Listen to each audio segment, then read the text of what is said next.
They didn't even give him a chance to play around the bomb or anything, and they're shouting.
Has been a juggernaut of a game for more than a decade. Simple on the surface, but deeply complicated mind twister if you get it on a good level. The game never gets old, and always delivers the emotions and challenges for the players. For the most part, because of the young guns like these guys. Creative, deadly skilled, ready to achieve greatness at all costs. Watch out for the 3rd season of the WePlay Academy League in January.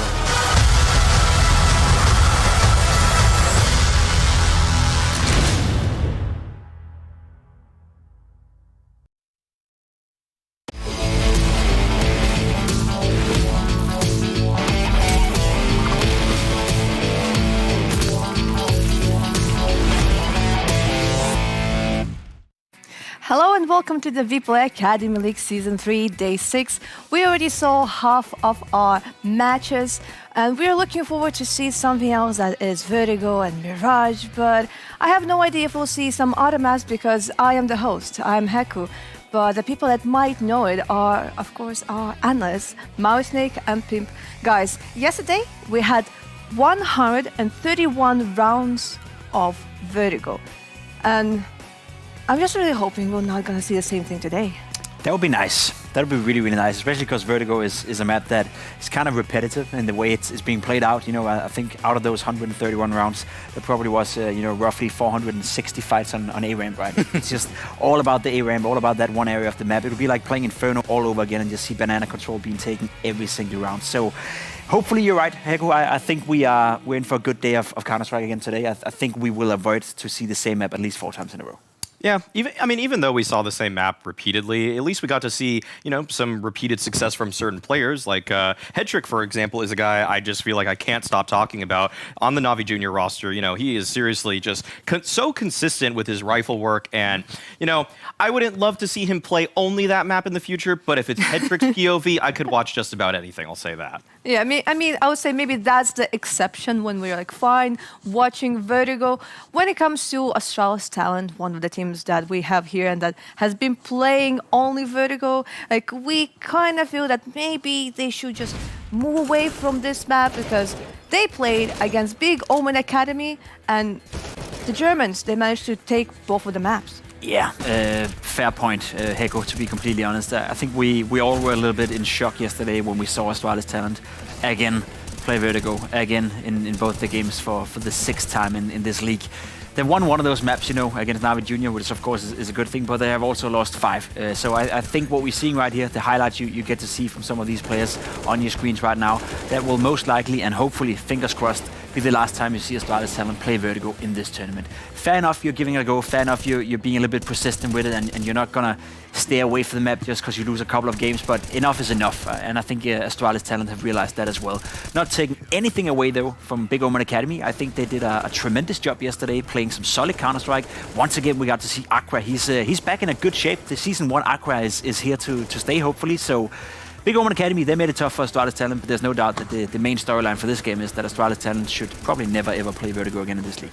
Yeah, I really not too high on anything that Astralis Talent has shown just so far.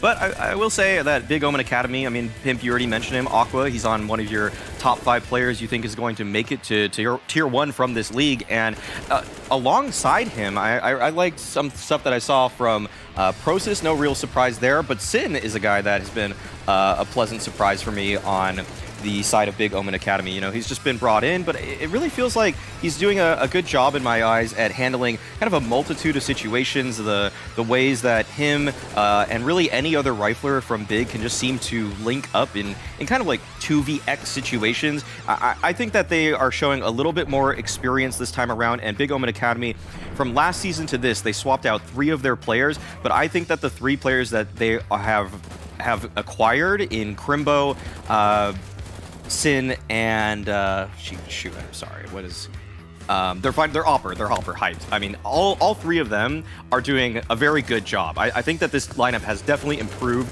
from season 1, 2, and to now 3. Yeah, and at the moment, Crimbo is like the one who is leading the team. He's the IGL. He's kind of like the most experienced player. He is an FPLC player, and maybe you would expect for him like to get those skills.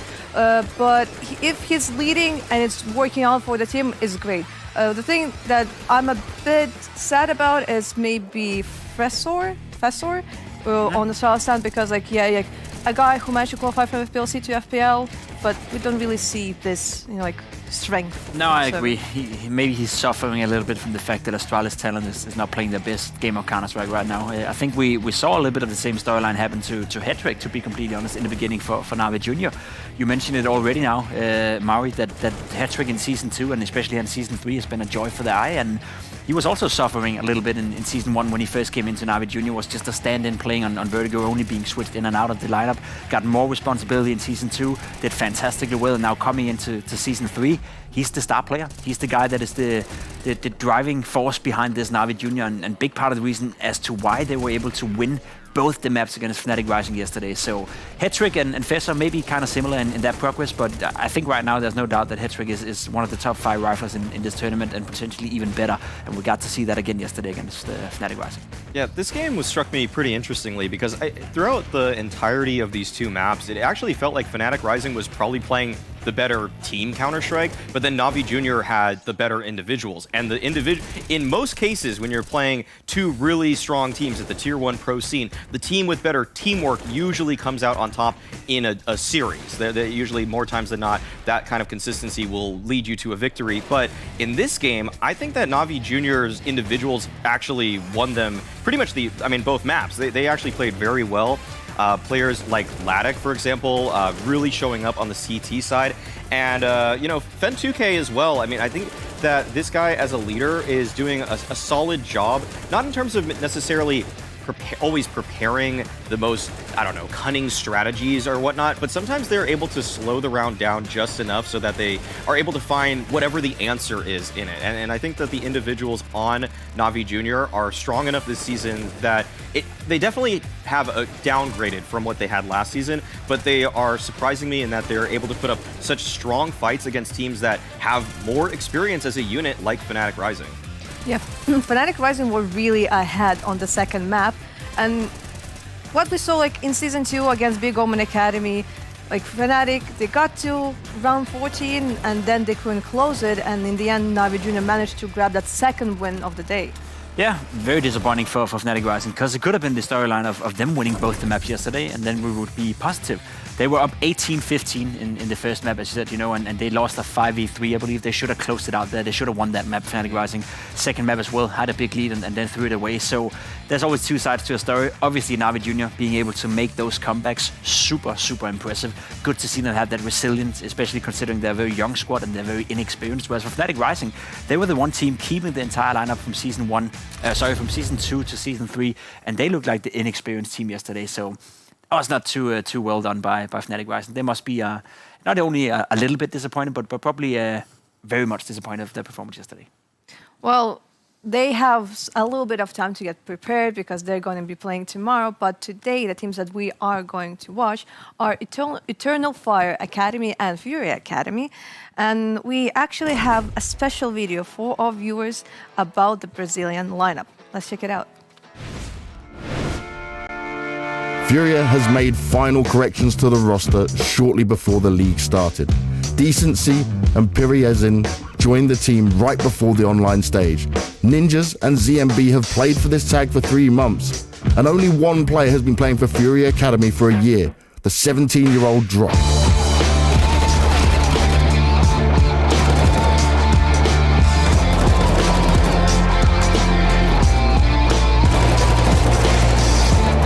FURIA's debut during the first season was solid. The team managed to get 2 confident victories over MOUZ NXT and Astralis Talent, securing the first place in the tournament standings. But mysteriously, they lost their confidence and faced a long losing streak. Lots of one-sided games were followed by some really close ones, but FURIA didn't make it. 11 losses in 14 matches, and the last place of the group stage as a result for the first season for FURIA Academy. Despite the crushing defeats during the first season, FURIA made only 1 replacement in the roster. Starting from September, young star Drop swapped places with Honda, so he plays with the main FURIA roster while Honda joined the Academy squad.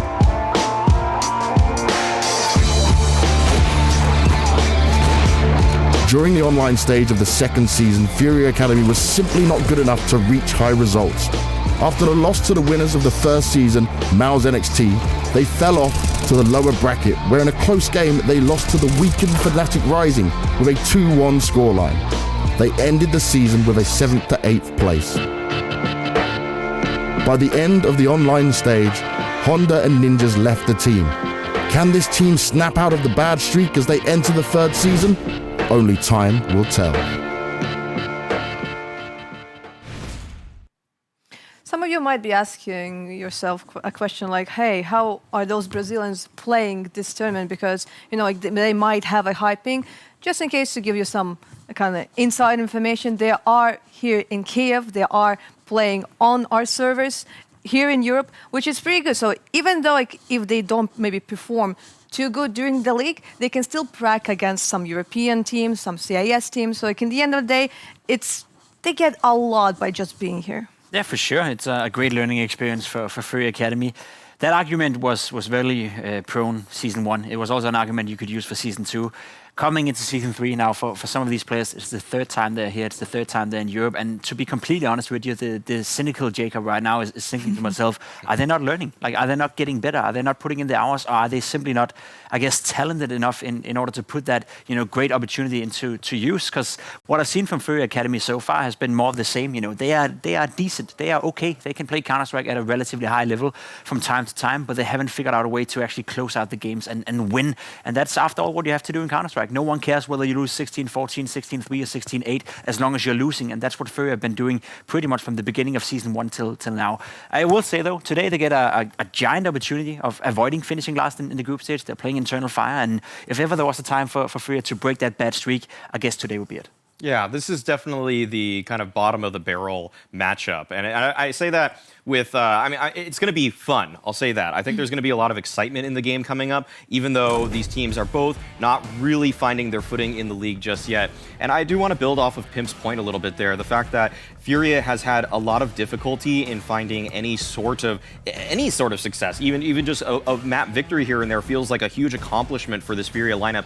But it really shouldn't be. They have, now this is their 3rd season here. They're playing in Europe regularly as they're going to be practicing while they're in the league. So the question for me, and I usually don't want to single out certain players on academy teams that might be problems, but I want to say that ZMB as a leader is probably not doing the best job. I don't think he's adapting their playstyle. I'm still seeing a lot of the same sort of errors in their team structure that I saw from season 1 and season 2. That being said, those kind of things make them an upset potential team. I mean, JDC, even in the post-game interview after playing against MOUZ NXT, he said FURIA is just one of those teams where it's really hard to get a beat on what they're going to do in the beginning. But if, like Pim said, if you're not winning with that surprise factor of just pushing in multiple locations at the same time, taking fights that other teams would think would be crazy, then it's just not successful. And you need to reel things back in, probably approach the game with a more Eurocentric style of Counter-Strike, and then you can build off of that. Once you understand what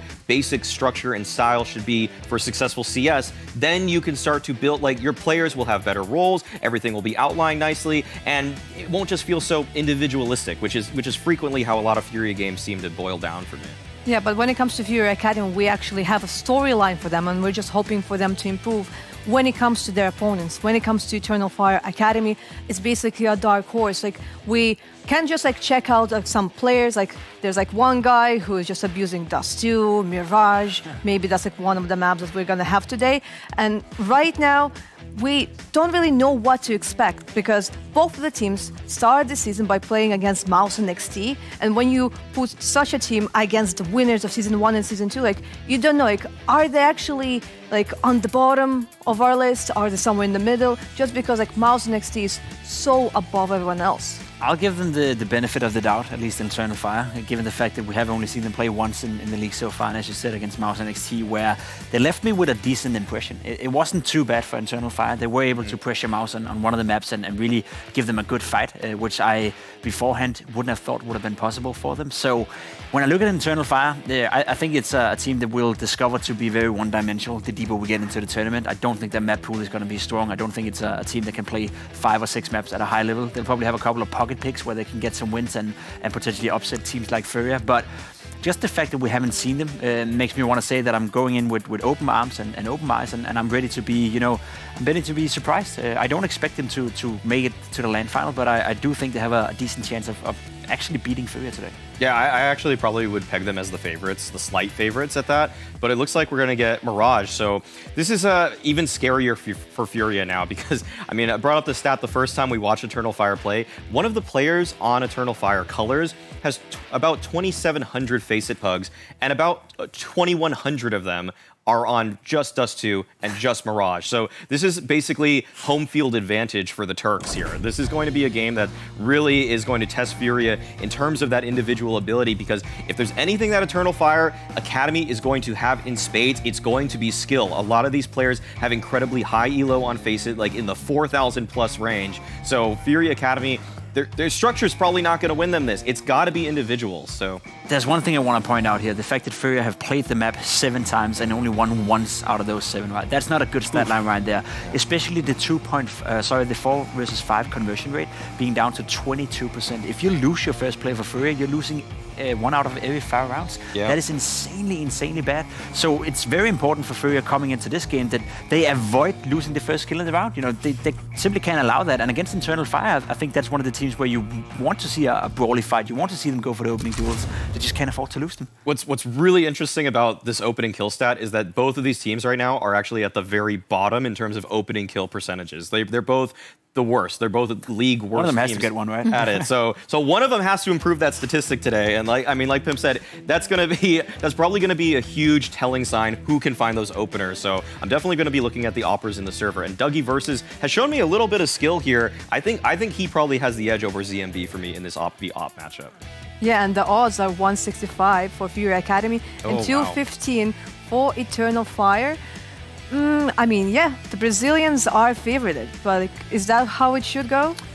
I don't know if it should go that way. I think to me this is a 50-50. Yeah. I'm going in expecting this could be a little bit of everything. I will say in FURIA's defense, they were close beating Mousesports on Mirage. They only lost because they managed to somehow find a way to lose 4 or 5 eco rounds. It's like playing with Harry whenever we play Face-It. It's just impossible to win when you're up against USPs or Deagles. So if FURIA can iron out those problems, there's a chance that they can do a good performance at Mirage.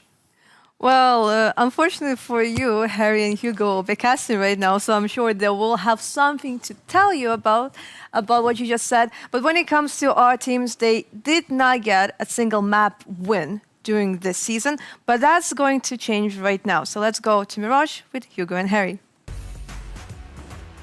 Oh yes, thank you very much, Heku. Yeah, it's an exciting one. Hugo, we were pretty impressed with what we got out of this Eternal Fire squad, right, on day one, where things were looking quite surprising, considering, this is a new entry into the league, right? Yep. Very excited that they're fielding an Academy roster as well, right? We kind of talked at great length about the Turkish scene and what's going on there and how it's actually pretty sick that they're putting these Academy squads together. In this matchup versus FURIA, though, a squad that have struggled throughout pretty much every season so far, Yeah. How are you kind of viewing this? Yeah, I'm surprised that Power Matches has them as the favourites, right? I think you know, this is a true test, right? For Eternal Fire, like I think we're holding them quite highly, even though they lost both their opening games, but it was against #1 back-to-back champions, and they got 21 rounds across 2 maps. So I think we're pretty satisfied there. And as Maui said, I think we're pretty unsatisfied with the level out of FURIA Academy. So I'm hoping at least they can maybe lock in a win today and feel good about that. But yeah, I mean these are 2 of the bottom teams of the league. Someone's got to win, Harry. So someone's going to go home happy at least. Yeah, right. Also excited that we're getting away from the Vertigos. I'm sure you're the same. Yeah, 4 Mirages today. Yeah, or at least I'm expecting 2 in this match. In this season. Yeah, you think we're going to get a repeat? Give me your thoughts there. At least in these 2 games, right? Obviously, we're opening with Mirage. We've seen a lot of similar vetoes. It wouldn't surprise me. It's a nice and loose map. We know Colors loves a bit of Mirage, so let's find out as we get into it. Pimp's got his bag of money, his van of money, and well, we're getting into the moolah moment. Save some for the rest of us. But here we go. I'm hyped. They actually, what you don't know about that scene is they like 3D modeled the whole thing based on like Pimp's real assets. Oh, so really? it's like, yeah, like they. Why does he keep it all in cash? Oh, so the government don't. Yeah, well, exactly. Right? I mean, he is Danish, right? So like, you gotta find your wins somehow. That's smart. That's smart. That business brain like Pimp and like Pimp. I see it. Yeah, I do. I'm trying to remain positive for FURIA Academy, but they've got to prove it, man. They've got to give us a reason to believe. Here's your reason to believe, okay. Hugo, if you're looking for one. I'm gonna hype up Cowes here. Okay, yes. Guy is an actual monster of the game, as it turns out. Might not have had like the most mind-blowing start to the season, but he is someone who can just step up and take a game into his own hands, right? And very, very much could be one of these players who could be that key to success for FURIA Academy, I think.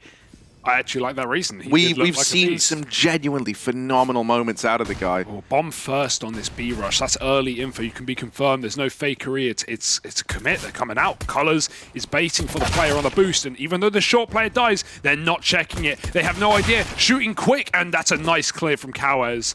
Wacardia, you can't blame him for taking the kill, but maybe there would have been a bomb planter there to stop instead. Instead, it's FURIA getting the plant with a 3-on-2 and Eternal Fire. No kit. It is down on Cat, however. Oh, if they get there. Bro, Cowes so sharp. He's onto a double in this one and still tucked in at the site. Dougie versus Big Boy with the USP coming up the short side, looking for a way back in. He's got that kit now. A tag down to 1 HP. Ouchie. Ooh, that's rough. That's rough, Dougie. And this is great for FURIA. They're not overfacing, they're just chilling. ZMB's going for the knife. I respect it. Mad respect for ZMB. That's an art kind of play right there. Cowes shuts it down. Yeah, that's one thing we would call it. I remember that opening game for ZMB. He was mad. He was just full art mode on Vertigo, rushing through smokes, taking spawns, buying PP Bisons. And ever since that point, we haven't seen the same from him. But he's got the flair. He wants to flex it. And with the parry match odds looking good, with ZMB coming in with knives in the pistol round, you got to be feeling pretty feisty if you're FURIA Academy. Yeah, 1.47 and 2.55 odds, and there's even 100% bonus deposit for your first go. So Double that's down. pretty sick, right? Yeah, double up. I mean, that's what Cowes would do. Look at him go. Guy got a huge little triple there in the pistol. Lovely little double opener. 2 is not 3, but... No, it was more a reference to like the opening kills. What's that knife from Fola? That was a sick knife. I've not seen. I think it was Bowie knife. Yeah, it was like stained. Oh, he got him! Blind Zeus, baby. That's how you do it. Big business. Karma as well, because ZMB was the guy trying to knife, right? Yes. Wasn't it ZMB who was trying to Zeus under window the other day? Yeah, they actually... They actually used his own thing against him. He did that in a pistol round. That was why it was a little optimistic. But, I mean, yeah. Bit of revenge, perhaps. And all right, FURIA have come in with some flair, a couple of B rushes to start the day. And even though Fola got a nice humiliation, it doesn't really mean much. The Zeus is for getting it. You don't make money, right? $200, you don't make money. It's for getting a gun and getting out, maybe winning the round, or it's for pissing off your opponents. There's really no other option. It's good fun to use. So, you know, looking at this FURIA Academy squad, I kind of want to talk about them a little bit more because, you know, we've really sung Cowers' praise. Another guy who's proved to be essential to this squad is Decency. I think for me, these are the 2 stars of this FURIA Academy team, right? And if you get a good game out of Cowers and Decency, oh, I think you're onto a winner, baby. Like, I think those really are the 2 guys that are keys to successes here. I think, you know, when it comes to HPS, he had that one game that was like really, really good, but truthfully have not seen consistency out of him. But let's check in with the FURIA guys. Let's see how they're getting on. I want to hear those beautiful voices. Faz o entrada lenta aí, a do Ferguson lá. Tamo pronto, só pedir. Só pede, né? Espera. O cara caverna. Rápido. Fazer. Isso. Vou jogar, Bruninho. Isso. Do meio, ela tava banca com a PS. Falei, não dá, tá esmocando a caverna. Tá na frente da caverna. Eles viram meio, velho, não comi. Colei decente. Tá, vamos pra lá. Banguei longa, banguei lustre. Pode vir pra cá, pode virar. Esperando o banco pra você. Dá sanduíche. Esperando sanduíche. Pode estar palácio. Pega o clearball, pode estar palácio. Vou virar palácio. Tô virando palácio. Vira palácio, Vicente. Tô virando. Banca CT? Falei palácio, não tenho. Não tem bang. Provável está aqui B, guys. Bem provável mesmo. Tô dando clear palácio pra BSTR aqui, mano. L1. Fiquei só. Mira Nil. Você entregou que arma, Bruninho? Você entregou que arma? Back 10, relaxa. Back 10. Olha palácio, Tem M4. Tem um Não coach entrega, lá. guys. Fica fechado, todo mundo Olha aí. palácio. Fica um no contato do outro. Pra caverna casas. Vou comer pra CT aqui. Ó, dois jogos. Vai lá. Jungle, lá na jungle, dentro da jungle. Matar. Nice, caralho. Bola. Nice, calm and concise round out of FURIA Academy. And yeah, I like the little fake. Send a guy running through the B smoke, draw some players out of that bomb site on A, and then pop in. ZMB's mic could use a new, what do you call them? A new floofer. Pop filter slash, filter, you know, like... I guess, yeah. It's pretty torn up. Yeah, not I thought that. It's pretty grisly. Yeah. You could just tell he's put it on the ground a bunch. It just looks torn. It's like covered in dust and stuff, man. Poor guy. Inhaling it. Yeah, and it's right by your mouth, bro. Like, lovely. Oh, Kenshin with this AWP. Is this a spawn play? Because often we see Dougie on the AWP, and so maybe he's going to swap it back. But oh, sorry, with double AWP, Dougie back in CT spawn. You're both on the same site. It's confident stuff. They seem to believe that FURIA are coming to them. But with a man up in the B apartments and the rest taking middle, we'll have to see. FURIA given a lot of space, but it's all a bait if you jump into window. Okay. I've seen ZMB take the bomb window so many times, and every time it makes me so madly nervous. Like, oh, I don't know. He's up there again. I don't think he's going to go in, but hell, man, like, what do I know at the end of the day? ZMB's a bit wild at times. He does drop off, thankfully. Because we've seen him lose rounds to having that bomb dropped in the window. That's messy. Flash was nice, but Colors isn't able to regain control, even though they lose HPS. It's Kenshin putting on a bit of a show. Making a third. That's the bomb. And Kenshin, this AWP, this second AWP.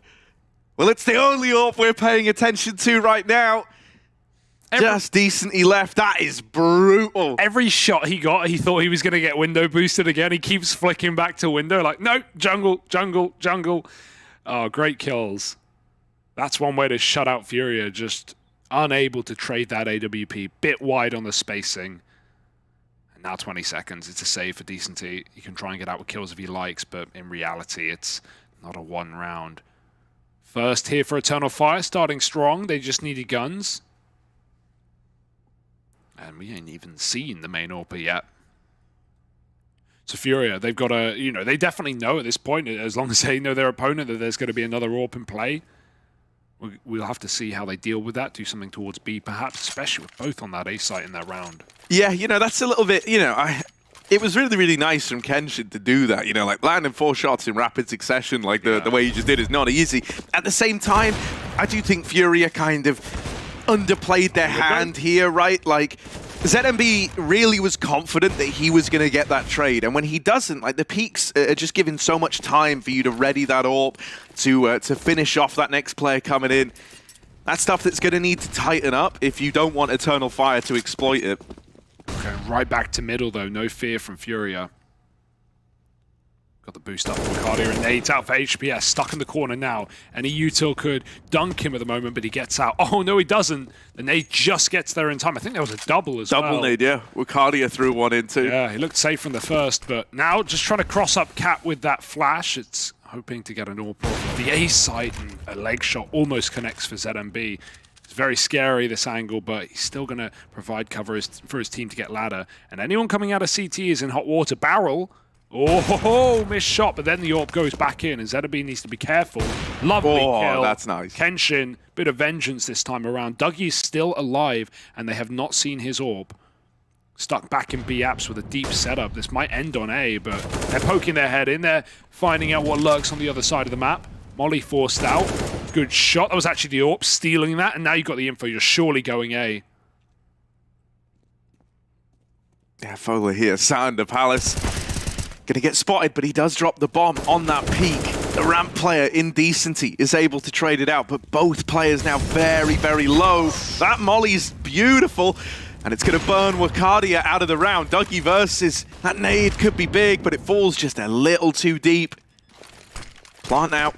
Attempted, but it's just the bait. ZMB scoped on the angle, locks in the round. We're getting an all right debut out of him here with that AWP, right? Brings it into play. He finds that equalizer onto the AWP ticket, and then he also goes on to close out the round. Yeah, I mean, pressure really is on him when you have a game like this, and the double AWP is starting off in a way that it already has for Eternal Fire, so he rids us of both AWPers in that round, and with a little fake play on the A site. Good stuff out of ZMB, right? We've not been shy of critiquing him, but you've got to give him credit when he steps up like that.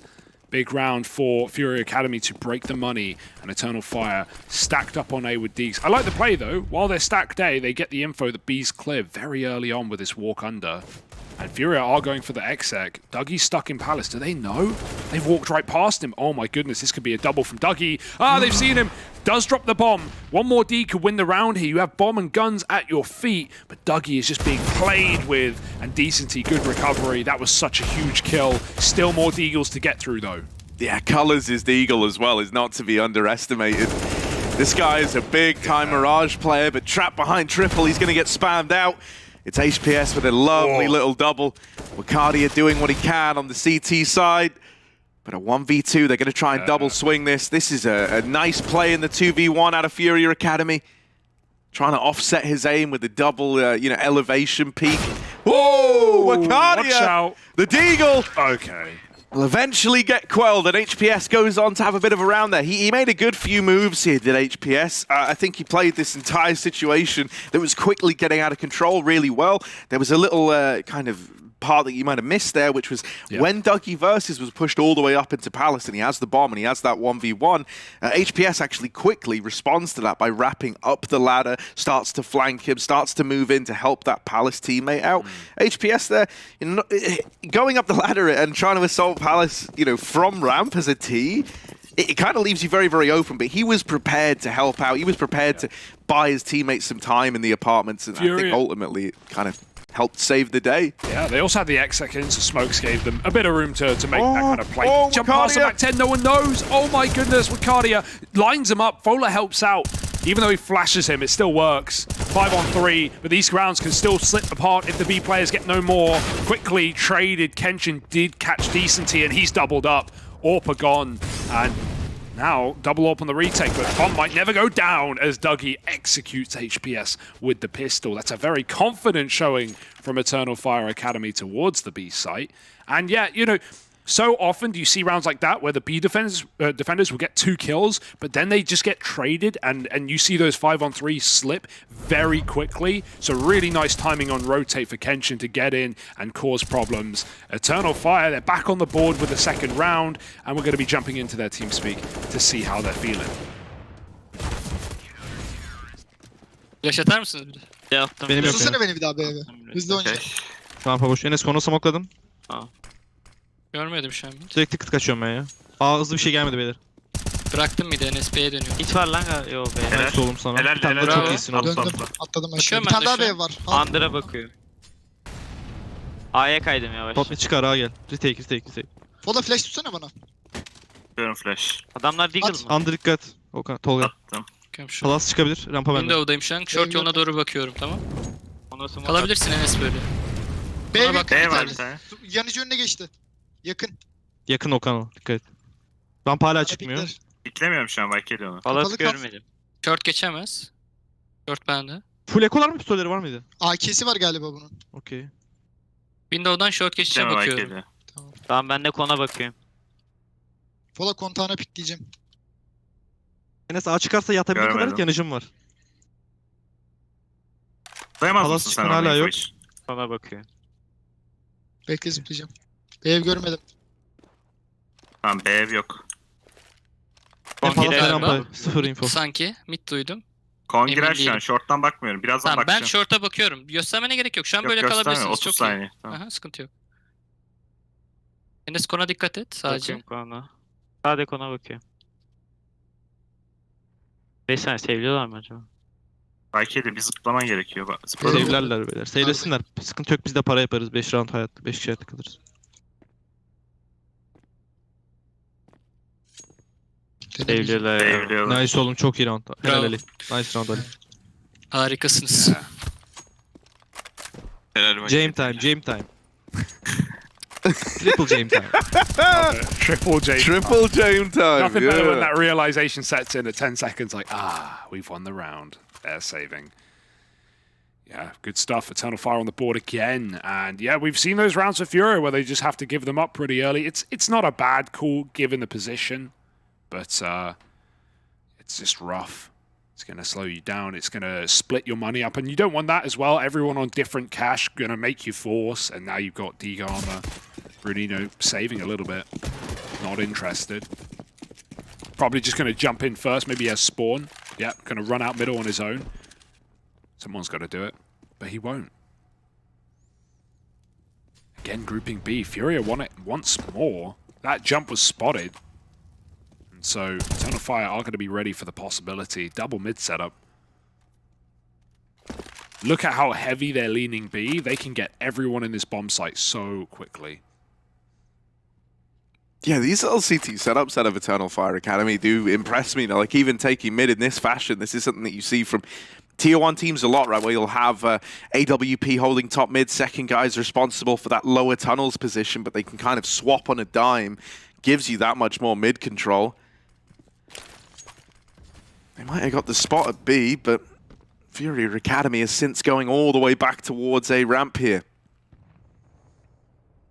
Bruninho with the Glock, he's going to be a bit of a decoy in this round, right?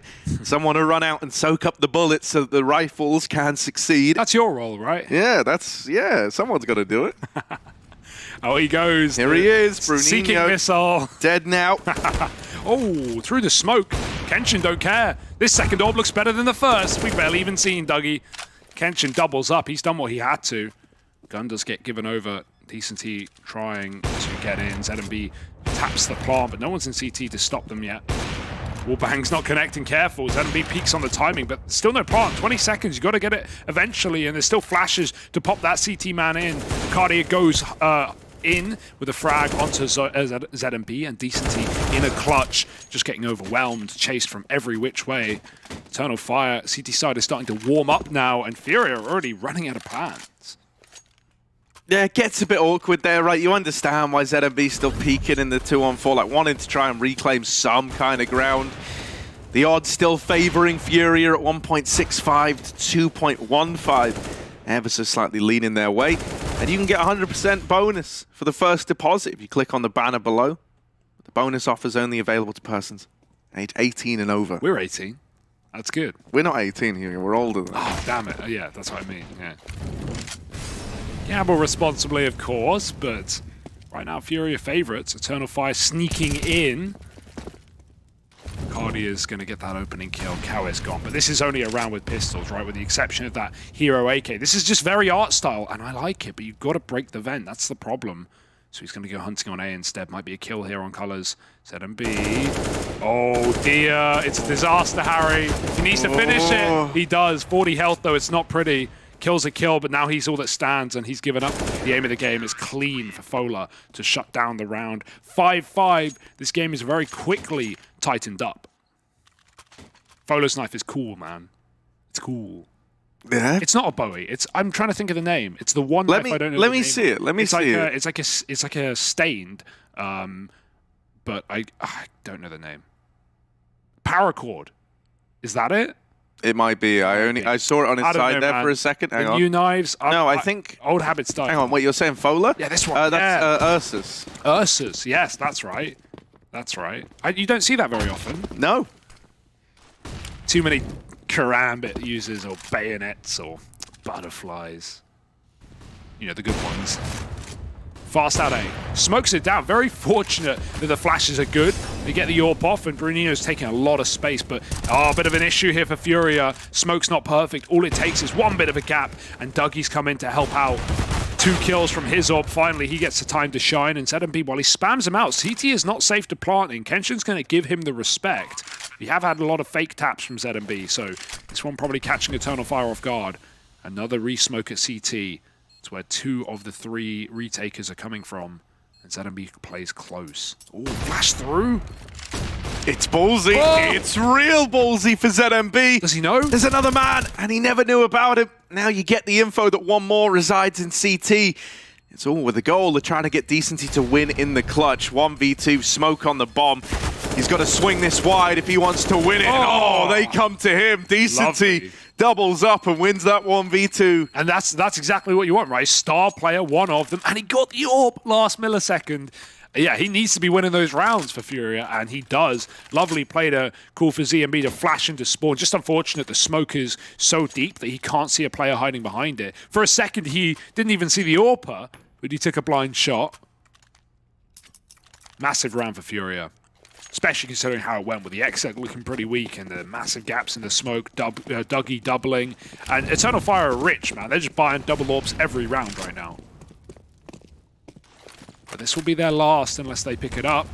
Oh, he's fortunate. Yeah, Cowes has really just saved the Ram player's life, hasn't he? With that peek out through Palace. Kind of a audacious swing from Dougie versus.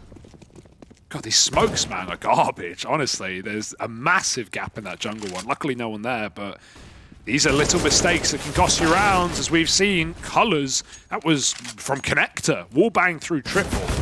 And yeah, Kenshin, not sure where he was dying from. Good grenade. But the bomb is planted and pressure's on for Eternal Fire. Oh, that might decide it. ZMB traded after 1. You're hoping that Bruninho's got this con kill dead to rights. If he gets it, that save is guaranteed. And with him picking it up, Fola 1v2. You know, the fact he found Cowes might entice you back in, but I think when you realize that this bomb's open triple and they've got both con and ramp, you're kind of screwed here. Got to go, got to smoke stick or got to run. You can't do it neither. He's going to grab the AWP, but a knife out ramp. He's very lucky that that other player realized it was a done deal. I mean, he could have, you know, AWP safe's fine. You can buy around this. You can actually get a decent buy, but smoke stick is your other option. You have smoke, you have kit. It's always a temptation. It's the only way you win the round there. So, yeah, with 2 players up, likely he gets spammed anyway. So AWP save is nice. And FURIA, really good T-side out of them right now. Yeah, I'm kind of impressed that they're 7-5 up because compared to normal, scary round. A lot of these T-side rounds have looked a little ugly. You know, like missed smokes. I think there's just been some kind of missed timings as well, like maybe not trading as effectively as they could. But in that same vein, the fact that they are still winning these rounds makes it impressive. It's not all going according to plan. You know, it's not all flawless so far for them. It's not like they're massively outbraining Eternal Fire. But it's in these clutch moments that we're able to depend on folks to step up. And I think a big part of that is that ZMB's having a great game. Here's one of these B plays. Oftentimes the timings have been a little off here on these B site pushes. Trades have struggled to come in. And this round, they've at least managed to mop up the double B hold. It's a 2-on-3 with a big flank all the way through the apartments for Colors. The other 2 in market might want to slow it down as they wait for these smokes to fade and for Colors to get set up. This is still winnable. The big danger is that flank, right, that you talk about. So AWP back at bench and hoping they just jump him dry. That's a lovely shot for Dougie. The gun gets shot into the face of HPS. No reload needed, but they're getting in closer and Dougie is just eviscerating them right now. Lovely kills out of him. This guy doesn't need the AWP to get going. definitely seems to be one of the more capable players on this roster. Him and Colors typically all over the place, but 7-6. Actually, I say Colors, in that first game, he was pretty slow to start against MOUZ. It took him time to warm in. Once he did, he was good. But yeah, definitely got our eyes on Dougie versus. Nice double hold from Ricardo as well. And if anything, the second AWP has had more impact than the first. So nice to see Dougie just give it up in some of these rounds and play rifle. FURIA, they're trying to win the half hard, right? They're fully buying here in the essence to keep their money alive. Going back to ace smokes, we got this one way for Colors. Oh, he might have to go back for it. Those smokes are going to come over. Especially if you're throwing a CT smoke and he's popping a one-way there. That's lovely. But they're not. They're just going dry out ramp with a flashbang. It's a contact play. Colors has called it. Does he know how many men are in this bomb site? Little smoke drop. Let's see what he does with it. Dougie's going to AWP through Con. And again, a missed connector smoke. This cannot keep happening for FURIA. Eternal Fire might even come through. Colors has gone over the top. He's hunting down the players in the site. Traded eventually, but that was worth the risk. Brunino low. Might get spammed out by the A1S. Oh!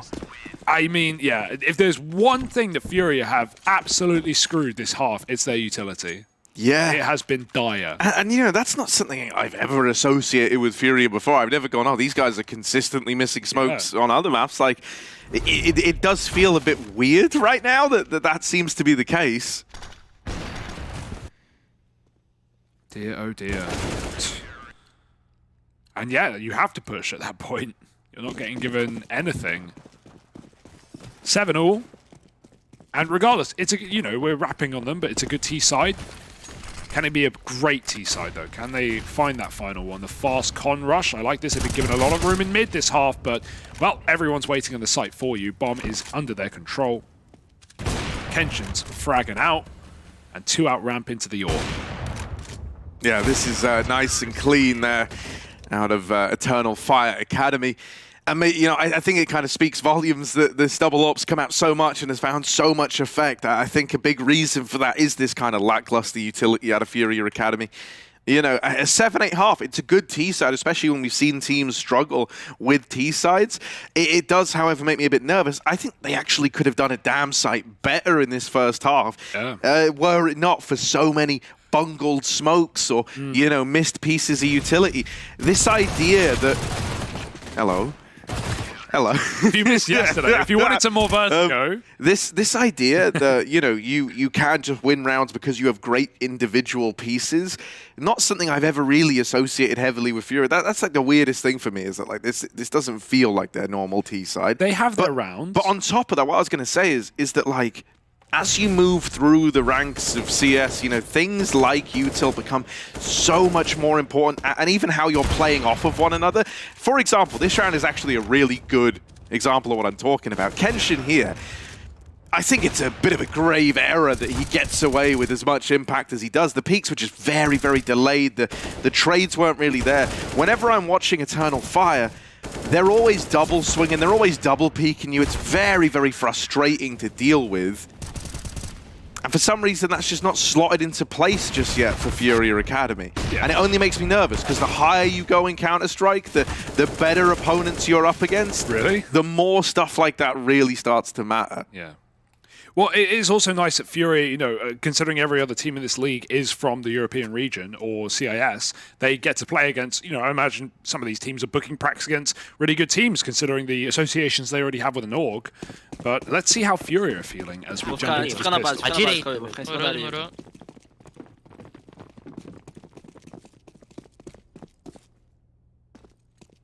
Errou, viado. É na Dili. Esquece. Sobe. Não quer? Não, você vamos não. Apertão, guys. Virar um pouco L aqui. Meia. Pagou B. Tô no B, Eu só achei B. Caiu um. Passou direita. Direita. Direita morta. Tá peixe. Dois sol. Dois só me comendo aqui. Mais um fora. Tá peixe. Dois fora. Vamos pra direita? Não. Direita. Detaya dönüş.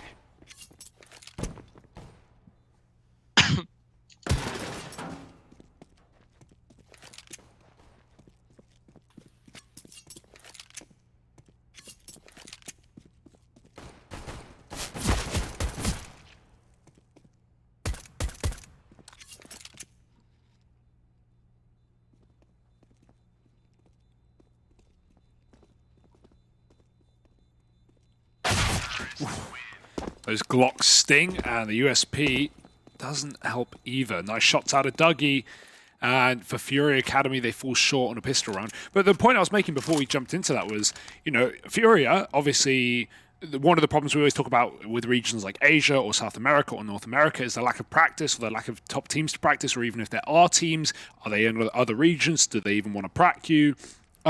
So for FURIA, they've spent some time in Europe over these 3 seasons of WoW. So I imagine they've got some good pracking, and I hope that that can continue to help them rise to the occasion and get better and better. I think obviously one of the worries is with this team, you know, players getting poached and obviously players getting moved up to the main roster, as has happened in the past. That is obviously going to stunt your progress, whereas we have teams like VP.Prodigy who have kept the same 4 across all 3 seasons, etc. There's many more teams that fall into that category. So yeah, that's going to be harder for FURIA, but it's cool to see these young guys getting experience in Europe. And even if maybe this isn't the team that is going to go anywhere or you know, rise up, like, these players are getting a lot of experience for their age in a region full of the best Counter-Strike players in the world. So I think that's awesome for FURIA, and I hope to see them continue to improve in future seasons in this one as well. This game is still winnable, Harry. We've had some great rounds out of them, and also some shameful rounds, some smokes missed. Oh my god, bro. Under the map. Or is Brunino flying? Is he floating? It's one of them. He's got the bug where you're 100 foot tall. Guys, I can see over mid. They're out mid. They're out mid. Don't jump. But no. Back to the sky with us. Now Eternal Fire, they control the pitch. Yeah, I think Eternal Fire, even on their CT half, you know, they showed a lot of ideas, and I think they're going to have a lot more of them now over on this T side. Looking like this was destined to be a B play, but I don't think they like what they've seen here. A little early peek into the apartments, and it feels like maybe they're considering the possibility that this side of the map is stacked. They're still grouping, still waiting outside of B. And now these smokes, these flashes, all going to start to go over. Push on out through the apartments and into the site. It's the short player in Decency to open up. There's a trade, but there's more where that came from. You're going to have to battle every step of the way if you want to get past this quad stack B site. Oh, Brunino up on the boost. Good for another. And this Deagle Akawes is brought to its knees. ZMB, this scout's going to hit like an AWP. Fowler's low. On for the ace, on for all 5 in this round, by the way. Just ZMB left to beat.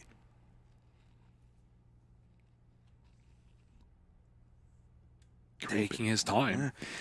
Got about 30 seconds left. I think he got seen. No, ZMB's outside the market, yeah. Fowler's actually going looking for him, trying to figure this out, trying to piece together where the last man lies. And, well, ZMB. All the way back in CT is holding for a rotation. Fowler is going to give it to him. ZMB has just moved off the angle, going back to play this A site, looking to deny the bomb plant. ZMB's already here. Wow. There's the scout to chime in, and ZMB in their head, rent-free, baby. No, that's such, like, that's what you call like an experience play for ZMB. What a read. Even in the 1v1, he never enters market. And because, you know, for Fowler, you're just expecting that rotate to be market. Yeah. And if there's no one there, then surely they're apps flanking, surely they're late up cat. Like, that's the expected play, a big apps flank. And you never knew he had scout either, or you would definitely know that he would, or you consider market more. Eternal Fire, that's an awful round to lose. Poor Fowler who gets 4. Let's find out how they're feeling. Window yok. Stairs geçti. Scout stairs geçti. Ona yürüyeceğim. Flash attım bir de. Window, solda. Window solda. Kon pikliyor. Short pikliyor. Görüyorum. Baksana short'a. 2 kon olması lazım. Scout da orada. Short pikler. Pulse smoke geldi. Rampa yakın adam. Geri kaçtı gözümün önünde. Short'ta. Stairs var, rampa yakın Döndüm var ben bir tane. midden. Ben midden. Stairs, Ya 50 stairs HP. 50 can. Fuck. Gel A'ya gidelim. Bir tane de rampa yakın var. Geri kaçtı ev altına doğru. Helal Nice. helal. Beni vuran bu değildi. ZMB Tamam vurdu beni bekle 50 can. sakin. Gerek yok A'ya oynamaya. Biraz soğutalım. Tekrar karar Bir verelim. palas gidelim istiyorsun. Gel evet yapalım. Hiçbir yer piklemiyor. Yanınıza geleceğim. Pikliyor. Bir de 30 Saygı bile. var. Bir 50 can, bir 30 can var. Window'da mı? Evet. Famas. Bir tane de AK var dağda. Tamam. Genshin neden onu oynayalım? Bana oynayabilirim.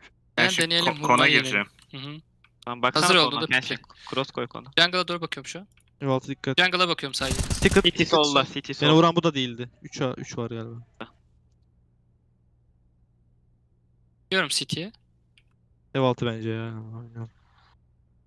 Ev altına pikliyorum. Görmedim. Jungle boş. Evet. Nice oğlum. Kuruyorum City'ye. Aynen. Ninja'da. Evet bu arada Tam beni 10 vuran saniye. öldü şimdi. Window. ZMB's a showman. Say what you want, he is a goddamn showman, and I love it. I love watching him play. Knife kills, Zeus attempts. And like even then, like a lot of players just shoot in that position because you can get away with it, but man, it's if anything, it's just the smarter play, man. You make more money, you tilt them, and it looks hilarious. Parry match odds now starting to make more sense with Furia finding more form. 100% deposit bonus still. Banner below, get there. But for now, it's just Glocks. So yeah, Furia are going to start to run away with things. ZMB playing USP. Nice, he's a captain, Harry. He's given his AK over, and he's playing pistol. Saving for that AWP. And look who he's given his AK to. Kawez mauls them in middle. Someone needs to jump window to get it. ZMB better run, because those kills are already in. It's a perfect round. You're glad you didn't buy if you're ZMB, and now you got a free AWP. Not a free AWP, but... Man, I'm kind of curious if, like, the reason why that T side maybe looked a little looser is kind of, I don't want to say by design. No one goes like, yeah, let's play a really loose, like, occasionally miss smoky T side. Yeah, but that was the problem. But you know what I was going to say is like it feels like we're getting a lot more consistency out of ZMB right now, and he's looking very, very confident. I almost wonder if he's just trying to have a bit more fun with this. Like. I mean, trying to get back to that pistol. Season 1 form, because he's had 2 knife kills now. Ooh. Stuck under. Down and lower, yeah. Decent he's going to get it, though. This guy does second AWP for the squad, so... one of the guys you'd want to arm with it. Kawez also fighting middle. And yeah, man, this is like a very aggressive, very prime confidence FURIA Academy. Eternal Fire might be trying to replicate the look of a top team, right? I think they've run like we say, a lot of good ideas. I think in a lot of these rounds they've been double swinging, they've been double peeking, they've been setting each other up nicely, but it's no accounting for the individuals showing up on FURIA Academy. And that's honestly kind of what we expected from Eternal Fire, right? Like really strong individuals. Like you think of Turkish players in the tier 1, like insane aimers and in your pugs as well. And yeah, right now, Furia are besting them, which is good to see. But it's not done till it's done. One thing that we did credit Eternal Fire for in that game v MOUZ, where they got, I think they lost 16-9, 16-12, back-to-back Infernos.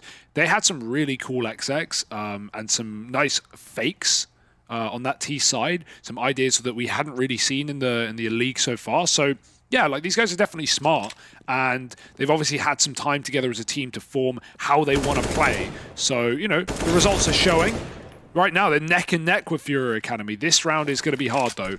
1v4 for Kenshin. He's getting walked on CT. So if he wants to plant, he's got to plant now or never. 10 seconds, and the kill comes in from Decenty as he swings wide in Jungle. 11-9, and this is where FURIA can start to edge out rounds with more ecos down the barrel.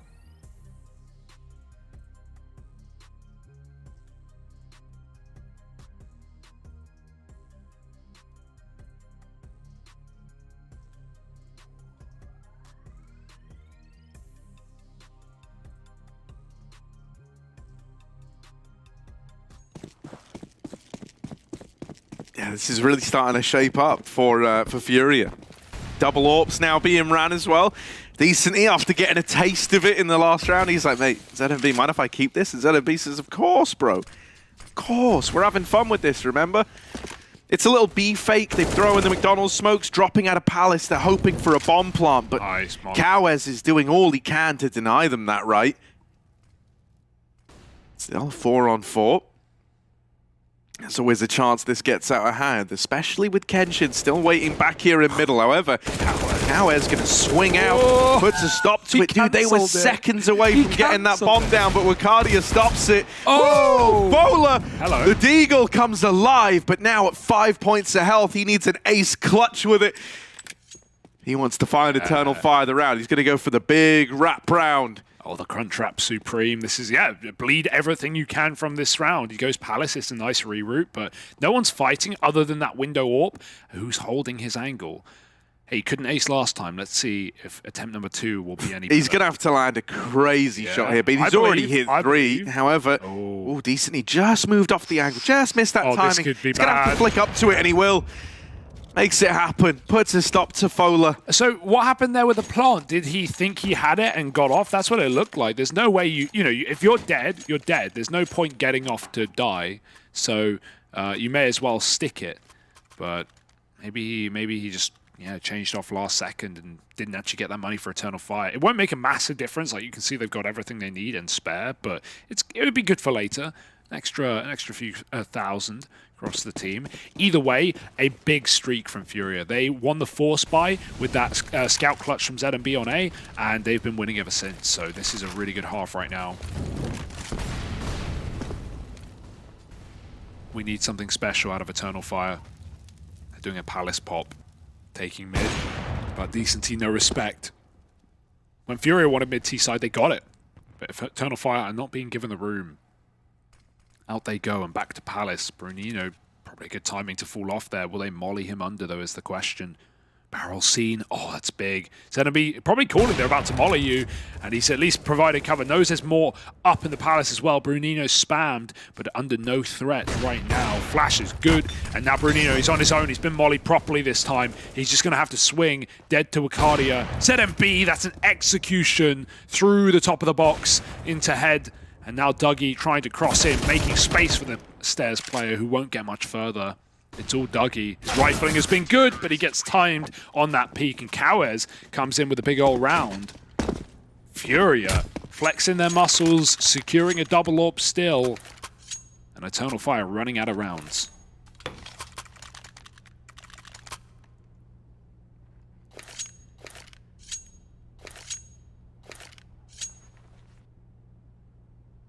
Yeah, they're going to try and remedy it with a little pause, right? Some time to try and compose yourself, but how do you put a stop to a FURIA that's kind of really taking control of this game? I mean, you've got all these core components showing up. We're even getting a really nice game out of HPS, which is good to see. I was a bit worried his confidence might be knocked because he had a real rough time just the other day, if you remember. I think he finished one of the halves like 1 and 13 or something like that. Happens. But, you know, he's been able to shake that off. He's back here showing us his best face on Mirage. And so with him, alongside this kind of trifecta of ZMB, Decency, and MOUZ, it's looking very, very scary. For Eternal Fire Academy, Colors having a really rough time right now. This is meant to be, you know, one of his home ground maps. And he is someone who we've seen have slow starts before, then pick it up, right? That's not been terribly uncommon. Hoping we can get that here, but yeah, might not ever have a chance to get activated if you don't pick it up soon.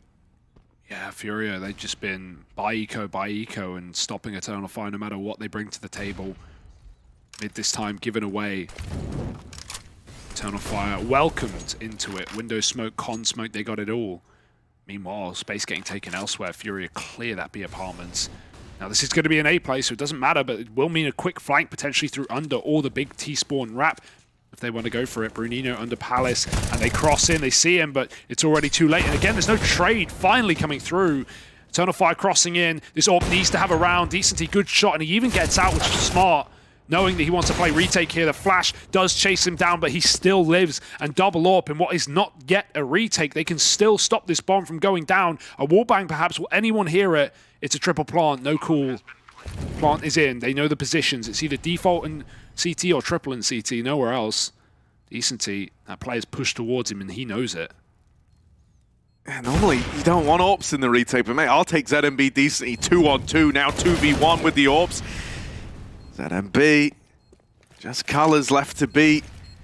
Flash is going over, smoke on the bomb. Does he? Don't know if he sticks this. Knowing this guy, mate, he wants the kill, he wants the safety.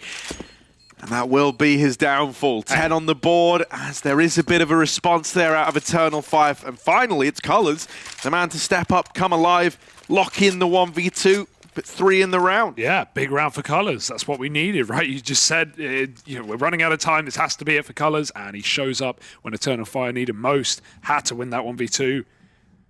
And now, a chance to dance with FURIA Academy, the first rifle round for Eternal Fire. They've even saved the AWP as well. So, yeah, Kenshin AWPing over Dougie, I'm not against it. He's had some great rounds himself, and you know, you can make it pretty loose on this T-side of Mirage. ZMB again dropping under. Ooh, they haven't seen him yet, but that's a lovely shot on the jiggle. He can probably escape here as well if he goes quick. Trying to flash, he's shot the air. Clay Pigeon shooting right now. They're just above him. I don't know if he can escape. Yeah, going benched for another kill. He was trying to go 2 for 1. It's respectable, knowing likely if you run away with your knife out, you're dead. Kawes, he will go 2 for 0.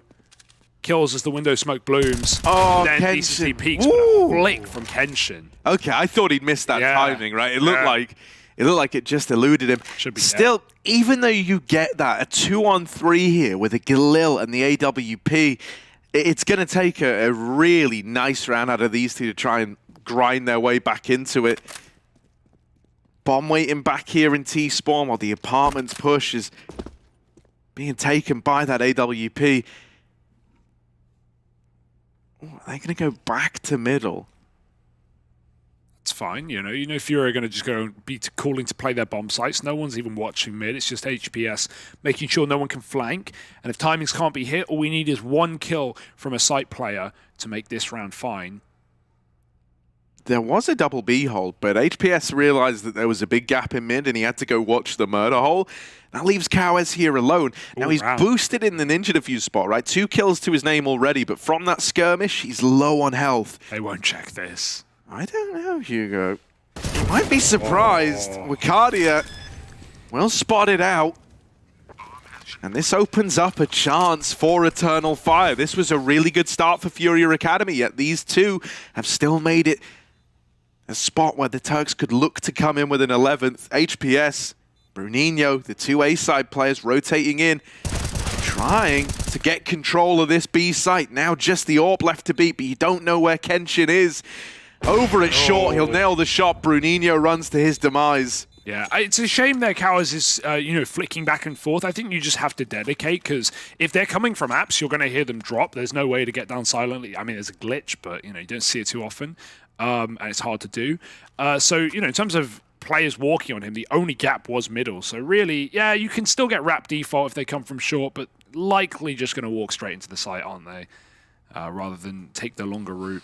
So was uncertain, even though he had a good start to the round. And Eternal Fire pulling a couple of clutch rounds out of here now. This T-side AWP is good for Kenshin. Hit a nasty flick there. And Eternal Fire calling a pause, right? It didn't go to plan. That was just a patched wound in that 2-on-3.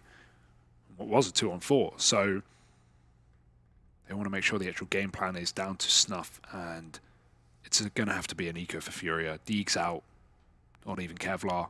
Money's pretty skew if this game can be overtaken very quickly if they don't have their wits about them.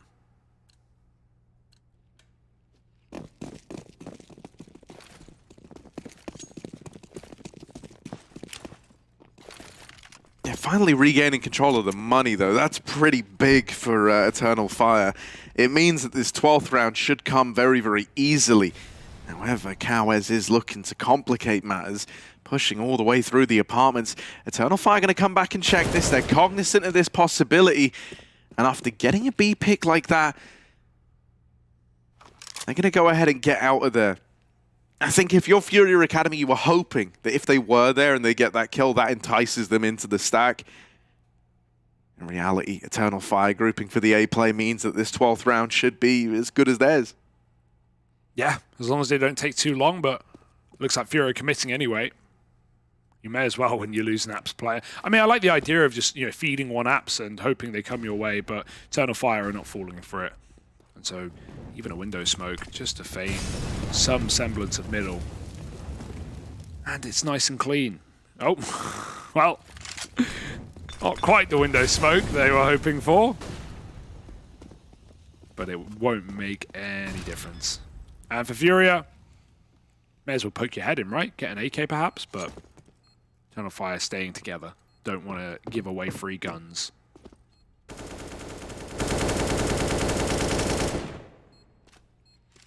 Yeah, I mean, it's kind of funny. I think when you compare and contrast these teams, they're just so polar opposite in nature. Like the mid-round for FURIA Academy can be where they kind of fall short sometimes. I think, overzealousness sometimes kicks in.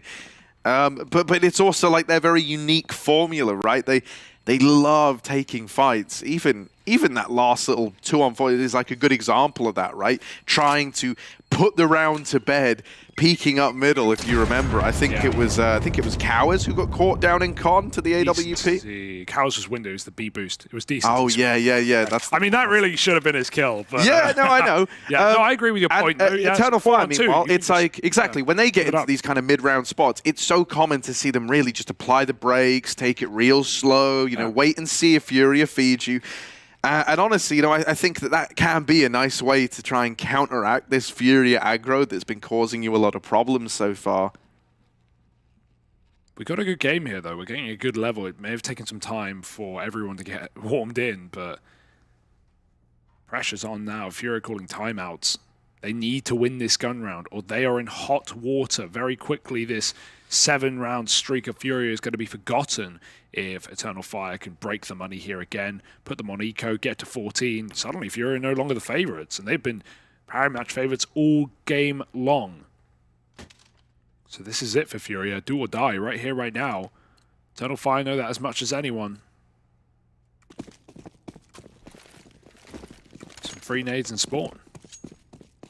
Buy one, get one free. Yeah, if you're going to win this as well, you don't really want it coming down to a retake. You don't have a lot of utility. You don't have kits either.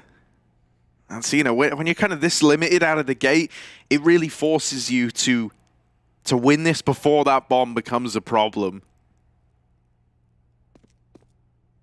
We've at least got ZMB's AWP back in play. I think over here towards Ticket, it's been doing a really good job of helping out at this A bomb site. And Cowers also watching from jungle is going to be able to help out. Oh. Going back to mid-util. They're not going to take it, surely. Maybe just one man coming in late through con. Little lurker. But even then, Cardi are just trying to get eyes on mid. FURIA are not falling for this. They're still back in their bomb site. Good timing on a ramp smoke as well, as the T's are lining up. Oh dear. That was even a lineup smoke and it does nothing. Oh no, he's looking away. They're going to walk through this. They may as well. It's a massive gap and they catch him falling. ZMB dead. Can't get their util right no matter what half they're on, it seems. Brunino going to flash peek himself in. If he peeks a second later there, that's probably his kill. Color's blind and gets away with it. And even with a dink, Cowis falls. Wow. Lights out shots for Colors. We asked him to step up and look at him in these last couple of rounds. Making the magic happen, almost dying on default, but Kenshin rescopes. And 13 all, that's the money broken. No saves either. FURIA, this is worst case scenario.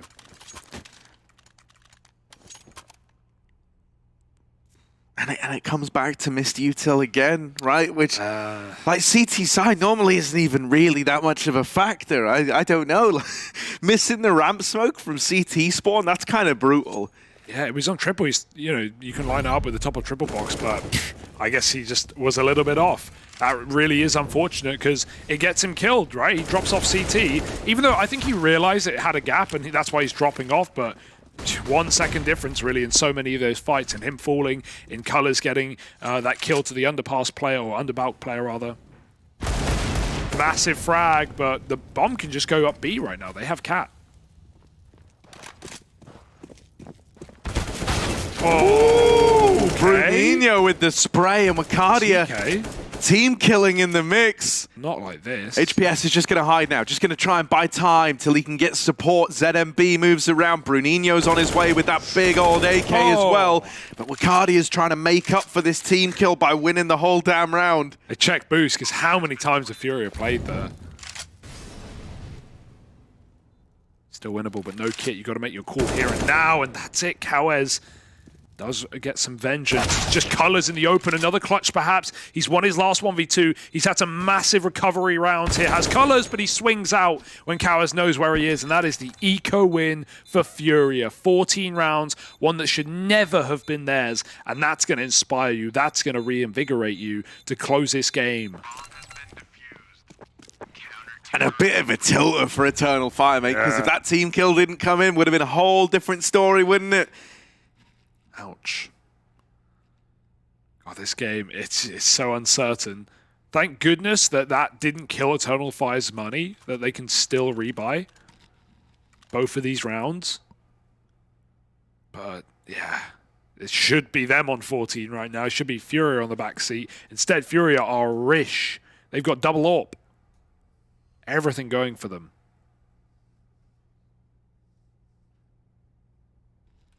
Yeah, and these double AWPs have looked really nice for FURIA. I mean, Decency is always a treat to catch alongside a ZMB in this game, donning that gun.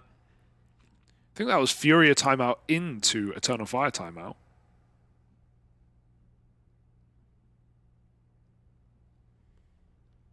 So everyone wants to get something in, have something to say. Oh, you got to feel for colors as well. He's definitely feeling it. That's why he's re-peeking there, but can't win them all. FURIA, can they though? Can they close it? Let's see. Eu vou fechar uma meio também. Mandei. Peguei meio. Peguei uma. Mano, eu vou poupar mais um pouco da Demorou. Demorou. Não precisa poupar, só mira rápido pra mim. Suave, vou mirar. Jogaram B rápido, né? Para ele remar ali B. Dá do B, ajuda B. Jogou B duas. Pra vai do B. Ok. Tu vai do B. Tem rato, viado. Nada rápido. Caverna não. Mirando. Dois cave entrando. Vem trocar. Flash lá. Não, calma. Banguei uma. Tem mais? Ó, meio atrasado. Meio atrasado. Toma gás, tá. Vai ter esquina. Joguei esquina agora, velho. Deixa que eu mato meio. Tinha cara. Tô com essa meio. Vou te desviar ali, cara. Vai. Liga. Boa, Léo. Now the hype's coming in, and for good reason. Nice shutdown on A. ZMB is playing confident today, man. Like, even though some of the plays haven't worked, he's so sure of himself, and that makes all the difference, man. If you just believe in your aim, believe in your shots. Like, he hears that step on wood, and he just, knowing he's tagged the player through the box, he just jumps up with a USP to close it. Even then, insta-scope on comp. We'll lose the fight, but it doesn't matter. Round is won, converted by the second AWP, and 15 first for FURIA, the team that should have been on the back foot, off the back of that eco win, may be ready to close.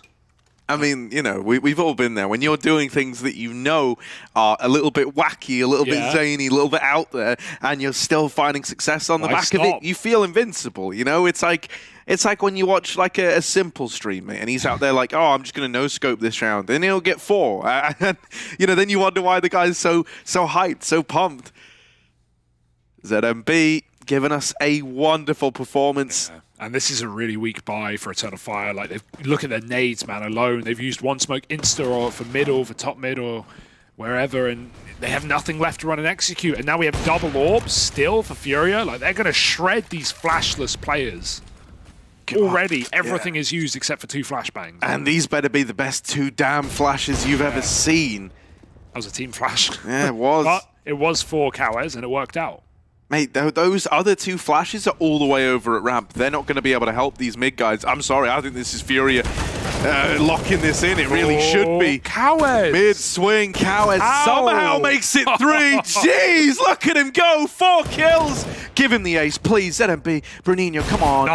Don't steal it. Oh, Bruninho's going to steal that one away from KaWeZ right at the final hurdle. But an incredible way to close that out at 16-13. Absolutely no complaints. I think Dude, Cowes, right, he is, every game he is getting better and better. This guy individually is cracked. Like that little last bullet tap, ooh, Cowes, got me feeling some kind of way. No, I'm really enjoying it. And mate, if we can find this consistent trifecta in this team of him, Decently, and ZMB, oh man, it's really exciting. It really is. And then you've kind of got HPSs like this guy who can have those big moments, but maybe it's not all the time. If the other three can, though, mate, for FURIA, maybe they found a winning formula. I don't know. Stick around. We'll be back after the break. Headshot, nice. Fist bumps go to the teammates.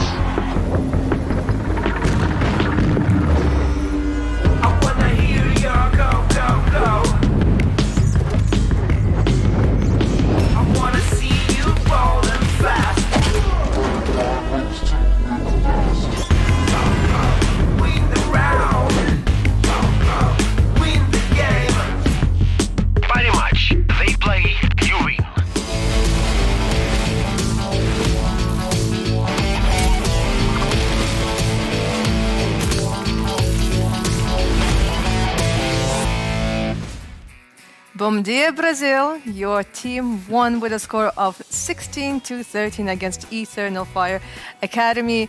And I'm extremely happy for this team because they had such a hard time in Season 1 and Season 2. And right now, they finally get a win. It's good to see that. I mean, I predicted that Eternal Fire would probably win that game, but I am definitely happy to see that FURIA is seemingly improving. There were still some errors in that game, still some kind of weird ways that they would lose rounds with missed utility, smokes, sometimes poor trading, but once they switched to the CT side, I mean, they looked really good. Their mid control, their mid holds, there were cat jumps being hit, there was Cowes fighting mid with the rifle. I mean, there were a lot of things to be happy about in the brawly nature of that game that made you believe that there's definitely some talent on this FURIA Academy squad. I agree. I think we finally get to see FURIA, you know, and showcase the talent in a game they win. And I think that is the main takeaway for me, that it was a game that went back and forth. You know, you could argue that Eternal Fire also at the score of 13-13 had a great opportunity of winning the game. FURIA is down to an eco round, and they somehow find a way to win that in a 1v1 scenario. I thought to myself, oh no, they're doing it again. They're throwing this game again, because they were looking like the better team, I will say. I think it's deserved to say that FURIA won Mirage. I think they were the best team on the server, but as you said, Maui, it was a brawly fight. It was back and forth. At some times in the game, you even felt it was a bit of a fist fight, you know, where both teams tried to punch each other, and no one really wanted to lay down. So it wasn't the most beautiful game of Counter-Strike, but it had the nerve and it had the exciting aspects and element to it we discussed coming into it. So overall, very happy with the entertainment value and super, super happy on FURIA's behalf as well. They finally get that win, and I'm gonna say it right, that could be the game changer. That could give them the confidence and the belief that they can win games and win, yeah, I guess series when we get to the gauntlet as well, because all they need to do is just get to 16, and they've been at 14, 13, 12 so many times in so many games, and finally they got it. Yeah, and I'm also really happy for ZMB, their RGL and their main opera, because when it comes to a lot of teams that we have here at the WePlay Academy League, we have guys leading the team, and they have a lot of experience, but they are not capable of getting kills. When it comes to FURIA Academy, this guy is leading the team by example.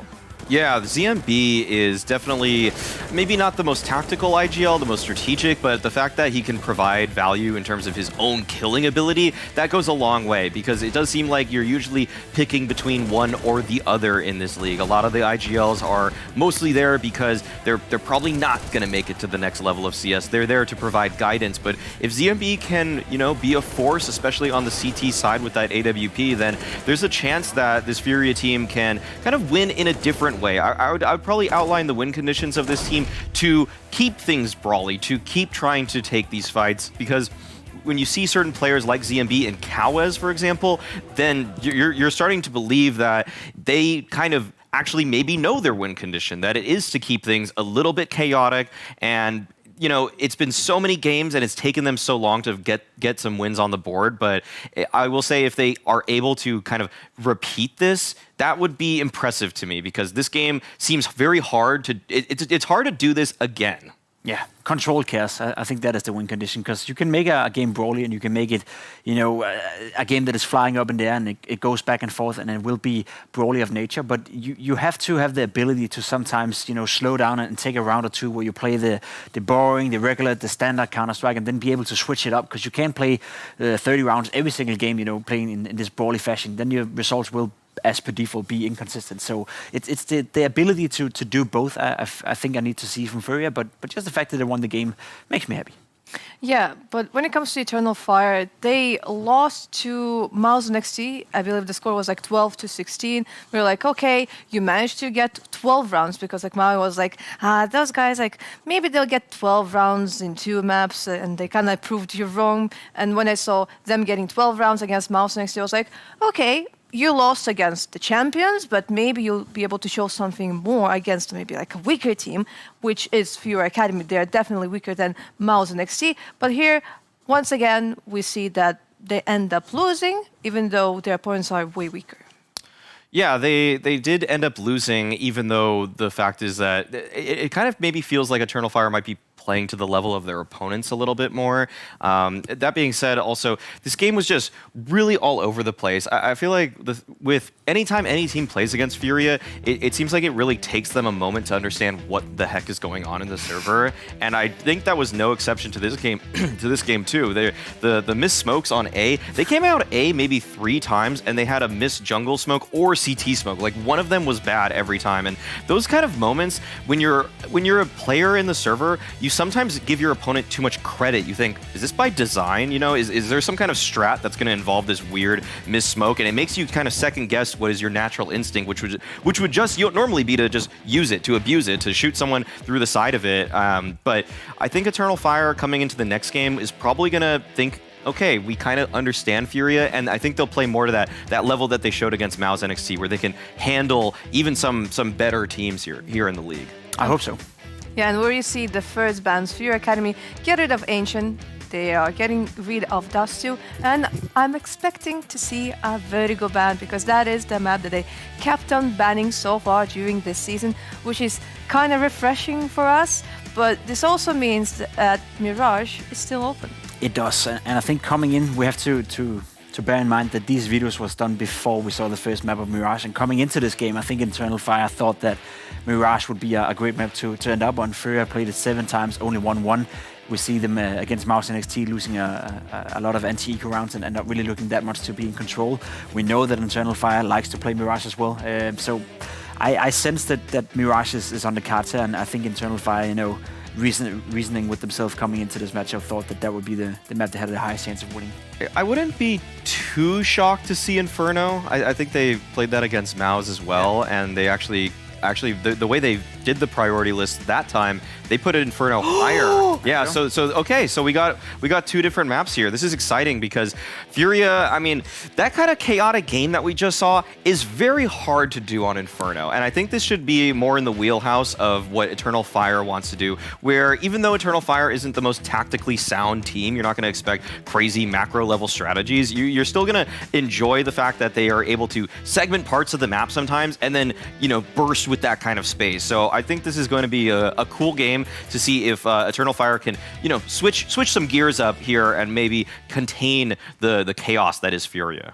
In the end of day 2, we had 2 Infernos, and we started day 2 with an Inferno. We're like, okay, guys, we're watching a 3rd Inferno in a row.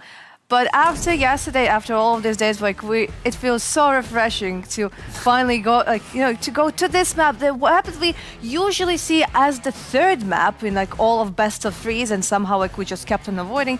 So I'm extremely happy to not see a Mirage, but to see an Inferno. Me too. It's been a while. One little stat we can take a look at here is the fact that the T side of FURIA is actually the strongest side on this map. That's kind of interesting, because we do see it in the Academy League and in general Tier 1 Counter-Strike as well, that the CT sides, especially on Inferno as well, have grown stronger and stronger. So curious to see if FURIA can use that. I assume they get to start on the CT side now that it is Eternal Fire that have prioritized Inferno. So they get off to a good start on the CT side. They go over to the T side knowing that they can, gather up maybe 7, 8, 9 rounds on a good T side. So if you're FURIA, and I think you should be fairly confident. Again, you can't undervalue and understate the feeling of finally getting that W. I think we are going to see FURIA coming in now and with a bit more confidence and hopefully a bit more belief in the fact that they can win Counter-Strike games. With all due respect to Infernal Fire as well, it is a team that they should be on the cards. You know, we saw it even on the odds as well, and we don't see it now. But we saw before that FURIA were the favorites. That's changed now. But again, if you're FURIA right now, you should be fairly confident. This is actually a surprise. I mean, Inferno. We did see Eternal Fire in Inferno. Maybe that's the reason why it is like 1.7 for Eternal Fire Academy and 2.08 for FURIA Academy. But this still comes as a surprise. I don't know. It is a shock. I'm surprised that anybody would think that just one game or one map change here would make Eternal Fire now the favorites. I think the odds were pretty firmly in favor of FURIA on the last map, so for to switch kind of almost just 180 completely, like that's pretty confusing how the map choice is that impactful in this one. I will say though that I think that Eternal Fire, they were my favorites coming into this little BO2 kind of series thing, and so I'm not really shocked, but I thought the first result would probably make people lean heavier into FURIA. I thought FURIA were small favorite in the first one, and I think Eternal Fire are small favorite in this one. Again, it's close to a 50-50 as we get. We don't really know the quantity of Eternal Fire. We don't really know how good they are in Inferno. We've only seen them play it once against MOUZ NXT, so it's hard to make any conclusions. But I think, to be completely honest, we can expect a game that is following the same pattern as we saw in Mirage. It's going to be close. It's going to be brawly at times. People will lose anti-equals. People will win force buys. And then we probably get in a scenario where whoever keeps the most calm at 13-13, 12-12-ish scenario will end up winning. So I think for the viewers out there, you can expect a close and exciting game again. Yeah, it's definitely going to be a close and exciting game. I'm personally looking forward for the Brazilian roster for FURIA Academy to win also the second map. The reason for that is I just feel like they really deserve it. We're playing here in Season 1 and Season 2. You want to see some kind of progress. And if the guys will at least succeed to not end up being on the bottom, in the bottom of their group, it will be so nice. It'll be so On the other hand, it would be annoying if Eternal Fire goes in the debut and don't win a single map as well. So I feel like that's a little bit of a 50-50. But wait. I mean, you start at the bottom and then you go up. You know, if you start in the middle, it's like way harder to go higher, like and see this, huge progress. But here you can just skyrocket. That's true. Yeah, it's possible. I think one thing that's also kind of interesting that I learned thanks to just kind of a Twitter user actually between maps, but like during map 1, is that per Dougie Versus's Twitter, actually, he's switching off the op. It's now actually just Kenshin who's supposed to be the primary opper. I think Dougie is now kind of like a secondary opper. He's a hybrid for this team, but that was news to me, and I just would give a little shout out to that Twitter user because honestly, that's some information that didn't kind of make the rounds for us. But either way, I'm really curious if Dougie Versus now is going to continue to succeed as a rifler because I actually kind of liked what I saw in that last game, but I also think that just changing their primary opper one game into the tournament is a little bit confusing too. Well, let's see if FURIA Academy will be able to secure a second win, or if in the end of this day both the teams walk out with a big W. Let's just go to Inferno, to Hugo and Harry. Yeah, splitting it right down the middle. A happy day for everyone. What's not to love, Harry? Exactly, Hugo. I mean, that is the best outcome, right? Is that they both get a map each. That would be pretty cool. And I do think Eternal Fire, they've showed a good face on Inferno already. So yeah, no, mate. I'm hoping they can give FURIA a run for their money here. I'm also kind of grateful that we're getting some fresh maps in the pool as well. It's been a lot of Vertigo, a lot of Mirages this time around. We might have opened with some Infernos to begin the whole league, but haven't seen it since. So this is nice. Still waiting for Nuke, still waiting for Ancient, still waiting for Dust 2. Two of my favorite maps in the pool right now are not being played. So I guess people don't want to get too tactical. They want to save strats for the finals maybe, or even for the Gauntlet. Once we hit BO3s and a more normal VP.Prodigy, right. I think we're going to get a lot more, especially teams saving maps. I actually, we meme a bit. I don't think Astralis is one of those teams, but I think there are some teams who are going to go in with some Ancient picks, with some Nuke picks. We saw NAVI, especially like in Season 1, they were constantly sneaking Ancients through and looking so good with Monacy. So, yeah, I imagine we're going to get some more variety moving forward. But for now, for the here and now, for Inferno, Eternal Fire, I'm actually kind of excited to see if what they did against MOUZ can be one-upped here, considering they got pretty good games against the best team in the league, and they took FURIA all the way to the end right there. Yeah, I'm really, really curious to see if ZMB can kind of keep up his appearance from that first game, because it was vintage ZMB. It was a classic, Hugo, and we haven't seen it for a while. Speaking of not seeing it for a while, let's watch this intro. I know what's about to happen here. Wow. Who's that? Oh boy, it's Maui. Watch out! Scrawny little things, just feathers and bones. That was more pirate. Yeah, yar. Yar. Well, Maui, he got that booty all right. Woo! And we're getting into the next map. It's Inferno. It's Eternal Fire Academy. It's FURIA Academy. And it's a T-side start for the Turkish side. So this is where they can show off some of their fakery, some of their strategy. And they had some cool ideas in that game v MOUZ. ZMB getting info.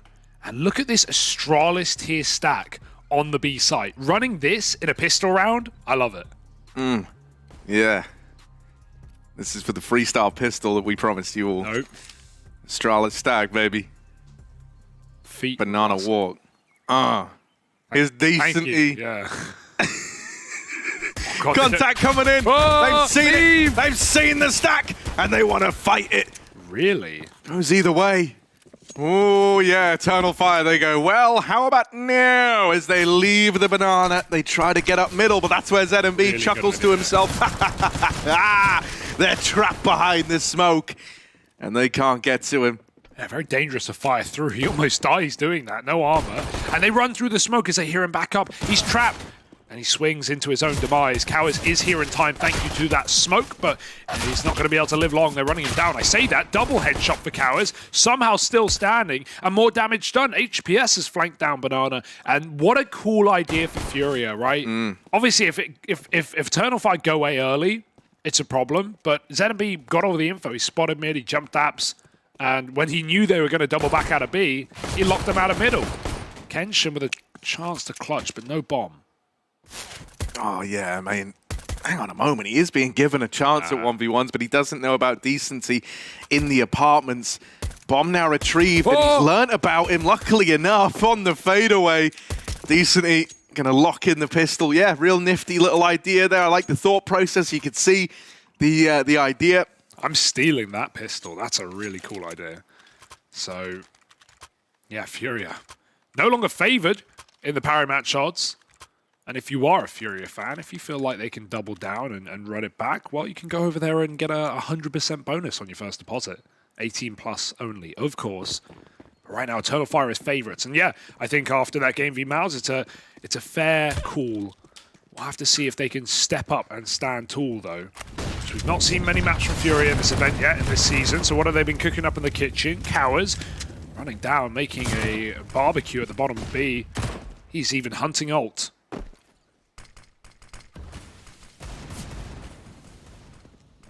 Mate, this is the B player fighting you in alt mid, like. Love it.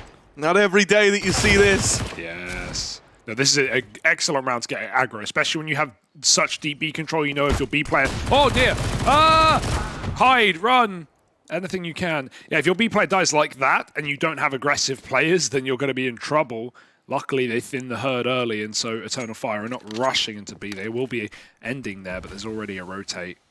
ZMB is low. Got to be careful, but they're not even looking at him, man. Oh dear, finally gets it.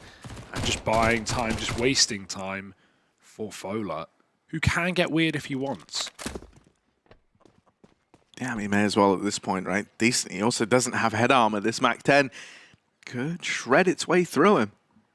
Oh, timing's everything. And Decently holding the angle. Just going to lock in that second. 3 alive, you know, reasonably clean.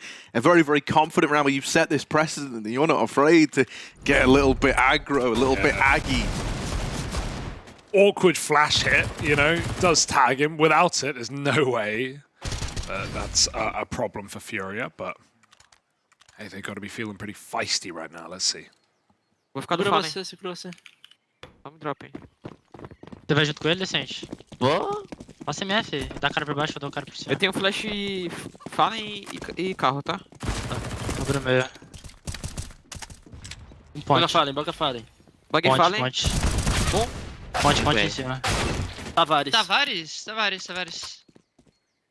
Cadê? Tem um B, comendo B aqui. Só um. 2. Parou. Não comeu full. Ah, velho, não consegui voltar.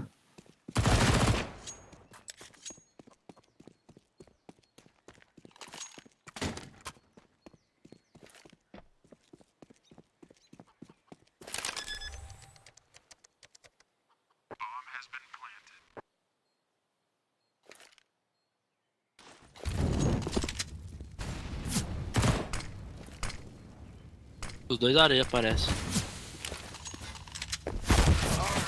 Valeu. Yeah, I mean, FURIA, they get aggressive there. I thought it was going to be absolutely fine and dandy, but this time Eternal Fire were a little bit more aware. They were ready for it. Deegs just sat back at T-Ramp, and when Decency gets caught up top mid, ouch, that's when you know problems are arising. Yeah, FURIA probably going to settle back into more standard rounds now, and hopefully some less aggression on this CT side. It's fine to do it against pistols, or at least it should have been, but now we've got guns out for Eternal Fire. They're not going to let you get away with that. B peak.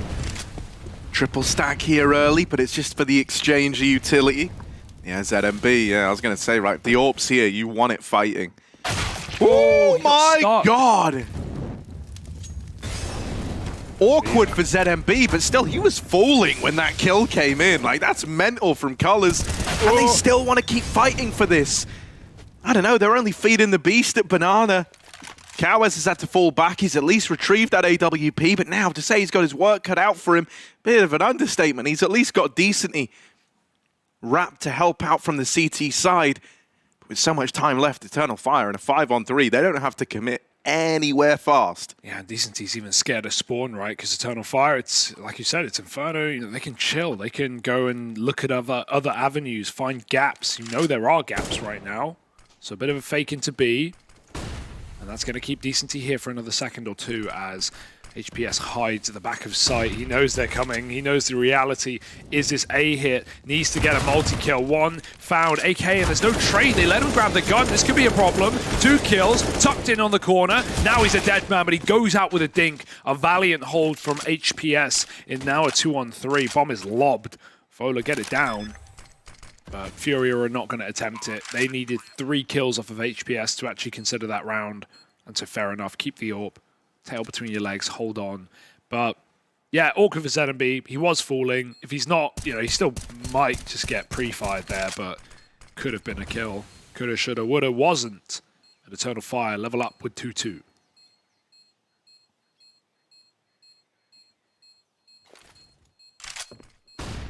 Yeah, I mean, already, like, the aggro moves that FURIA are trying to make are being countered very, very nicely by Eternal Fire. You can tell that this is one that, you know, they've lent into. This is one that they keep leaning towards. One of the only teams that seems super keen to play Inferno so far. But hell, mate, I think the age-old saying about the proof being located in the pudding. Yep. Where's the dessert menu? No, it's not like that, right? It's... I don't actually know where it came from.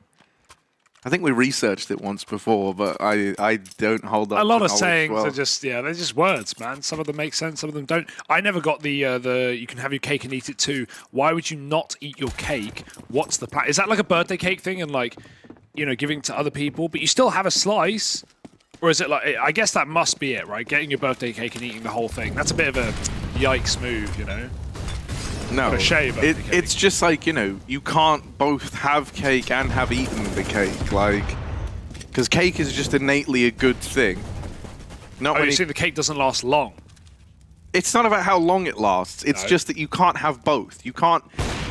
Yeah, but look, I'll revisit this for you in a second. I'll break it down. It doesn't make sense for me. It just doesn't. If I have cake, eventually I'm gonna eat it too, and so. I will still use the saying. No, but exactly, but that's the part, yeah. You have, once you've eaten it, in that sentence, you've just explained the saying. Like, you can only do one or the other. No, you know, you cake can do was one, just the object that they chose. Other. You know, it's not a decoration. You're not going to look at the cake. You're going to have it, and then you're going to eat it. It doesn't, Harry. It doesn't work. The English language does not add up. Don't try and research it. It's not going to work. No, it's not going to work. It's a bad thing. Cast this round. Oh, ZMB with a kill. And look at the read for FURIA, man. They've got deep ult mid from Cowes, and so they go, screw it, let's go B. 4B, everyone B. Bye. Eternal Fire might save. Right. No, not yet. Well, this is awkward, right? Leaning towards B, but FURIA are more than ready for it. They're saving. And yeah, it might be, Hugo. All right, cake me. All right, you ready, Cake Man? Yeah. It's very underwhelming. It is exactly what I've been trying to say to you. Maybe this, now that I've seen it written out, I can explain it even better. Like, just say it. Stop explaining that you're going to say it. Just say it. The proverb, and by the way, this is... Read it. I don't care. Hang on, just shut up. I'm trying to have a little bit of preamble, for God's sake. Okay. Right. Yeah. The fact that it says this is like why you're so just thick-skulled for actually... Yeah. You're a very smart guy, but for some reason you just don't get... The proverb literally means you cannot simultaneously retain your cake and eat it. Once the cake is eaten, it is gone. Okay, no, I understand that. I get that. It makes sense. But the point... What? The point that why I think are you is fighting silly, this? No, what do you have to gain? Are you from... You know, Big Apple or something like that, like the fruit industry, big bakery. No, yeah, Big Crisp. But there is no value to having cake that is not going. Oh my God, dude! Is my point. It's a weak proverb, but I will still use it. Who cares if you have cake? I care that I've eaten cake. Anyway, with Cardia, he'll have his cake and he'll eat it too, out through the apartments with a kill to HPS. And a 5-on-4 ensues. That's the most off the rails we've gone, I think, all event. So I think it's allowed. Yeah, and then we'll bring it back. Yeah, so probably. Here we go. Decently. Oh, on this push, mate. Oh, no. Oh, dear. Oh, no. ZMB, we need a hero, man. We need someone to save the day. And it's not going to be ZMB. He's just backed up out of middle. Oh, my God. He hears the footsteps. Oh. Oh, no! What? Lights out headshot. A lot of weird moments in that round there. Oh, dear. Yeah, that's one way to do it. Miss the AWP shot. Just, there's an AWP there. Double back, bop him. And, as Mary said on the desk, Kenshin now main AWPer. I can fully get behind it. Like, Dougie looked good with the AWP, but also, his rifling was slick, man. He had some really nice A1S rounds on Mirage, and the few rounds we saw Kenshin, not the few rounds, but Kenshin, when he had the AWP, he came in with big impact, like had that 4K in jungle. Yeah, it seems like a good change, rare to see. But also, these Academy teams are young players. They're finding their form. They're trying to build what they believe to be the right team. So ironically as well, in your statement of, I hate it, but I'll keep using it, that is literally you trying to have your cake and eat it too. Yeah, well, I told you I'd use it. More cake will eventually be consumed. Right, so here's the force buy back in. Around those saved guns. That has broken me, Harry. That is actually... Oh, I'm glad we got to the bottom of it. Though, the cake, obviously, because it was delicious. You've said the word too much now, and it sounds wrong. Doesn't sound Just real. please leave it. Just honestly, I don't care. I don't care. I don't give a crap. Right? So here we go. It's a little B-lean, Hugo, out of FURIA Academy. But as is often the case, when you lean towards B, where do they go? Never B. That's what it feels like. What it feels like for FURIA, at least Cowes. This is a nice position, however, up on the balcony. Oh man, that's brutal. These openers for Eternal Fire so consistently coming through, and it's just forcing save after save out of FURIA Academy. Now HPS is down here in the pit. Takes one to the grave with him, trying to make it a double. Yeah, why stop at 2? Why not more, right? Plant now in. For the time being, he's just going to try and stay alive. Try being the operative word. Just couldn't get the gun, man. FAMAS, not that good. Even after the double Kenshin, it's jiggled, baited, but it doesn't matter. This hurts for HPS because as the pit player and the site anchor right now, both rounds that Eternal Fire have come A, he has double killed on his own and still lost the round, right? Like, you can't really ask for more. A third would be nice, but You know, it's nice. It's a good hold from him. Also, someone we don't really talk about a lot, but I feel like definitely deserves credit, is Wakadia. He's like entering for Eternal Fire. This guy is sick at getting entries. Like reads the top bulk spot. Even on Mirage, he was cracking open the B-bomb site. Yeah, this guy is a really good entry player on the T side. And yeah, we're starting to see Eternal Fire look more and more confident. Definitely, the map is probably doing a lot for them there. Mid-round calls have been lovely. They've avoided the stacks almost every time. And despite doubles from the pit, round after round, Eternal Fire is still converting. What would be impressive is if Kenshin's able to look good and like keep this up with the T side AWP. You know, obviously the devs talking about how they learned that actually, you know, while Dougie Versus was that main AWPer, they decided to swap it and have Kenshin take that role.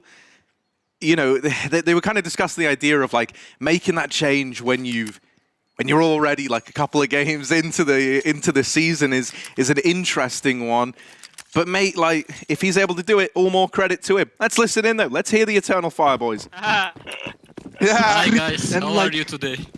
Oh, great, thanks. I'm good, bro. Okay. Tamam tutuyorum okey tutuyorum. Wall değil mi? Wall değil mi? Tutuyorum wall. Attım 2 tane flash. Attım. Boom. Olanın. Yakın, 2 pushluyor. Flash at. Silah da aldı. Oh. Nice. Tamam. Bir flash attım. Aldırmayalım o silahları bence. Flash var mı buraya? Flash var Hayır mı? yok. Sandbox'u yaktım. 2 kaçtı, armorları yok. İkisi de side'a B'ye kaçtı. oynayalım tekrar. 2 Bekleyin. side armorları yok. Oynayabiliriz. Köşeye bakıyorum şu an. C4'ü almamız lazım. Alayder dikkat et, sana Alacağım, oynayacaklar şu an. biliyorum. Bakıyorum ben şu an köşeye falan. Bir smoke atıyorum. Biri bir can, biri AK'li. Tek AK var Dikkat ha. et şu an pushlayabilir. Bakman lazım follow köşeye. CT'de bence boostlu base setup yapacaklar. Biri pikleyecek, biri boostlu olacak bence. Tamam, sıkıntı yok. Tolga bir sumo alsana. Burst'u yaktım. Bitiriyorum. Ruins'e flash attım. Flash atıyorum CT'ye. At. Boost'a dikkat. Boost'a dikkat et. Çatı setup'a dikkat. Çatı setup tam daha Öldü. nice oldu. Bravo, Nice. Banana dikkat. I talk about entries. Swan var Okan. Atacağım. Okey. BT'ye atıyorum smoke. At. Ruin bitiyor, Banana'ya dikkatli ol. Sağa açık galiba, dikkat et. Nice oldu sana, helal. Onu vermemen çok iyi olur şimdi Tolga. Nice round, helal oğlum. Helal bravo. Pilottayım. Ruins'e baksanıza. Enes bari nade'ini atsaydın. Attın mı nade'ini gerçekten? Bana ne gelsenize ben. O da bana da büyük ihtimalle Doğru bir sürü şey almıştır. Vuralım. Vu'da sağa sola dikkat. Sağa sol dikkat. Benim bir Gidiyordu canım adam. var, ben koşuyorum. Canının değeri yok ha. Ölmezsin Nice burada. round gitme. guys. Helal. Bravo, Nice. harikasınız. Hadi beyler. Game time again guys. What is this? Bravo. See, as casters, people often ask us, who are you? But they never ask us, how are you? So I got to give it to Eternal Fire for, you know, being G's, being nice guys. Thanks, boys. We're doing great. Good entries from Wakadia as well. Like, you know, someone calls check boost. He swings boost. They're both sight with AK and pistol, and then he just 180s and bops them, mate. So lovely stuff, just as we were hyping him up.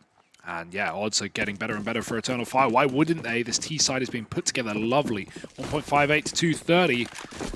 FURIA Academy, big buy here. ZMB needs to show something with the AWP. He jumped spot half all last round and got one tapped, so he probably doesn't want to go near B again. Back on long, holding alt mid. Ooh, cheeky. That's nice. Not even McCarty is ready for that in this round.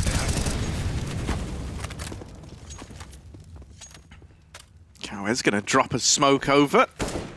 Then get himself boosted over here in CT.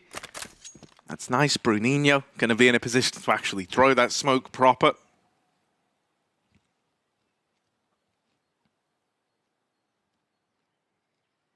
This might have to be ZMB's moment. There are smokes in play, right? But I'll smoke him off now. They learn about that AWP at long, and he's going to quickly try to reposition. With Moto removed, though, because of this smoke being down, it's a little bit rough for FURIA Academy. ZMB's flashed himself through and will get in. Now the AWP ready to stand in this A site, but it's knocked out right away. HPS trying to fight around this one-way smoke down in the pit, and I cannot believe he's milking this for so many kills. Oh, what? You're hoping that they can deal with him, while Kenshin finally will. He's left in a 1v3 clutch. We talk about T-side AWP, and we talk about the ins and outs of it on Inferno, but with a bomb plant, That's going to make it a little more comfortable. It's the fact he's all alone up against 3 that's the uncomfortable part. I don't know, man. It's like waves of opponents. They're coming to him. He can just sit back and relax. Full blind, though. Beautiful flash. It did not look like it was going to get him. And so FURIA, it never gets worrying. It never gets out of control.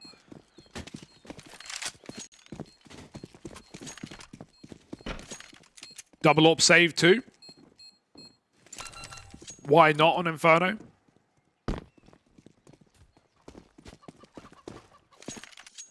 Eternal Fire don't want to get ahead of themselves. They have plenty of money for these constant rebuys, but FURIA are breathing down their neck right now. It smells of Cherry Garcia.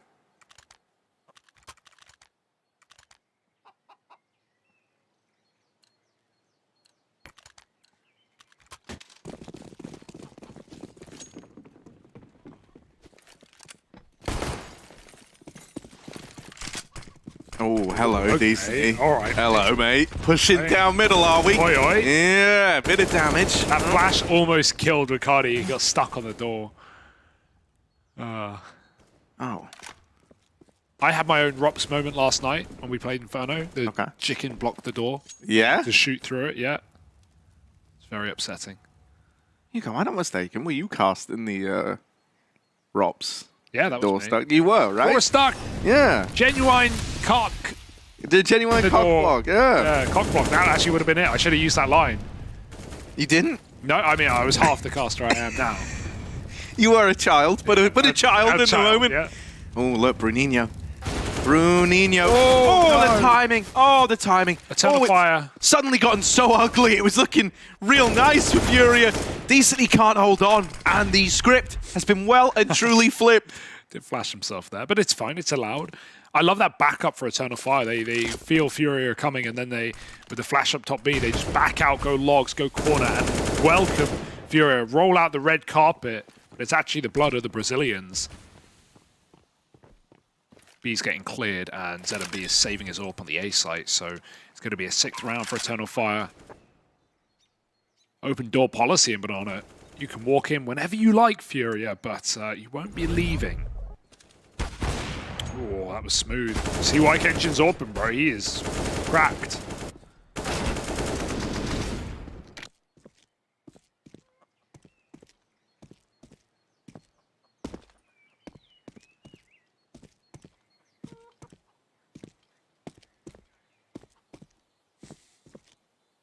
I like the updated chickens. They're cool. Yeah, I mean, I think we talked about it before, but I love that someone did have to put the physics on the little nexticles, I think we'll call them. Yeah, yeah, I know what you mean. Yeah. The old chicken hat. Yeah, yeah. Why don't we have more animals on maps? I know we have like noises. Okay, so okay, go on then. Run down. Go on. What animals would you add? Rats on Vertigo. Okay, that's actually very around. Reasonable. Yeah, because it feels like that building reasonable. is not getting built, mate. It's taking its time. Maybe some. Oh, what do we? Well, nothing on nuke because it's pretty radioactive. So it's we could have ghouls. We could have ghosts. Ghouls. Yeah, ghouls. On nuke. Nuclear ghouls, gremlins, maybe. You do know a ghoul and a gremlin are like two completely different. Yeah, absolutely. Okay, good. You think I don't know my ghouls, Harry? The ghouls from the gremlins. I'll have a think. I don't know. Why do you say ghoul like Stewie Griffin? Ghoul. Mother, I'd like a ghoul, please. Ghoul. Mother, Lois, mom, mommy. Oh, bye. Oh, it's been a while, man. Remember when that was funny? That show. Is it still running? Yeah, of course. Cowes, though, he's getting run on in this round, Hugo. Damn. I see what you did there. Yeah. Is your Academyvs running? Yeah. Then you better go catch him. It's like the refrigerator prank phone call. Oh, was it a phone on that fridge? What? The button. Fridge in the WePlay office has a button. I'm so scared of pressing it. I don't want to press it. Yeah. It's pretty enticing, man. It's like a big red button that says don't press. It's like, ooh. What if I pressed it, though? What if I pressed your fridge button? Anyway, bit of an A-pop. One man lurking B, but I don't know how that's going to go for him. If your team don't get into the A site, there's never going to be this B rotate. And the bomb has been seen. That might cause some commotion, but oh, if Dougie got those kills at B, bomb could have gone back. Instead, 20 seconds, you have to commit. And FURIA know it. Oh, that's so close, but he's still alive at least. You're buying time. You might be forcing a save. Bomb's long. Gotta go. Fast. Yeah, here they come. Fola desperately trying to get in to get that bomb planted. Oh, it's only the tap. He's playing for fights. And, well, he's going to get given 2 at most. He could have stuck it. You know, I guess he hears a player running in, so knows the second he's off the bomb, he's dead. But, you know, at least get the money for your team, I'd say. Kills won't really make a difference, and he certainly won't get to save there with FURIA all over the site. They just run him down. Now the money's a problem. You got players who can buy, players who can't. Likely they just even it out and all buy. I gotta say, by the way, because I didn't want to bring it up as like the important stuff is happening. That was a really good Stewie Griffin impression. Oh, really? Yeah, I think you and him bear a lot of similarities. Yeah. Anyway, thank you. You're like most intelligent 3-foot man in the world. Exactly.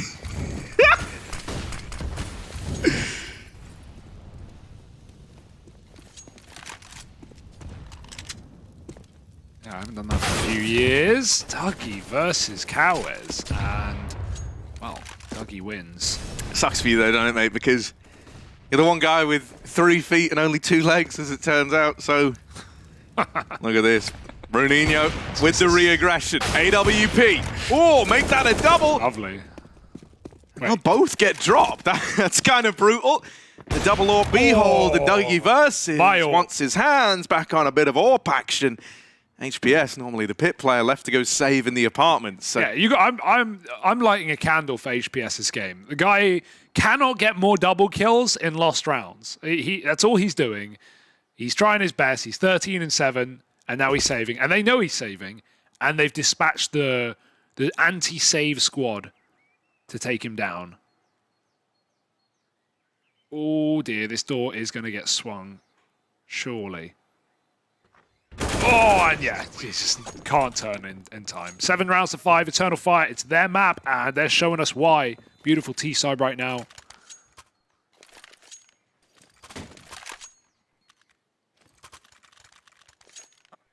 Full eco for FURIA. I mean, yeah, I see players buying $1,400.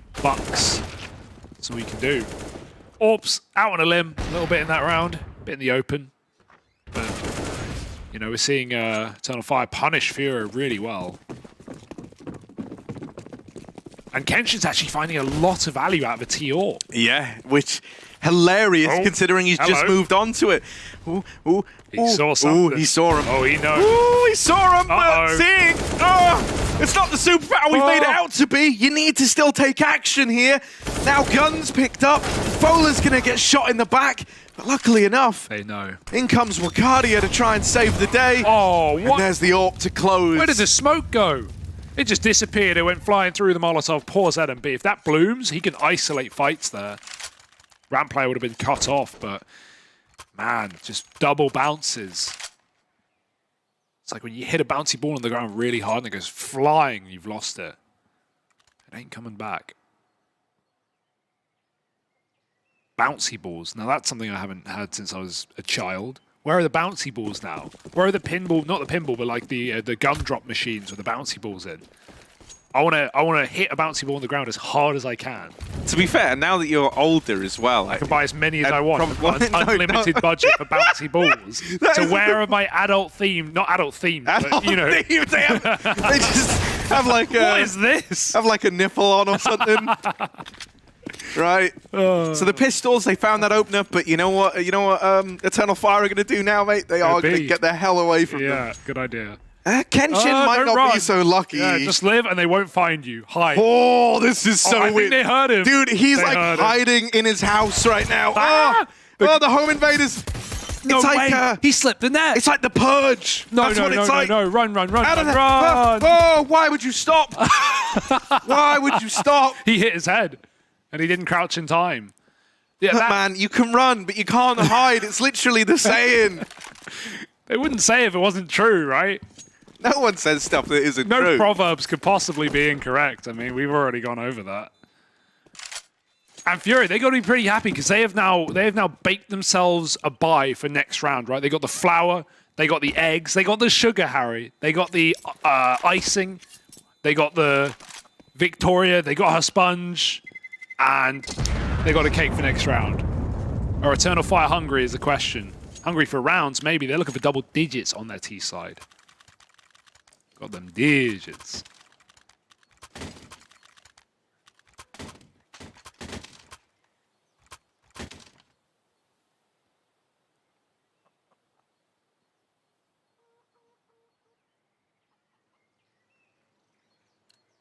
Beautiful.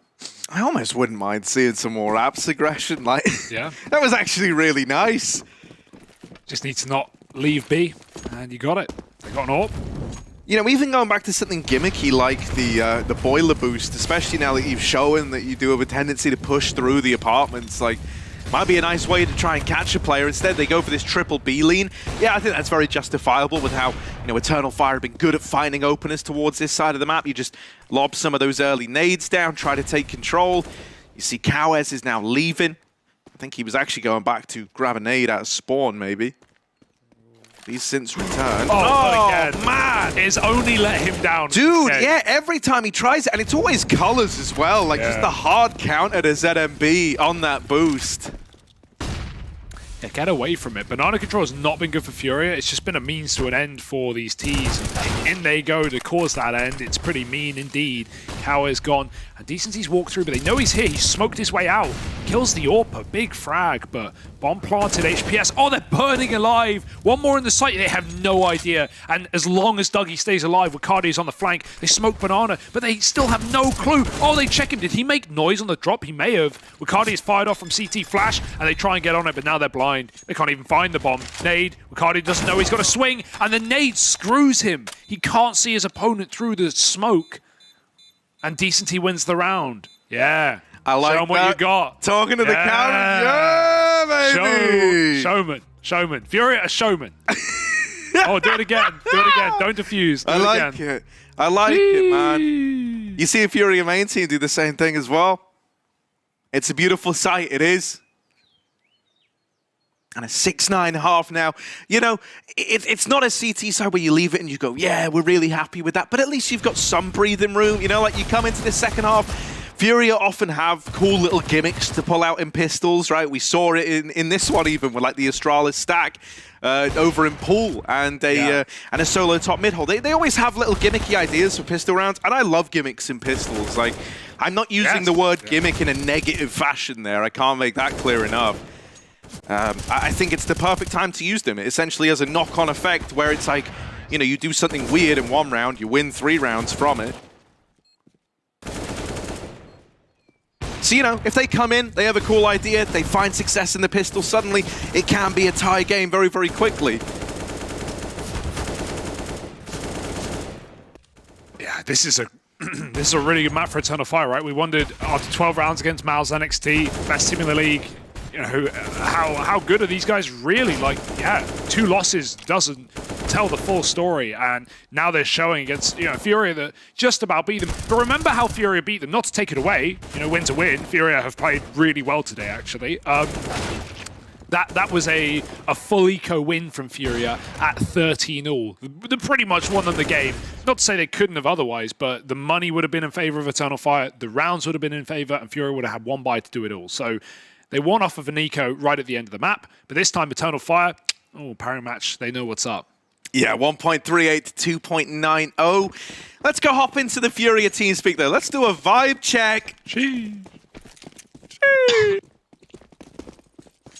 Trava não, viado, por favor. Não me viu o tapete aqui, tá pulando ainda. Tem bug cachorro, lembra? Se tiver. Mata o faro, mata o cachorro. Calma.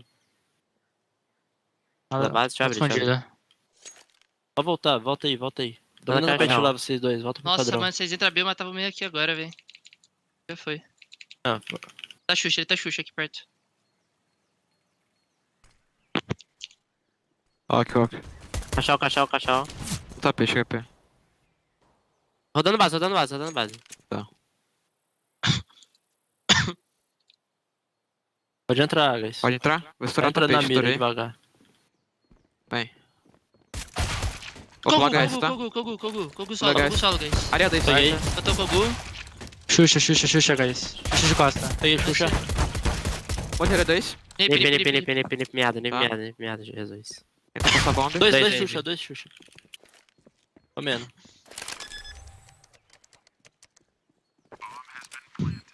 Miada, viado. É teu.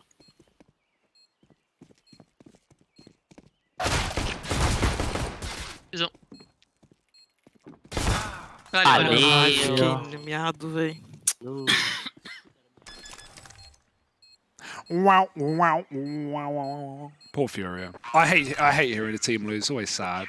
Yeah, right. I want them to win the round. I want them to be like, yeah! I know, dude. It's always devastating, especially because in a clutch, you're always trying to give the guy silence, and then when he doesn't win it, it's just dead quiet. Yeah, it's always the guy moans. clutching who's like, oh! What's worse, your team moaning or your team quiet? I don't really know. Depends. Is it the second round and have we just lost Pistol? Because I think they're both just as bad. It's pretty bad. Pissed around for Eternal Fire, and that's only going to do them good. You know, because winning, it's the aim of the game. AK's out. Cool second round buy for Furia. Dropped over some rifles, those Deeg players, and one man has bought his own. Rich boy Bruninho. ZMB gone, though. That's one of the guns out of there. They can pick it up, but no armor.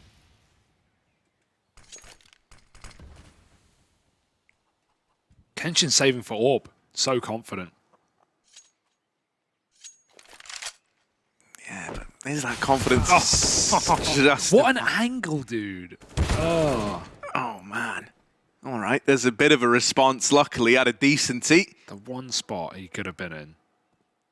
They are up short, but this double angle from the apartments and pit is brutal to get past, man. Dude. They get shredded, and at this point, 12-6, pretty much a lock-in for the side of Eternal Fire. Inferno players, man, they just built different. And yeah, Furia. Also, you just got me thinking about, like, you know, some of the pugs we've had, some of the games we've played, Hugo. We've gamed a little. If you're one of these people who queues a game of Counter-Strike and lose Pistol, and your first reaction is to do one of these three things. Okay. Blame the team as to why you've lost. Like, I said boost me, you know, like people get real, oh, mate. Yeah. Stuff like that. Or you type GG. Oh, classic. Or you do this. Oh, dude. That is somehow the worst one. Like, it's one thing if you have voice activation, but some people like to open their mic. Exactly. Like, can you please close your microphone? I don't want to hear your disappointment. You have one kill. But yeah, there are a lot of. Also, just breath is disgusting, man. Like, don't breathe on me. I'll through take the mints, I guess. Not like that, Murray. It makes me irrationally angry. No, I think it's a rational anger. I think it is a rational decision. But here we go, Harry. Enough with the dilly, enough with the dally. Let's roll in that dolly, because it's Furia on their first buy. See, I know you get that. You know your cameras. Like a dolly cam, you know? Yeah. No, okay, I thought that's what... Come on, Harry. Look at this, Kenshin. Well, it's confident, but it's kind of like a Furia CT round, you know? Run down. Yeah, I mean, it's a bonus round. Yeah. You know, you send the SMGs in, you try to throw something wild at Furia. Sure. Hope it works, and well, it doesn't. But you know, if hope were the defining factor of success, it might have. Yeah, shame that. Wakadi is very fortunate. If he walks through that, round's over. This is still winnable. Like, Furia would have to really balls it, but yeah, Wakadi walking through would seal that deal, and Furia would probably just go back to A. Right now, though, patient. There's a molly for Fola. Now, if he times his molly right, he can split this push in two. It's not, though. He's just slowed it down. That's all he's done. And so it's not really going to help him. He peeks in front of it, though. HPS dead. Nice little angle here. Off angle at the fountain. His teammates spamming spawn. They might go back because they have this ult lurker, and they might have even heard Wicardia run away. He's now realizing the error of his ways, and Furia, who here 2 players at B, want the weaker side of the options. Wicardia back in the bomb site. Let's see if he can hold on. No, immediately gone. Poor guy's been in apps all round. And that's a lovely little rotate for Furia. They wanted to go B, but they also weren't dead set on the decision. Got to be able to call on the fly, especially on a map like Inferno, where rotates are always happening, CTs are always moving around, and new info comes out every second. Hey babe, new info just dropped. You can sign down the mic for that one. Yeah, can I? Is that a... Yeah, it's approved. That was a pretty weak sigh, if I'm honest. GG. GG. Boost, noob teammate.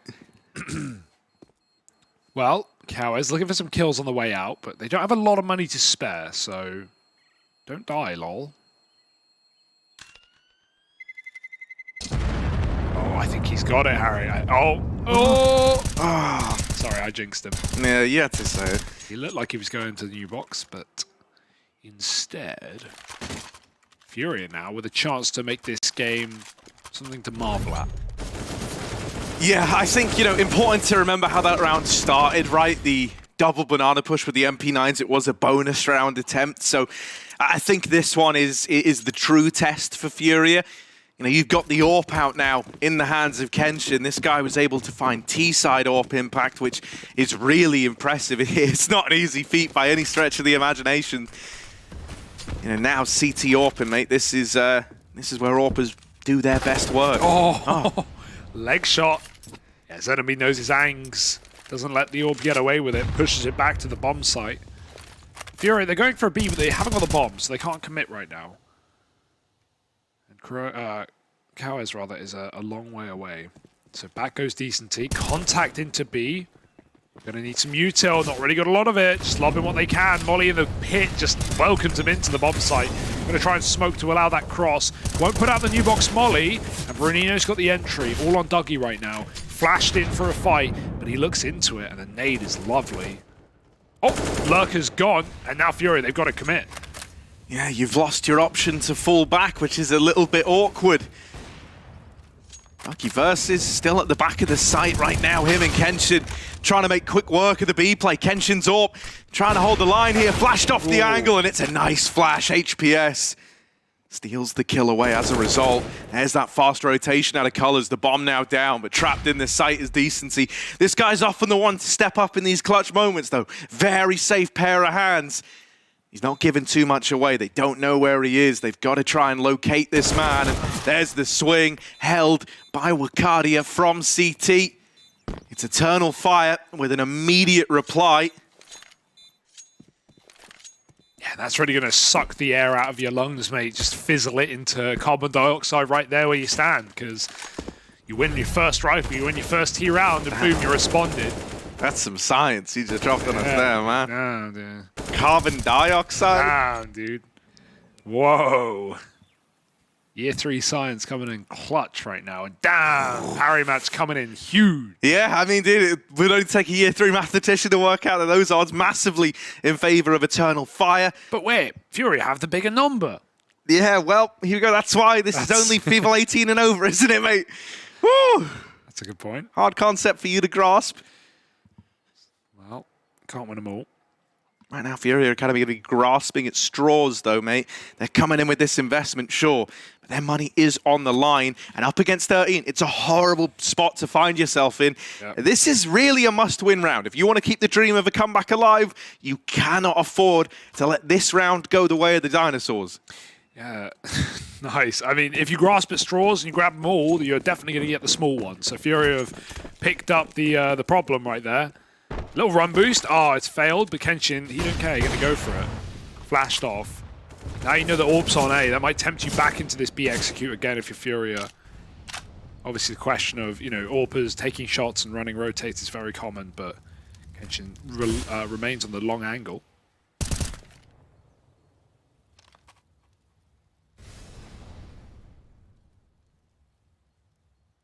Just chilling. Nice slow default for FURIA. Bleed some time, burn some util. You don't want to be running into mollies in 20 seconds, or with 20 seconds rather. Apps round, they're going to try and force their way out middle. Academy? Yeah, everyone's favourite team. Eternal Fire have, I just read the top, have a really good long setup. Yeah, the F Academy. Yeah, F Academy. Oh, but smoke on the mid side. They just run through it on Boiler. It's only Makadi in the site. Nice try. Dink on the second. Good damage. Yeah, they're in. Or does make out like a bandit. It's a very ballsy peek. Yeah, I respect it. I don't even like that he attempted it, really. I mean, it's so risky.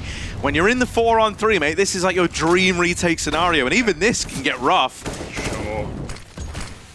Retake smoke's going in, gonna deny vision to this pit player, gonna make these crossfires a little less effective, and oh my god! What? This is a dominant retake here. Orpa, by the way. Dougie versus comes in with a double on the bomb. They don't get him off, they're sticking it.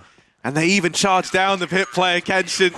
Doesn't leave anything to the imagination there. 14-7.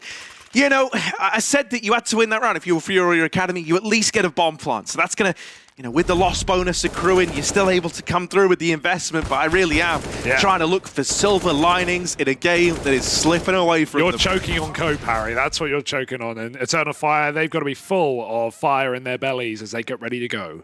Hello Twitch chat. How are you today, guys? We are great, thank you. Yamuk neydi tut yeter. Yamuk neydi tut yeter. Tamam.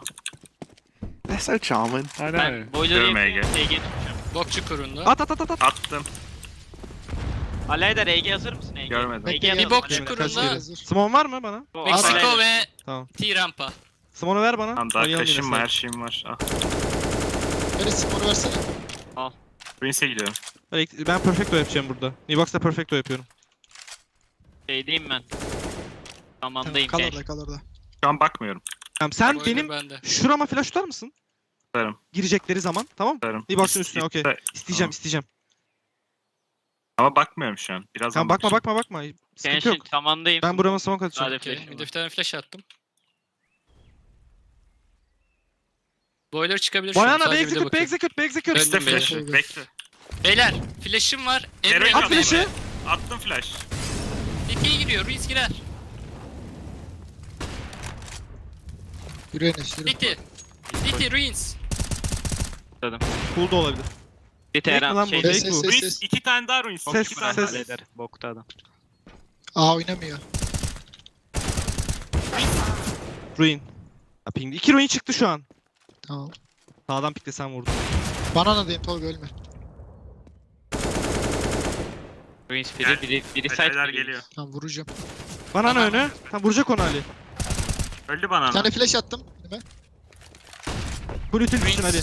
Nice. Biri 2v1 O da Ruiz. Yaktım. Onu var. Nice. Bravo. Nice oldu.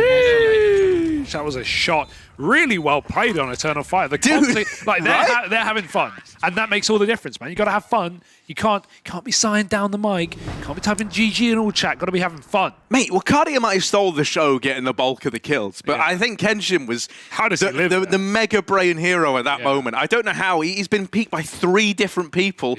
He's trapped over towards Ruins. He gets the info on the Banana player. He learns about the Ruins player. That sets Wakadia up for that little double kill, and then he goes on to close out the round. Sexy shots. Really nice work, man. Like showing, you know, he's not just someone who's good at stepping up in moments like that, but he's a smart player as well. That's 3 retakes in a row, so you got to keep that in mind. Like these have been really well coordinated retakes. NB, he's been a bit quiet, coming in loud and proud. Lovely pre-fire entry, but he is going to get traded. Yeah, I mean, really well coordinated retakes in the CT side. Definitely a good map to watch Eternal Fire on, and oh my god, maybe they heard it. Yeah, I think Brunino was ready for that. Here's the head bonk. Flash through the smoke dodge, but Bowler's got a lot to do, and not a lot to do it with Wakadia in a Uno v4. And it's not going to happen, just walks amid smoke. So FURIA, they're holding on, but they're up against insurmountable odds. A really nice pre-fire, wow. Kind of sick that was a reaction shot out of Brunino, right? I thought he was already on the angle. It was so fast. And I mean, I can imagine that the guy boosted felt the same. We got this little AWP out, you know, back in the hands of Kenshin, but it is a force buy here. Yeah, definitely don't count him out. Count him out of a... Okay, yeah, no, count him out. Yeah, forget it. Just ran down mid. But yeah, FURIA flashed mid every round. Like, AWP has never been able to do that. I don't really think Dougie had the spawn either. No. That's a very optimistic play. He's trying to tuck bench or something. Oh man, they're quick. They're quick. But this AWP's here. You know, you are running into like the two big guns. Colors. Oh, get out! Get out! Oh my God, run away. They let him go. He's lucky to still be alive. Oh Kenshin, no, Kenshin. Cowers. Kenshin v Cowers. Cowers. Okay, he's gonna get out. Cowers gets out. Oh. They're gonna trade the guns. Dangerous. They do it silently. Yeah, in the open. Smooth. In the open. Smooth moves. Oh, see, the bigger the gun, the far more fun for Kenshin. He's gonna blow Cowers' brains out all along the wall. New painting just dropped. New NFT just dropped. Colors. Oh, yeah. Well, that's B done. And that might be the round. Kenshin should really just run away. Bomb has been planted. 2-on-4 and FURIA. I mean, with the money broken, scoreline looks dire, but with the money broken, they get a bit of breathing room here to pick up some pace, get some rounds back. Yeah. Not sure what. I think he was just trying to get into bench while the AWP covered, but like every round, they have flash mid of this half. Like no one has peeked mid. No one has gotten away with it at least. When Kenshin's tried to AWP it, he's just blind shooting and out of there like a light. Unplugged.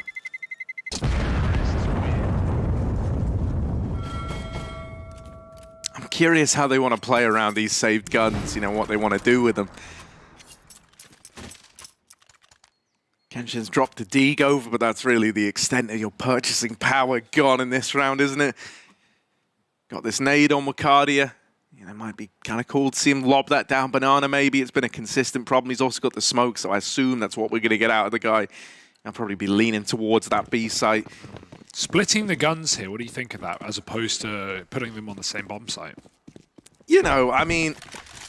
Oh, hang on. Okay, right. With that not connected... Yeah, you know, normally you play them together, right? Yeah. Just to increase the odds of if they do come your way, you're in with a chance, and if not, you can save them. Kenshin, though, he's really pushing the boat out. If he repeat, he had ZMB with a bomb trapped on ramp that he saw earlier, not with the bomb, mind, but with the AWP. Instead, he gives it up. Fair enough, he is 10 health, just trying to double save, but could have made that round weird. Why talk potentials? Yeah, you know, you've already lost the AK at that point. You're just concerned with keeping the AWP alive, right? It would be nice to send out one of these pistols to go get that AK that's dropped down in the tunnel. You know, seeing as a lot of them are just USPs, it would be a lovely little bonus to get out with. But they're just going to play bodyguard to this AWP.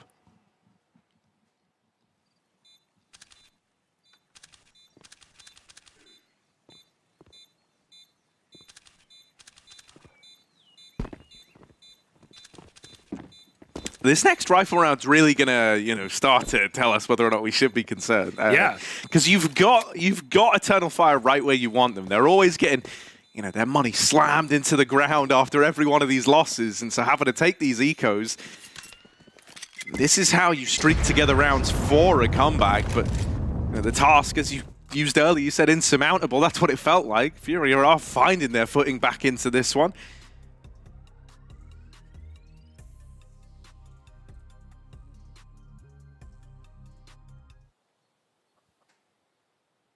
Well, let's see. Because the buy, yeah, it's fine, but it's lacking full util.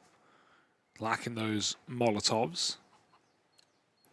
Despite that, it's everything you need to get it over the line, Eternal Fire. You know, I think they've these last few rounds with low money, they've been very optimistic. They've gone for B pushes, they've gone for mid pushes. They've been fine throwing themselves into fights. I think we'll probably see a more standard round for Eternal Fire. Wait for the execute. Remember, their retaking was what has been the best on this CT side, in even odds rounds especially. So, I'm all for it. B getting cleared out. FURIA have that top banana.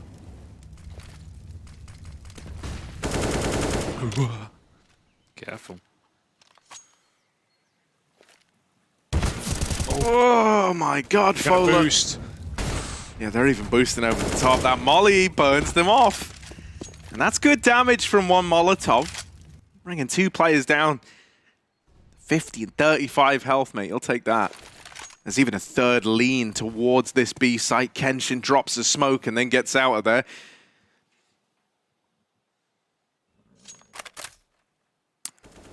I like that decision now. Have him rotate in, lob the smoke, leave. You still got a smoke in the site. You still have a Molotov as well, or an incendiary rather. And so as long as you keep replenishing this, you're going to be all right. However, they don't, and oh dear, that smoke is instead used over here at Pillar, but now you need results from it. Academyvs is only good for one. You really don't want to call it, but you might have to. Yeah, oh they don't even. God. That's a difference, man. You can tell they're starting to get sweaty with it. Not even poking your head in for a kill, for a luck shot through smoke. You're just giving up the round, and it's the safest decision they can make. They'll get given respect. FURIA will allow them to get away with guns, but at this point in the game, FURIA should absolutely be hunting. You have essentially unlimited money. If you lose a round, the game is over. So you can lose everyone in this round. Get out there and take those guns down. Yeah, they're being very measured. I'm very surprised at that. Maybe some nerves, some inexperience, but there is the only downside you could even like justify is, oh, we would give them AKs, but I don't think at this point in the game you should be massively worried about that, as much as you should keeping this opponent economy low so you can get your free rounds on eco, because next round they're still going to have some stuff to play with. Yeah, I mean, bro, like a round where you have AWP, double M4, that's still a deadly little investment to hold on to. Yeah, this B site's getting a little bit worrisome for me. You know, it feels like they're kind of in two minds with what they want to do here. It's one of these situations where, you know, the aggression at Banana early was working earlier on. Then it kind of started to feel like, you know, FURIA finally figured that out. They started winning those Banana fights. I think it's forcing these Eternal Fire players to really play super passive within B, very reactively to what, you know, FURIA are doing. They didn't have any info in that round outside of, you know, that early Banana spot on the boost. And so when the contact play came in, they were caught completely unawares from it. Yeah, we haven't had AWP at B. That would be a nice change, rather than just sitting long. And on these A plays, think about this, FURIA have not gone long this game. Like, they pop short an apps, or they go B. So put the AWP in a position where Kenshin can actually frag out, because he is top of the server right now, or top of the team, second server. 2 HPS, who is having a great game. So FURIA trying to work a B. This is nice. Oh, on the boost. Yeah. Ollie helps Dougie there. Okay, this is like a big moment now. Oh, or it was. Little equalizer out of Cowes. Something, at least. It certainly might tempt you into the A play. Now, Kenshin has been called back from his rotation, but for the time being, Wakadia is all alone down in the pit, trying to deal with these short players. They've gotten past him up into the site. But while he's still here, he's content with that. They can play this as a 4-on-3 retake. You highlighted this earlier. The retakes have looked good for Eternal Fire. Especially with the guy still in the pit. You've got a Secret Service member behind enemy lines, but he's going to get cleaned out.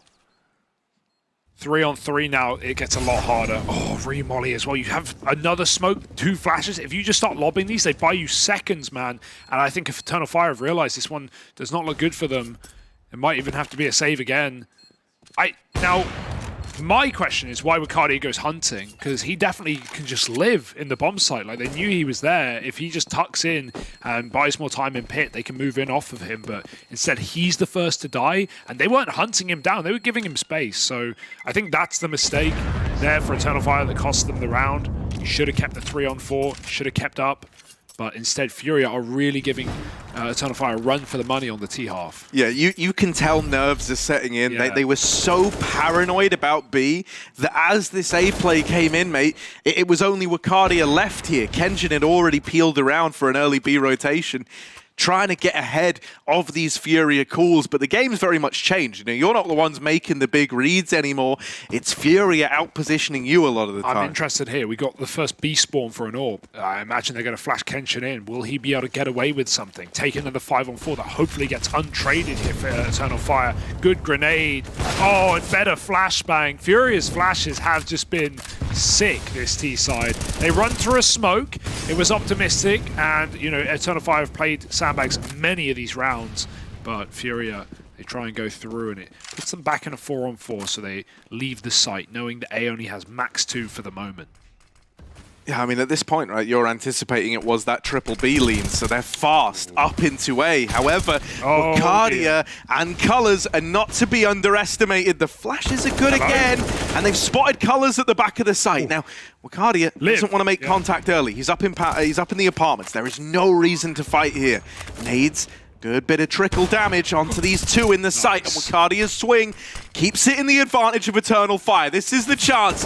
This is the moment, and Kawa's dead. Eternal Fire will close this out at 16-12. Yeah, lovely retakes. It got a bit sloppy there in the middle, right? We definitely had some nerves showing through for Eternal Fire, but they field their first victory here in the WePlay Academy League in their first season, of course. So, yeah, this team has actually been super exciting to watch so far, and FURIA, you know, we've even been seeing improvements from them, so I think this is overall a good day for everyone as we split the series down. Everyone's a winner, right, in this situation. Yeah, both teams win. No, yeah, dude, honestly, like for FURIA, it's going to be a little bit kind of heartbreaking that you almost complete that comeback. Yeah. But one thing that is impressing me about this FURIA squad is that they always remain resilient. They at least give it a go. They're always willing to make the scorelines feel prettier.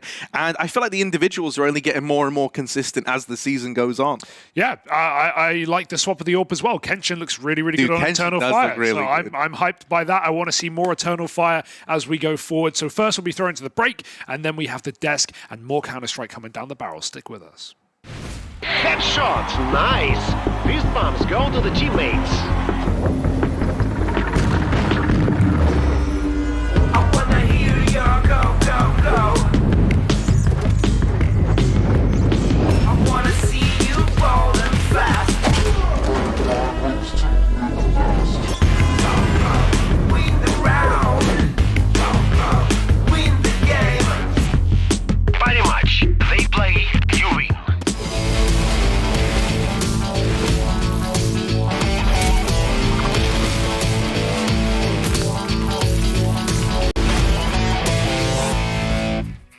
Here at the WePlay Academy League, everyone gets to win. The first map went to the Brazilian roster of FURIA Academy. The second one, it went to Eternal Fire Academy, and they had a pretty good T side when it comes to the first half.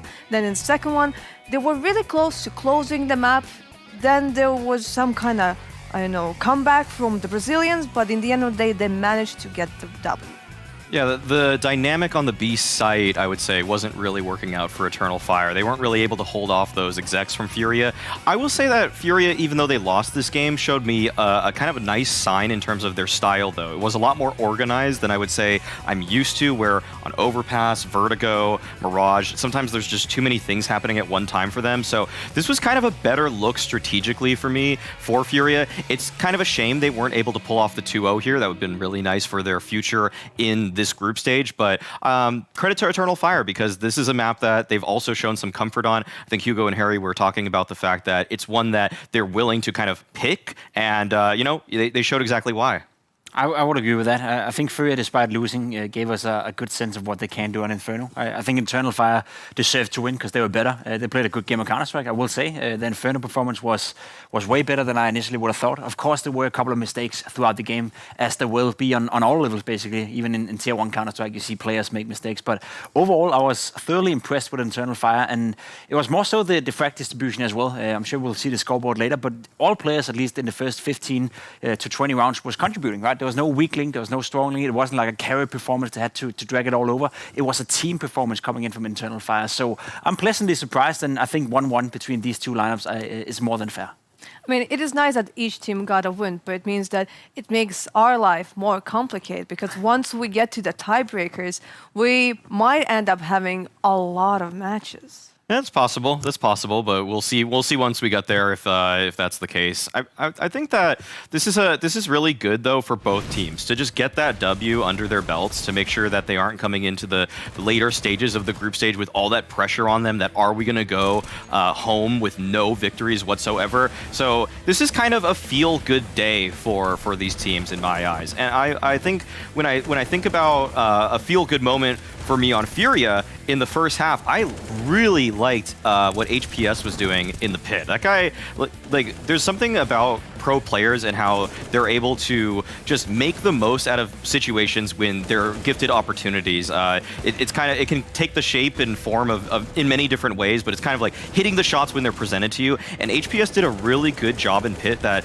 if Eternal Fire didn't deal with him when he was there, he was good for 2 or 3 or even 4 kills consistently. So that's something that I can look forward to, because HPS has not really impressed me too much so far this tournament, but this was a game where I thought, okay, I understand what this guy brings to the table because he plays a lot of anchor positions, and now I have a player that in mind for FURIA that I think, okay, this guy might be able to lock some spots down in the future.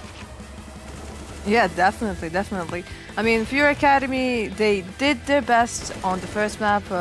Again, I am pleasantly surprised that we didn't get 2 Mirages in a row. Yeah. I've seen another Inferno. Maybe potentially we'll have another Inferno, because our upcoming match will be between MOUZ NXT and Spirit Academy. I'm already kind of getting ahead of myself. I'm just like, I just already want to move on and start talking about the upcoming series, because, you know, you want to see MOUZ NXT like play like all the time because they are so good.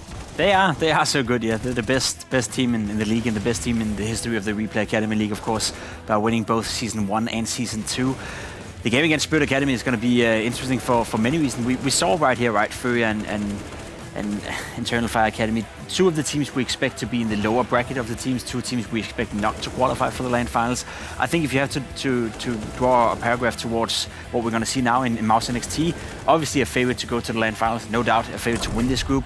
Spirit Academy, we don't really know what to make out of them. I think that's a team that could potentially, you know, contest for a spot at the LAN finals. They looked okay in the first couple of times we've seen them, some potential. So I'm curious to see what they can do against a caliber team like MOUZ NXT. It could potentially be a good game. It could also be a dominant performance from MOUZ NXT. But either way, I think that's going to be exciting. Yeah, and we don't have too much information on Spirit Academy because this is their first season here at the WePlay Academy League. MOUZ NXT, we saw them playing all of the seasons. We already saw them play some other tournaments. We already know some names that managed to get like to Tier 1. Spirit Academy, this is the team that a lot of people were waiting to finally join the WePlay Academy League. They finally did that. And in their opening series, they won and lost 1 game against VP.Prodigy. Yeah, Spirit Academy right now, I'd say the things that we know about this team is that Sotfik is probably the most experienced in-game leader that's playing at this tournament now. The fact that he at one point was on a Spada in 2020, and they kind of were hovering around the 20th rank in the world. So that's a huge boost in terms of their what they should be able to do strategically. Like if he's able to lead them the way that he was with a Spada, it's not like a Spada ever reached some crazy heights. It's just that there was obviously enough of a structure there that they could break into the top 20. That's something that I don't think any other in-game leader here, other than ZTR, technically, was able to do as a leader. So that's cool that they have a strong veteran presence, and it's also really nice to see that Chiron is just such a budding star. I mean, he's really just such an aggressive entry fragger to a fault, I will say, to a fault. That's why he's probably in this league and not somewhere better, because his skill and his mechanics are obviously off the charts sometimes. It's just that he needs to learn when to reel it in, and I really hope that this kind of dynamic between Sotfik and him, hopefully they can work together on some of those issues and make him a more well-rounded player. Yeah, he's a rough diamond right now. Let's put it that way. You know, he has potential to be really, really good. I think we saw that in the first game, especially on Mirage. He had a couple of wild retakes and wild clutches that comes into mind, where you could just see that individually speaking, he's on another level. He can make the difference. Going up against MOUZ NXT, the problem for me is that you need, if you're Spirit, you can't just rely on an experienced in-game leader who have a good game plan and one player who can sort of match a guy like Exertion or sort of match a guy like JDC for that matter. You need the entire team, because MOUZ NXT is such a well-rounded team where all 5 players can, at all times, I guess, be the best player on the server. So do Spirit Academy have that depth to their lineup? Do they have right now the right constellation where all 5 players can contribute in a way that you can compete against MOUZ NXT, or will they rely too much on one player or maybe 2 players? We also did see the AWP player in Artforce do a good job in the first game, then terrible in the second one, so a little bit inconsistent right here. But the point being is that if you want to beat MOUZ NXT in their current iteration, even without Torsi, you got to play on all cylinders. You got to have all 5 players stepping up, and I'm not too sure if Spirit Academy have that right now. Yeah, an unpolished diamond. There's no better way to describe Chiron, because there were actually some organizations that were interested in this guy some time ago, but unfortunately his parents were not really supporting this idea. So even when he would be offered a contract, he would come to his parents. He was like, "Hey, mom, I can become a pro. Like, can you please sign this?" And they would deny it. But I guess now his parents changed the approach. They're like, "Okay, like you. It seems like you're pretty good. You're pretty legit. Like, let's give it a try. Let's give it a try." They watched some of his frag movies, perhaps. Probably, they saw some of his highlights, yeah. Then they were like, okay, maybe you got a future in this. For the Veto, though, the future of this game, I think I'm leaning towards thinking it's going to be another Mirage for the day. I think that right now, Spirit, they've been banning Vertigo every single time that they've been playing. I think that they're going to also... what else will they ban? Yeah, they already banned Ancient there. So I would lean definitely towards Mirage. Yeah, no, it's good. Yeah, I think we're gonna get a Mirage. I don't really think Inferno is possible. I guess I don't think they banned it last time around, but we'll see. I think Mirage is in our future though. Yeah, I think that's a good middle ground for both teams. It's a map we know Spirit Academy can play, and it's a map we know MOUZ NXT is probably the best in the entire tournament at. So they also played it twice already. So I wouldn't be too surprised if we do get to see Mirage. And given that it is potentially Mirage we go out on, there's also a chance that we're going to see that twice in a row. We got it right here. Inferno is not going to be it. So that's going to be a tough one for Spirit Academy. We saw Artfrost do a fantastic job, especially on the CT side with the AWP the first time they played it.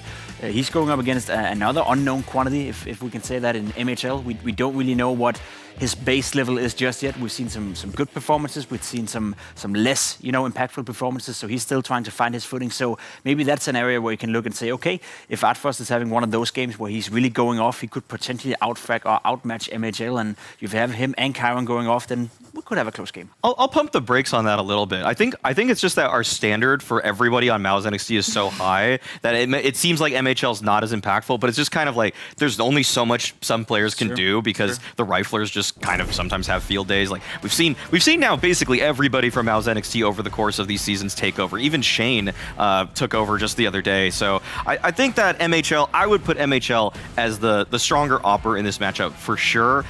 For Spirit Academy though, I mean, Artfrost has actually, he has shown a lot of talent. Like this is going to be a really exciting game in terms of just the pure raw ability in the server. I mean, when we saw Artfrost sometimes in clutches 1v3s, he's just weaving around the pillars, just barely giving a little bit of an elbow, jiggle peeking other players and stuff. It's really actually fun to watch because when he gets that kind of open space, that open court, he can really work some wonders.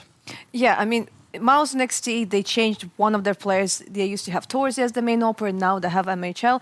The rest of the players, they're already used to their positions. They're already used to their calls. And now MHL, he just needs to maybe get used to who they have Camille. Camille, who is his nickname. Shuhei. Yeah. Yes. In my defense, he is being called Sushi in FPLC, and I was like trying to do my best. I was trying to do my best not to say that. And I was like, what was his real nickname? That's why I just keep on using Camille just in case to to not get into trouble. But I couldn't avoid it. But when it comes to our viewers, it's 122 for MOUZ NXT and for Spirit Academy, which is expected because MOUZ NXT are definitely the stronger team right now on the server. MOUZ NXT is without a doubt the favorites to this match. I expect them to win 2-0, but I do expect them to be pressured. We've seen that in the tournament so far. Even FURIA Academy on Mirage a couple of days ago were leading 12-10, I believe, before MOUZ NXT actually got the S together to keep it politely. So it's a map that they've shown a bit of weaknesses on so far. It's also a map where I will say MHL, he's had a good performance, and he had not a bad performance, but a performance where he didn't really find that much impact. Exactly, and that's the difference I feel like between MHL and Torsi in terms of what we've seen so far. Still early days, of course, but Torsi is the kind of AWP player who just constantly fight. Even when he was sometimes not supposed to fight, he would do it and get away with it because he was so much better than everyone else. Whereas for MHL, he's more calculated. He's probably a bit smarter about it, and he needs to find that middle ground where he can still be aggressive, still find impact, and be the difference maker if needed be, because you can't rely on your riflers all the time. There'll be games where Exertion is not playing well. There'll be games where Shui is maybe not calling the best strats, etc., etc. And then you need your AWP player to be the guy who can go in and change the dynamic of the game. And that's what I want to see from MHL. Does he have that, aggressive, proactive play style as well? He can pull off his pocket. Then he's a much more well-rounded AWP player than I initially would have thought. Well, then let's not delay it any longer. Let's just move on to Mirage. Let's go to Hugo and Harry because they are ready.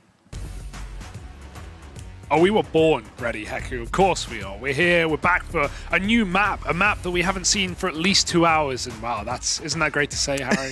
Isn't that crazy? Yeah, no, man, I'm excited though. I think MOUZ always give us a good game here, so so that's going to be exciting, mate. I think I kind of am inclined to agree with Pimp now. I want to see what MHL can do when he starts to really like hit his groove and find that middle ground, right? Because it's obvious when you bring a new guy in to replace Torshi, the one who was good enough out of the bunch to move up to the main roster, he probably wasn't going to hit as sharp right away. But I still think he's done a good job of slotting in and trying to make it happen. I can't wait to see his development as a player. Yeah. Let's look over at Spirit Academy though, right? Because I was pretty impressed with what we got out of these guys on the first day. I think you have some rather exciting pieces in this team. We saw Art Frost and what can happen when he takes control of a game with that AWP. On top of that, I think someone like Sotfik, for example, very, very experienced player, is great in those clutch moments, is great at, hitting and finding timings and little info plays. And so be sure to keep your eye on him doing and getting away with that kind of stuff. Yeah, even going to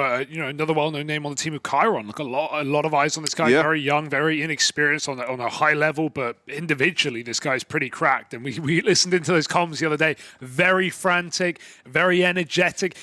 Maybe too much sometimes, but honestly, that can be what you need. To pump your team up and to take down big titans in the league like MOUZ NXT. There's always this idea that like it's probably easier to calm down someone who comms too much than it is to get more comms out of someone who doesn't say a word. I try every day. This is what I was going to say, right? You never talk. Not that you never shut up. You never talk. I try every day to get you to communicate more, but you're too busy headshotting. Yeah, and personally, I think you comm too much. Yeah, absolutely. Well, you haven't even tried to slow me down, Harry, because that would require you to verbally request that back, and that's hard enough for you. Yeah, normally there's external factors in play, though, like with my mindset in our games, so that's always something to bear in mind. So, dude, like, looking at this, Hugo, how much of a run, because everyone's saying, I think Spirit could push them around a bit, give them a run for their money. How much of a run for our money are we talking? Are we talking Spirit can win this, or is this like, kind of delaying the inevitable? Yeah, sure. I think 2-0 for MOUZ. I think, if Spirit can get some rounds here, that'd be impressive. And, maybe MOUZ let the game get tighter than it should be, but I'm not worried about them dropping a map here or even having too much trouble. You like to think, but that's me not having faith in Spirit. It's me having a lot of well-placed faith in MOUZ and what they've done and what we've seen across the leagues from them across 2 seasons so far. Even here, starting strong in this season, it's not like they've had a slow burn and taken a couple of maps to warm in. So, yeah, it's hard to not believe in the MOUZ NXT project at this point. I'm really, really curious if JDC is going to have one of his quiet starts, because I think, we've seen that from him a couple of times, and I do think you can always tell whenever JDC is struggling, because I think even though, in my opinion, Sui, Shane, they both do a really, really good job of bringing the heat on Mirage very, very consistently. For me, you can tell when JDC's quiet because MOUZ just look that much worse for it. CT side, such an important role. He's over towards that B site, right, anchoring it down. Need him to deliver there. T side, dude, he's the guy who can create all this space for you. And so for me, he's got to start strong here if they don't want it to get a little bit tricky. Because, man, guys like Sotfik, this dude's been an underdog pretty much his whole career, even during his stint back in like the main Team Spirit squad all those years ago. Very good point. He's used to this position, and I know he's got the boys in his team, mentally prepared for it as well. Little B-pop to kickstart this one, Hugo. And out they go, flying through. Bomb actually gets dropped through the window by Xertion, who's still standing, and his team have moved in to kill absolutely everyone. Well, your Spirit individuals may be strong, but MOUZ's are certainly stronger. I've been spirited away. Ah, nice. There we go. I don't know anything about that, but I got the reference. It's the... You will know a... anime or something. Yeah, it is. Yeah. If I said like... Dude, I can't actually remember the character's name, which is really... I mean, I haven't watched it. You're not a true weeb. But like the ghoul face guy? Oh, I know ghoul. Yeah, ghoul face. Yeah, ghoul face. I think that's his name. Well, either way, MOUZ NXT's odds pretty damn stacked, Harry. Pretty safe. So, yeah, you can get your 100% deposit bonus over on Parry Match. Just click the banner below. It's that easy. 18 plus or over. Full Glocks. Now, Hugo, if you had to give an anime tier list... Okay. I've watched one anime in my life. You have? I've watched. You've watched an anime? I didn't finish it, but I made it pretty far. I made it through seconds. I watched Death Note when I was about 14. Oh. I know that's maybe not the one. Dude, I don't know. No wonder you don't like it. Yeah. I mean, Death Note it was actually, okay. according to people, is I a wouldn't good even anime. say. The funny thing is, like, I don't watch it and I'm not interested. But I wouldn't say that like put me off. I just got bored very. I watched. You know, I don't know. It's not for me. It's just not for me. I watched a season. That's fine. Got halfway through the second, man. and then one day I just never watched another episode. I'm not rushed. I'm not going to beat you up. Okay, good. Yeah. Well, you can't. You can't. You can't. People are allowed to like things and not like other things. Right, here we go. Little ramp pop, hoping to just shut it down. Nice and clean from MOUZ NXT. Beautiful. But, you know, Spirit, you can imagine that in that they were taking like the existence style timeout where you just discuss this next buy round, put some thought into it ahead of time. Yeah, I think liking anime is fine, but I think I draw the line at liking K-pop. I think I don't think that's okay. Be careful, Hugo. I think K-pop stands, you don't use Twitter a lot. They will ravage you. What are they going to do? Say it to my boys, MOUZ NXT. Maybe. John, you're playing alone B, but do you need to be ready to go back B instantly if they don't go out mid? It's fine, I have it. I They have like the B pops. Flashing mid. I'm on short. Double flash mid. Watch out, top VP, VP. Behind boxes. Boxes, I'm nading it. I'm molly. Two. One more top mid. Two behind boxes. One more. Dead. I have under. Top mid should be clear. They shouldn't swing anymore. Can be out for ramp. I'm gonna leave now. I'm not gonna. I have a good angle against Technically, A lurk, B lurk. I'm jungle, Bobby. Okay. I'm on short. I want Close to the ladder. You can go up. Can I come short? No. Okay. You can be sandwich on You A. can be ladder. Palace one. One ups. Okay. That's it. Second guy unknown. You Canadian, Bobby. Nice. He knows that you know about him. He's still there. I will swap Palace. Clear. I was dead. Nice. I'm picking red, Bobby. Can you pick stairs? Let's go. 3, 2, 1. No, tight. Nice. Good one, guys.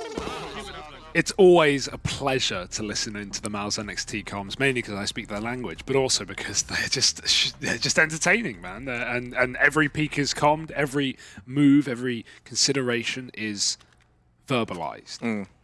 So yeah, it's a really fun team to listen to. And MOUZ NXT, they're here for a reason. They're #1 for a reason, and it's not just the law knives. They help though, plus 10% speed. But what's the lore of Counter-Strike, Hugo?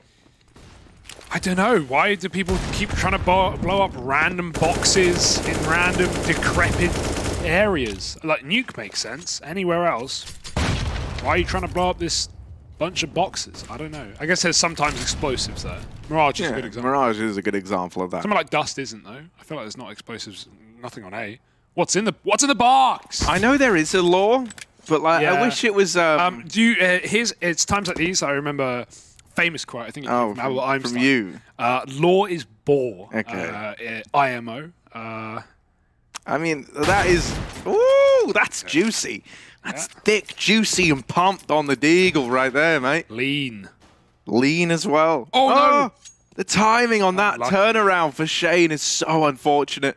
The ball might get dropped in the apartments, though. Sui, sick, ready to complicate matters. Flanks on flanks. Sui, here he is in with a double. Oh my God, the smoke pull, and he's even cognizant of the wrap round. They're behind you. Now, mate, Xertion's got Zontix here. Whop, whop. There he is, cut down by Xertion in the lower tunnels. And it's 4-0, still flawless for MOUZ NXT. Yeah, very clean rounds. It's a good reaction from MOUZ as well. Not just like leaving that that Apps flank to die. I mean, he did die, but there's flanks on flanks. Xertion coming in late, trying to join him on that bomb hold. And that's really, really good stuff. 4-0. And we've got that all put up for us, waiting for no one to get that T-side AWP in. And yeah, he was sick the other day when we saw his debut. So definitely a guy to watch out from. I mean, CIS AWPers and being good, that's a duo as old as time itself. And Sophic has played with many a nutty AWPer. So let's see if we can help him, put him in the right places to succeed. MHL's got here, is rotating out CT right now. And just a slow mid default. Looking to likely end connector, join up with Zontix on ramp, but he's got to find his timing as a solo man. Can't flash himself easily, and there's an AWP on his angle. Patience is key for MHL.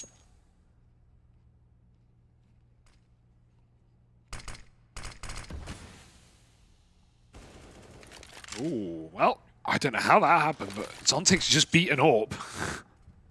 Didn't even use his util until after the fact. Yeah, so that's wild. Just dry peeking. Dry peeking the AWP CT, like, all right, mate. Double scoped on him. You know, you'd struggle to get away with that in like a MG pug, let alone in a pro game, man. That is mental. Yeah, kind of devastating for MHL as well. You don't really get many opportunities like that. This is a good call, though, just grouping B right after the fact. Like, it rotates come... actually, no, it hasn't. Sorry, short play's doubling back. Zergen's read it. He's here, ready to go. Now you learn about the twosome in B, but you get right past it, mate. Not an Eki with those openers. And this is going to be a save for MOUZ NXT. So, you know, first round found for Spirit Academy. They're not all going to start like that. You're not going to be able to reliably pick this AWP bear over towards A, you'd like to think. Yeah, that's not an Eki. That's a heady. Two of them, in fact. Double headshot into the B-bomb site. No save allowed today. I don't know how that's a headshot. Chill, Heartfrost. As we have Spirit on the board nice and early on. Not going to let MOUZ swell out of control on the CT side. In fact, their money is far from that fact. They might buy, but ooh, it won't be pretty if they do. So it's just going to drop a gun over. That should enable at least 4 guns here. 4 rifles, if you count the FAMAS. There it was, just the swing, maybe a bit too wide on MHL. Maybe he's blinking. You know, nothing worse than getting timed, holding an angle, checking your map, letting your guard down for 1 second. You can't afford to do. Especially gets boosted into ladder room to get Cat quick. But that was under the hope there'd be a window smoke, and there isn't. So MHL's trapped. I'll revisit your blinking point in a moment. Okay. Just bear that in mind. No, just hit it. What's... I've trained myself so that when I play CS, I wink my... Doesn't coldzera do that? Like, I'm not trolling. coldzera does that. Yeah, now he's giving me a nod. coldzera, if you like watch him in clutches, he closes one eye at a time. I thought Sotfix saw MHL there. He looked at him in the face. Maybe he was blinking, both eyes. But no, coldzera blinks one eye at a time. I'm not trolling. I am not trolling. That is, that's really cool. It's next level. It's how you always stay focused. They can't catch me sleeping if I never close my eyes. Dude, that's crazy. It's just winking at that point. It's provocative. I don't know, dude. I feel like it uses so many of my face muscles. It's like off-putting. Yeah, I don't know. You have to like really be built different to yeah, I think you do. Does it even work at that point? Like the satisfaction is both eyes closed at the same time. Exactly, right? It's that moment where, like, for a brief second, I feel like I've entered the realm of the dead. You're back in the void. Yeah, it's so comforting. We'll all be there soon. Well, Zergen's gone ahead and sent Chiron there early, and Shane will do the same. The Grim Reapers of MOUZ NXT. Yeah, Frost stuck around, might have to save 20 seconds, and his teammate gives Shane the closed eyes surprise. He's gone, and now Frost wants to recommit, but there's only 10 seconds. Are you really going for it? No, come on. Make up your mind, I think. They've still got money to rebuy off the back of that, but yeah, just one player jumping out at the last second. No way to win the round. And the AWP at least is saved. Everyone else can buy around this, so it's not the end of the world. Looking for some damage on the way out would have been nice. 5-1, MOUZ right back in with the round.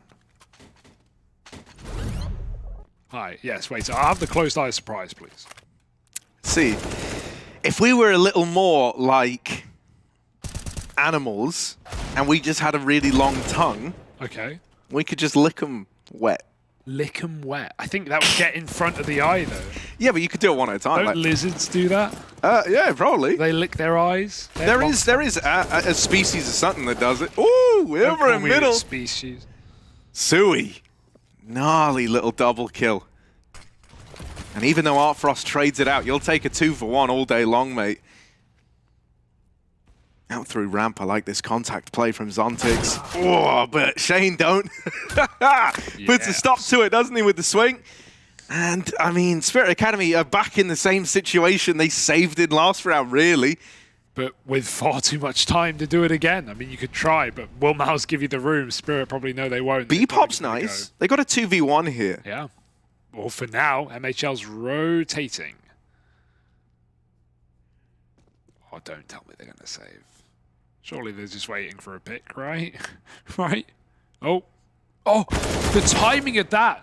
The timing. MHL looks at the ground and JDC gets walked on. All right. Oh, Frost flick. hits the headshot. I've never seen an AWP hit headshots like him, but he won't get out of apps. His lifeless corpse will. And so the AWP is saved, and so is the round by Zertion. 6-1, feels good. Doesn't it just, mate? I mean, you know, for MOUZ NXT, I think, you know, these guys head into every single game with the idea that it's going to be a 2-0, you know? And there's never really too much of a doubt in their minds. We've heard their opinions, though. I'd love to hear what Spirit Academy have to say. Я же второй, нет? Не, я второй, почему? Окей, я дал. Окей. Не дал еще тут флешку одну. Окно. На балконе. Слева. Сейчас убью его, подождите, я фул. Он запикал. Я убил, Найс, бэксайд должен быть. Бэксайд. Да. Даю моли бэксайд. Балкон, точнее, кар. Найс. Бэксайд моли. Он с мэна выйдет. Кичнаю. Бэксайд Вышел мейн. На бэксайд право. Ванвей на мусорке. На мусорке, да. Сам у тебя гранат. Я фейкую. Два там должно быть. Два мейн должно быть. Окно, авик. Я смог кухню обновляю. Ставлю подзиг. Мусорка еще должен быть один, хуй знает. Я прячу за бичом. Мейн не вижу. Я вышел кичен бэксайд. Один хп. Еще бэксайд вышел в план, может. Спрайт справа, да.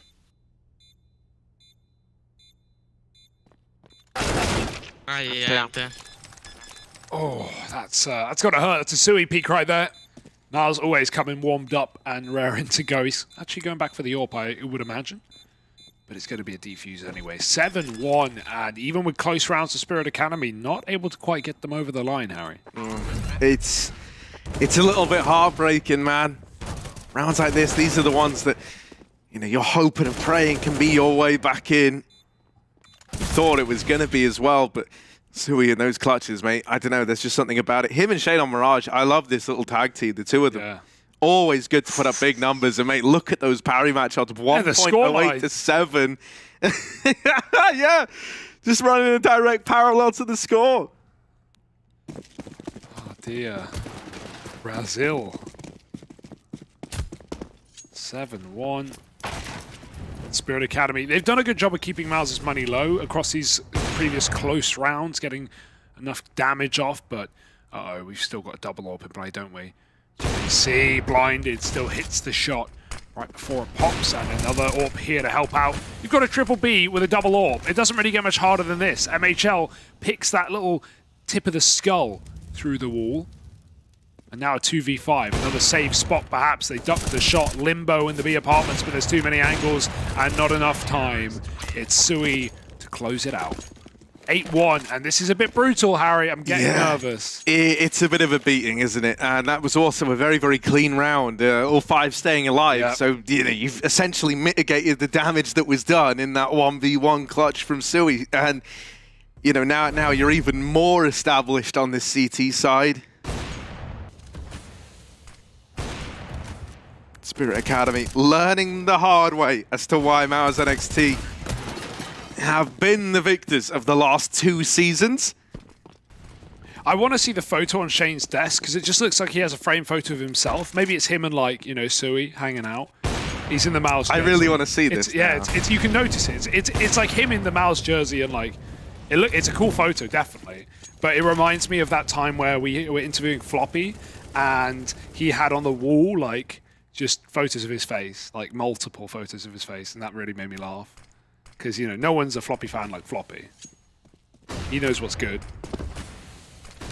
Lots of B flashes, but is this undercruel? JDC blinded, did get that shot. Chiron's just yeeting through window, and despite all that B utility, they've run under. It's been hurt by MOUZ. Rotate's already on. Very dangerous peek for Sui into the murder hole, and, well, he gets murdered.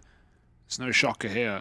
Oh, bailing JDC out could be this window or this ladder climb. MHL's trying to stop Bomb from getting into the site, but he is in hot water right now. JDC gets that kill. Forget the ladder player. He's coming on cap, and this is falling apart at the seams. Dude, you thought Chiron had done enough. You thought that little double opener was going to seal the deal of a round for Spirit Academy, but now they're trapped. Wow. They're trapped at this A-bomb site, mate. MOUZ claps upon them. It went from, you know, you exploiting this gap to suddenly being trapped in a prison of your own making. And 9-1 to MOUZ NXT. Mate, Chiron's jungle, like, lurking. Yes. I really love him in this position. He always gets away with something juicy, right? It was here the other day where we heard his comms as well, and just how hyped up he was getting. But you know, he gets that double, and then it's that MHL AWP in CT never budging, never giving the fight over. Well, it's also what MHL does. He mollies back triple. There is literally nowhere to plant at that point. If triple is mollied, he has default and reverse under control. So that's why it looks so weird in this like 3-on-4, where Spirit are just standing stairs, jungle, bench. They don't know what to do, because what can they do? MOUZ aren't giving them fights, and there's nowhere to plant with 2 AWPs covering. So yeah, really awkward round. It comes down to Chiron needing to live there, but he went to check ladder, and JDC was just so patient on that CT angle. So yeah, we're seeing great rounds out of MOUZ, but obviously they hear that entire underrun. They knew that was a fake pretty quickly.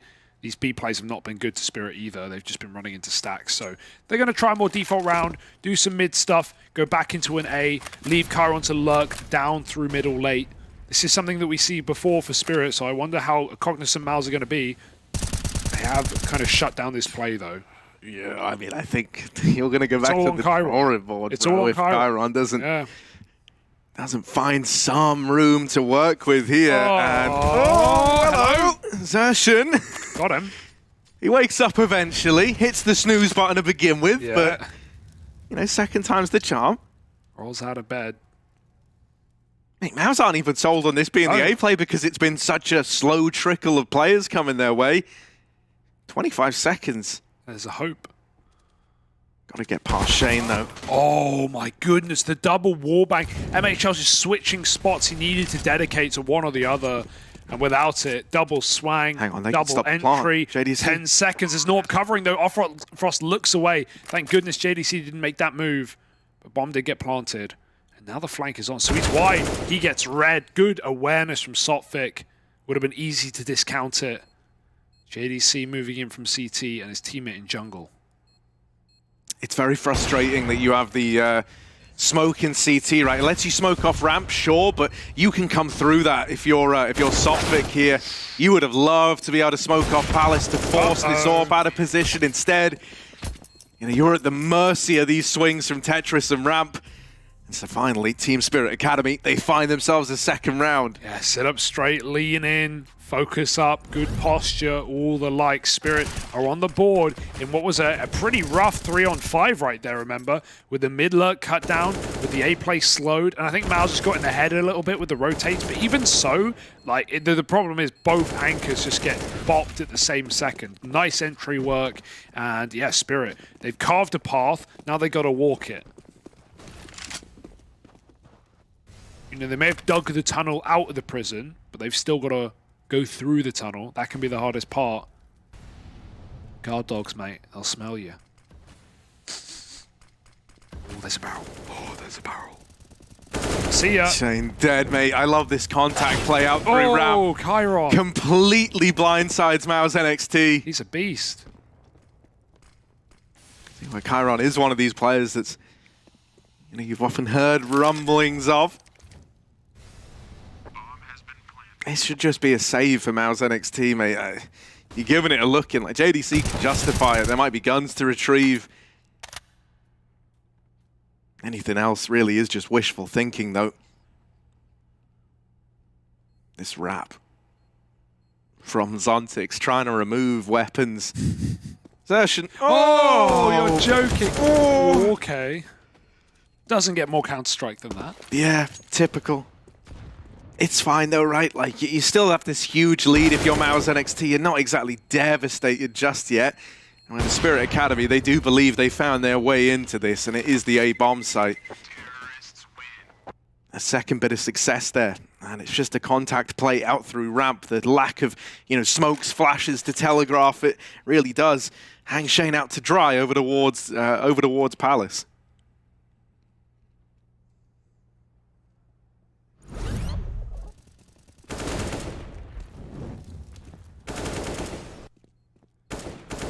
Chiron can keep up these like one-man hero plays. I think we're in for something here on this T side for Spirit.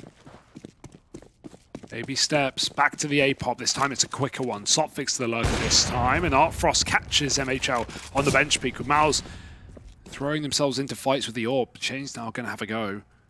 But he's being held. Rightly so, not making that move yet. This is pretty scary for MOUZ. And I like the spirit. They could have just gone, but they're waiting for another kill. They know that that AWP is really all that's going to be wielded. And there's the other kill that they were waiting for. Even the AWP dropped a second time around. And USP just begging for a dink here. They won't give it. And it's a nice clean one for Spirit Academy, trying to crawl back into this half. There's still a chance to do so. Looking for the 9-6. And I mean, you know, suddenly that's actually a nice little recovery out of Team Spirit, right? Kind of from nowhere as well. 9-1 down to a potential 6-9 half. It's not feeling so bad all of a sudden.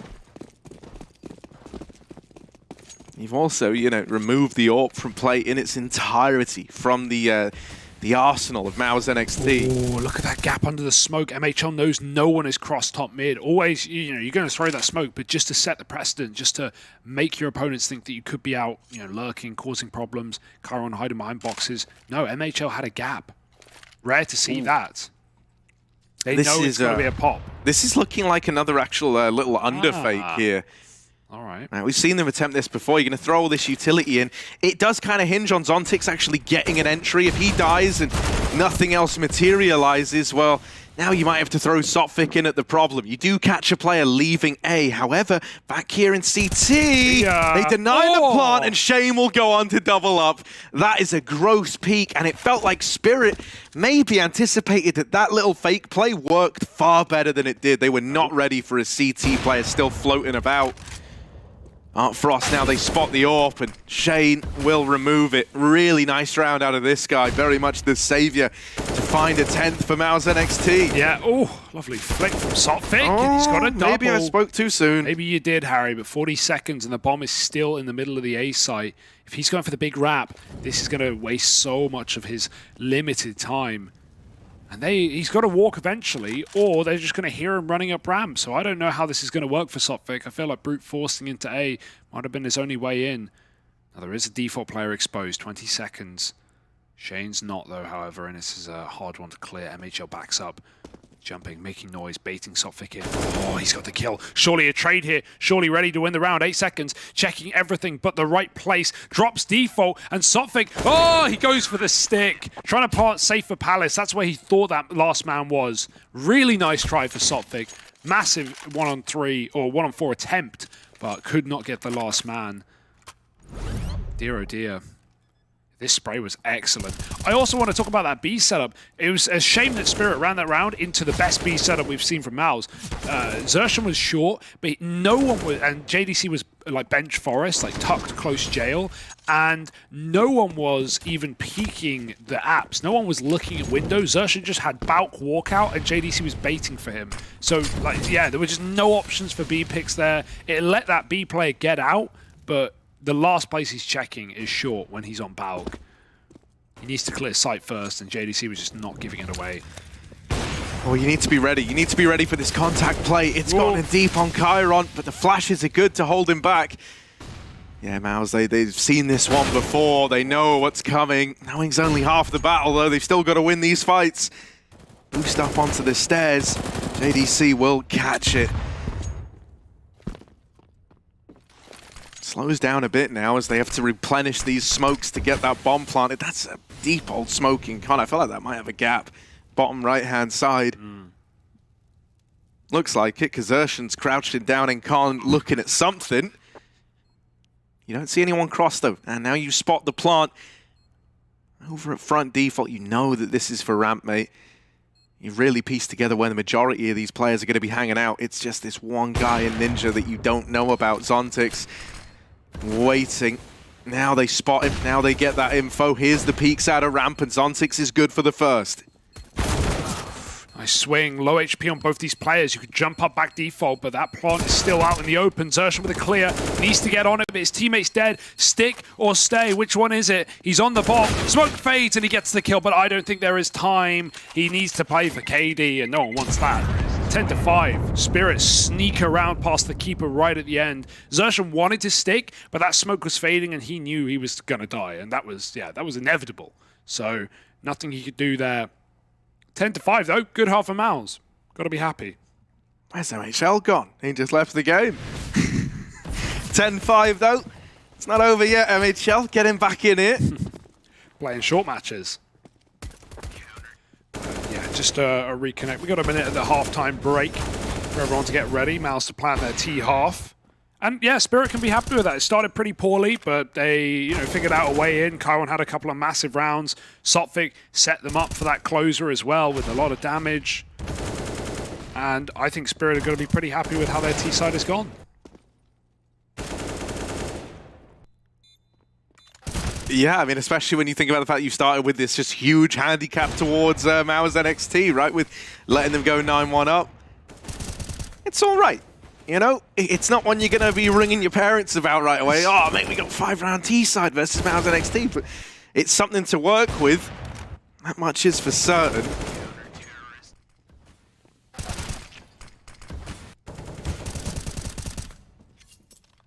As we move into this T-side, hoping we can get some more mileage out of JDC. Feels like it is one of his... yeah, well, only by like his standards. For anyone else, it's probably like fine. You know, it's okay. But I hold JDC in very high regard. Yes. He is anchoring that B-bomb site, so it's not it's not a spot to pop off really. Parry match odds good for MOUZ, as they probably should be at this kind of scoreline. But Pistol can make all the difference for Spirit in terms of coming back. Let's hear more from MOUZ though. I'll do the nades then. I will have 2 flashes. Okay, let's go then. On my call, you guys Milo, just you need to contact give Palace it for then. now. Yes. Beach. Fucking Easy, beach. my warrant, easy. Just contact Palace for now. I'm ready whenever. Yeah, we are close now. Okay. Let's smoke. Let's do this. Smoke. Wait for the flash. Oh, I Palace. missed my smoke, unlucky. Fine. Flashing with Palace. Don't I will see flash him ticket. upstairs then. Flashing Don't go. stairs. Ticket to one. I'm flashing blind. right city. I'm blind, I'm Flashing blind. right city. I Go was push. blind. Boom. Let's push ring. Okay, just take a Watch out second. for I think they pushed mid. I think they pushed mid. Watch out behind us They fast. will play with I have flash. I will ramp. Watch out spawn Palace. Watch out Okay, Palace. go, Fight go for city, close. we need it. Yeah, you should watch I out will peek Palace. on your Ramp. contact. Yeah, they push behind us. One ramp. Two. Let's fight. One more city. One ramp. Two more city. Ramp, Last two last city. two Last two city. Yeah, it's fine. I'm Bomb jungle. triple. Maybe Close kid. dribble. Dev kit. Dribble, dead. What? Drops him. City, Robs. Nice! Let's Fucking go. sick, guys. Oh, it's so much fun. Even the call that they have kit, just because you hear the smoke go out, and so you know that the buyer's kit smoke there. Great awareness from MOUZ, falling for nothing. And Spirit Academy, a nice attempt at the retake, but a little 2-on-4 crunch to get MOUZ on that pistol and propel them into what will likely be a one-sided game. Because now, like, MOUZ's T-sides are just so good on this map, and in general. Like, MOUZ and Ninjas, probably the only good T-sided teams in this event. I mean, funnily enough, I think like a FURIA squad actually have a pretty gnarly T-side at times. Sometimes, yeah. Not But the no, worst. the big two, very much this MOUZ squad, and the YNs. Yeah, you can know them on a first acronym basis. Yeah. You know, I can call them that. Yeah. Ooh, legs, cheeky, spotted. And it's an amputation here up on the ramp. A lobotomy on the A site. The doctors of MOUZ have followed the orders to clean up A. No one else here. It's looking like a save of Spirit.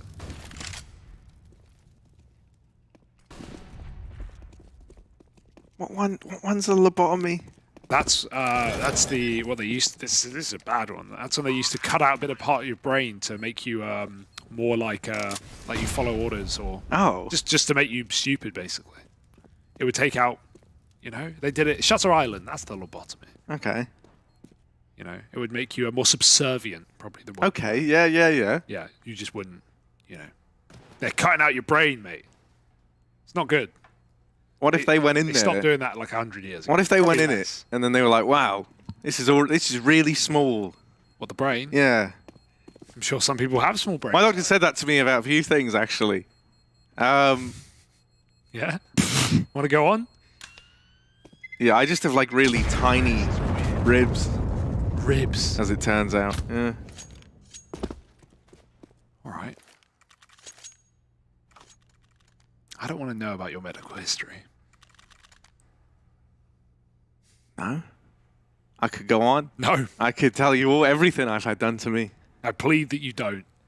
12-5. And let's lobotomize.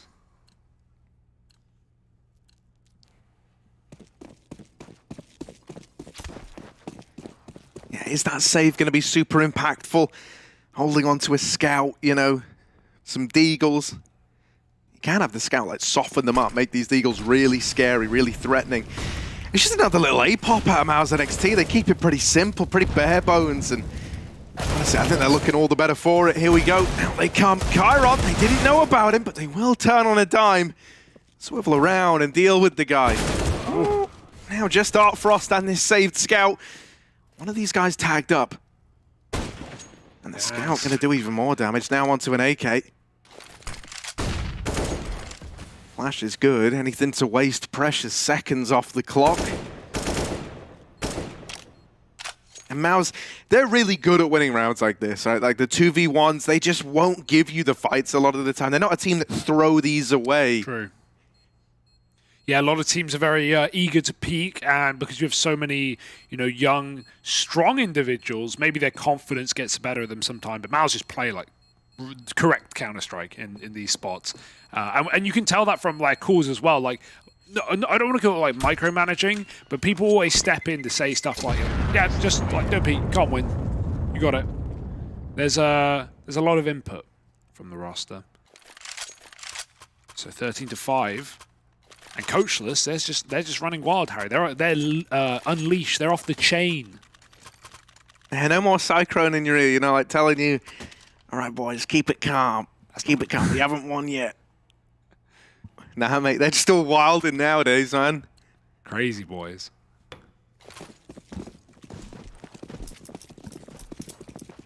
(13-5), and yeah, this is it for Spirit. If they want to actually be in this game, they've got to win this round. Somehow Sui's ready. Did he see something in the smoke? Quick cap boost, and MHL's holding. Absolutely saw something, didn't he?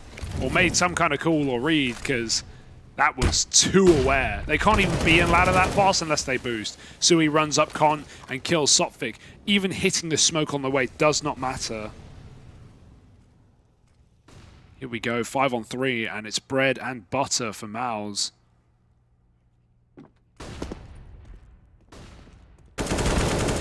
Chiron, we know he's good in jungle. Oh. We know he likes this position. Oh, the man, Zershan, dead as well. JDC, oh, can't quite finish off the last player. 2 points of health on Not an Eki. The difference between a 14th for MOUZ and with it, really, the game, it would have been broken money for Team Spirit. Winning that, they've just kept their heads above water. That's hilarious, honestly, how that happens. And that's an awkward round to lose for MOUZ. 5-on-3, felt like that was theirs. But Chiron, he's so good in jungle, isn't he? Call him Tarzan. He's king of the jungle. Hey! Yeah, got there somewhere. Sui's on an AK. Otherwise, it's a little eco here, so shuffle the gun round. Gonna peek off the run boost, but the AWP didn't even see the run boost. Luckily, Sui will live.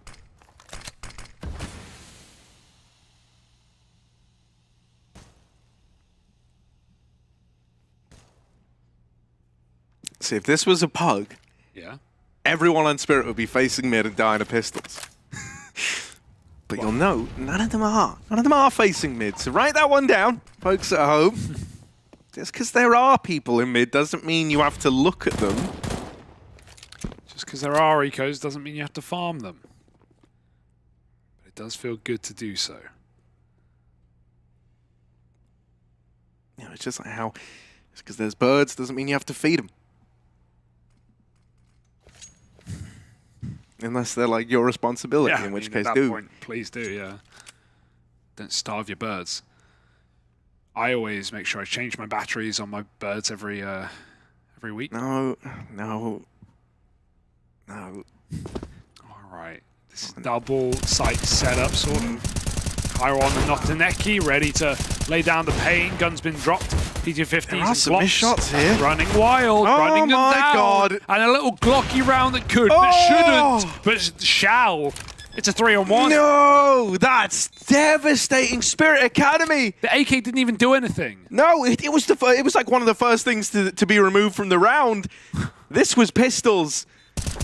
Oh, there's MHL with the closer. Those rounds feel the best to win, though. And the worst to lose, surprisingly. Not surprising at all.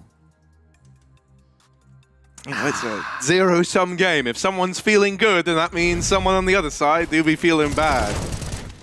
It started so well. Like little 5-on-3. It was when the AWP comes in and just misses everything that I started to get real concerned. It all falls apart. Let's see if MOUZ NXT are feeling good, though. We got their comms on the line. MOUZ! Let's go, I'm stepping. Go you peek on my contacts. Yeah. I will tell you when to search. Yeah, good. Flash mid. They broke ladder first time. They might boost. Oh, on underground. Underground one. Yeah, expect more. I think We're not pushing mid yet, John. they They can still be there. Have a setup on mid. Like Yeah, that's fine. I think they want to sandwich me somehow from Let's there. just search around 120. Do 120. you want me to boost or no boost? Can we run boost me? Run boost you? Yes. Yeah, run come boost in, me. Run, I will 120. run boost. Yeah, I will run boost you and come the swing. Okay. Guys, I don't see under. Go. Left or middle, Yep. I think. I checked under. It's clear. Mid clear, mid clear. Let's walk. Breathe. I have ladder. Let's do a Russia Federation. I'll take the con. Yeah. I have Can you Yeah, smoke clear. window? Middle smoke window. Yeah, I'm smoking window. I can push ramp on you only. Guys, a good hide under. Watch out. Milo, can you flash ladder? Yeah, I will. Flashing. Push out Flash. Vitality mid late or something maybe. Full clear under. I'll drop the bomb con. I'm picking I'll A. take con. Ladder I'm clear. It's smoke. Guys, it's smoke. we split A, but we fake B split short. Okay, I'm gonna smoke kitchen window on your call then. I'm gonna go Alright, upstairs. yeah. I'm going upstairs. 1 second. Wait, I'm upstairs. Milo, flash me short. Yeah, I'm gonna make flashing. pressure B now so you have good Yeah, time. do it, do it, do it. I will walk jungle. Nothing? I'm walking jungle. Boom. I don't see default movie from my I'm taking side. B. Lecro. Watch your Left side row. B. Come A, come A, come A. I'm in jungle. I have full jungle. I have full jungle. Just Just come A. take A. Yeah, just take A. Smoke top complete from it. I'm flashing CT. Watch out ramp. They Clear probably A step B. deeply. Clear A. Flashing yeah. CT again. I'm only ramp and plan for come. And take good after planned areas. If they wanna come. You don't need to play or I'm going hunt. to We have good jungle. money. John, I have short with you. Yes, perfect. One kitchen, you know? No one is holding CT. You want to pick? Okay. I don't see him. Just do the bank and finish it off cleanly. That one. Nice. That second. Nice, Mila. That third. There are 5 ops, yes, Cross. Milo? 5 more. ops. I'm holding bandit, don't worry. One was in the window.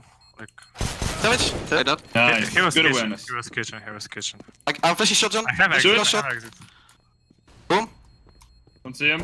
Kitchen clear. Nice, Milo. Milo Nice. dead. 5 ops. Requesting permission to shoot over. Permission granted. Taking him out. Oh, man down. Second man down. Third man down. Oh, you clear it. Dude, the comms, I love them. The comms are really good. Dude, Like, also, all of their calls with no info in yeah, the under right. we're right. He saw what JDC saw one under. Careful more, there were 2 I under. think that was Caremore. Yeah, they read the B stack with pistols without saying it, but they avoided it. They faked B, kept everyone there. Then they went A, and the one call was K ramp. There was play ramp. Dude, everything is just dead on from out. It's like they're walling. Actually sick. I love 2HL as well. Dead 1, dead 2, dead 3. dead 3. Like, yeah, but I can be the kill feed, man.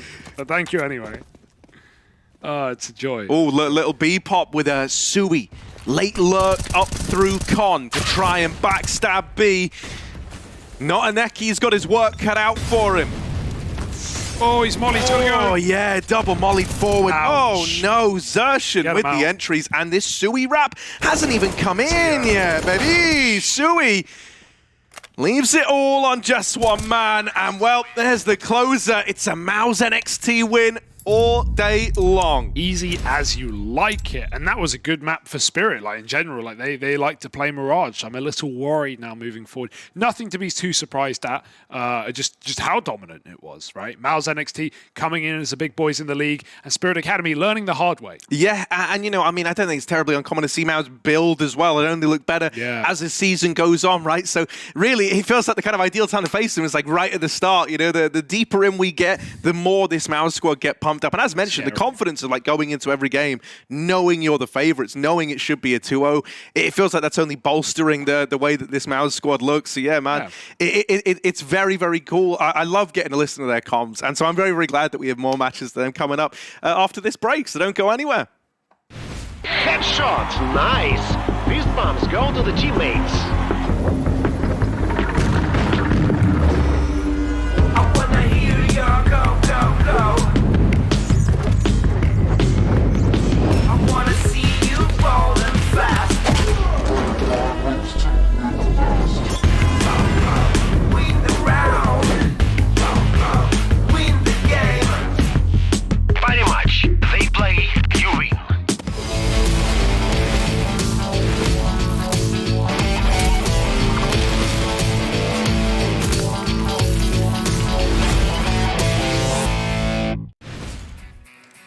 to 6, MOUZ NXT take this map, and I think this map is a great representation of the whole situation in the WePlay Academy League, that a lot of teams have problems with their T side, but MOUZ NXT, they just know how to take control of the whole map.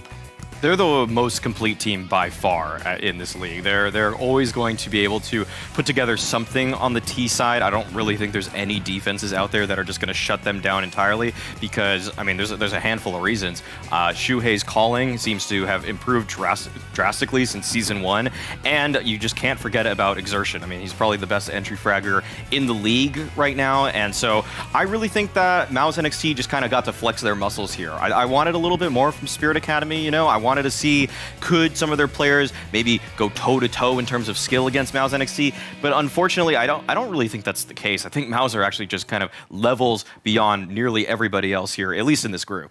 I would agree. When you look at the lineups, when you look at the individual firepower, we talked about Art first potentially with the AWP, again, matched up against MHL, who did a good job. You said it yourself, Exertion, probably the best rifler in the entire league. Yeah. Not only entry rifling, but just as a well-rounded player, one of the best in the entire league. And even though there was a couple of moments where Spirit Academy, they got to shoot carry-on, had a couple of nice entries and a couple of nice rounds, outside of that, there was just not enough consistency. And that was the point I spoke about coming into this game, that you need a very well-rounded team, and you need everyone, and basically everyone to chime in and perform if you want to beat MOUZ NXT, and that wasn't the case for Spirit Academy. I was happy to see they got a couple of T rounds at the second stage of the first half, so to speak, so you could kind of keep hoping that it would be somewhat competitive, but again, we just got to see MOUZ NXT. They win the pistol round, which was a very competitive and a good pistol round, and from that moment onwards, you just knew MOUZ NXT were going to run away with it. So I'm not really disappointed in Spirit Academy. I think they did what they could. They're right now just facing the best team in the league. Yeah, they are facing the best team in the league, and one of the reasons why they are the best team is because of all of the talent that they have on their lineup. Exertion, the guy that MOUZ NXT mentioned, actually got mentioned by, I believe, Brocky and Twist as the bold prediction for 2022. And right now on the server, he's showing why he got picked by those players. Exertion seriously has so much more to offer than just raw skill. I think that's kind of how I'm reading Chiron right now, that he's an incredibly skilled player, that he can be have some good reads on his entry routes to find openings here and there, but Exertion just has a lot more nuance to his game. It really feels like he's not only really good at fighting people and taking frags, but he's actually good at playing off of his teammates, and it's something that you wouldn't have expected for a guy that is just kind of coming into his first lineup. And wow, wait, is that correct? The ADR for MHL got that high? That seems kind of ridiculous to me. I know it was very high, but that seems otherworldly. So MHL too. I mean, I think he had at least 5 opening kills in this game, so that's something that I think that, you know, Pimp was drawn into a little bit of question. Can we get some consistency from MHL? I think there's no doubt in this game he showed a strong form. I agree. I think that is a player that will slowly but surely find the impact, slowly but surely find his footing, I guess, within that lineup. It's only a question of time before he's fully integrated into MOUZ NXT. And to be fair, as I also said during one of the first days, realistically speaking, we don't know if he has more potential or the same amount of potential as Torsi. What if they found a replacement who is equally good to Torsi or maybe even better in this setting, and MOUZ NXT only grew from getting rid of Torsi in that sense? That would be ridiculous. So what we're seeing right now, what we saw here in MIRAGE, that was kind of what we expected. You know, it was the best team in the league taking on one of the new dogs coming in, and they weren't just ready for it just yet. Hopefully the second map will be slightly more competitive. Yeah, but if we're comparing Oppers, we should also talk about Artfrost, because in the previous series that they played against VP.Prodigy, we saw him like getting a lot of kills, getting those like impact kills. Here right now on the server, he was actually in the bottom. He could not help out his whole team. He reminded me of Laddick a little bit. Like we've seen a really, really good game from him. I think Artfrost has 27 kills and 11 deaths against VP in one of the first maps on Mirage, and then the next game he fell completely off. Same with Laddick. So maybe there's a point to be made about these CIS Oppers right now being a little bit inconsistent. Yeah, it's kind of one of those things where you don't know what you're getting half to half, and if you're playing against MOUZ NXT's defense, they're not going to really just give you freebies that much, and even if they do challenge you, there's usually a contingency plan, like a person that's going to trade, or there was a flash to set it up, so it's definitely going to be hard. It actually kind of reminds me of a couple of the CIS Oppers, like Power, for example. I mean, that guy had such a strong CT side in my eyes, but then he always kind of took a while to get going on the T side if he ever even got there. So, you know, there are some incredible CIS Opper talents out there. Monacy, obviously, one of them that just got picked up. But I will say that it's been pretty obvious and consistent in this tournament that certain Oppers just so good at CT. Like, it's so easy to pick apart offenses when they're running at you with maybe poor trading or not the perfect exec. But for the T side, that's where it feels like the real men are made in this league. If you can do it on the T side, then I actually will just begin believing in your future a lot quicker.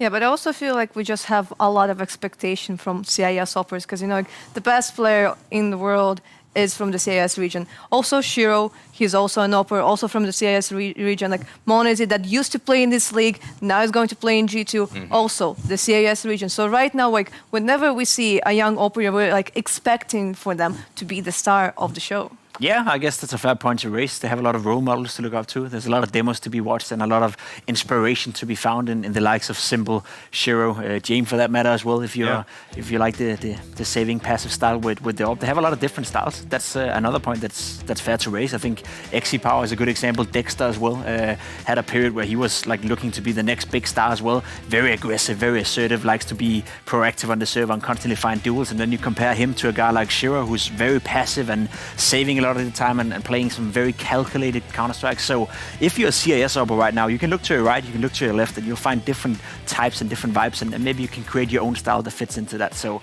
I wouldn't be too sad if I was from the CS region right now and had a hope of becoming a pro Opper. There's a lot to look into.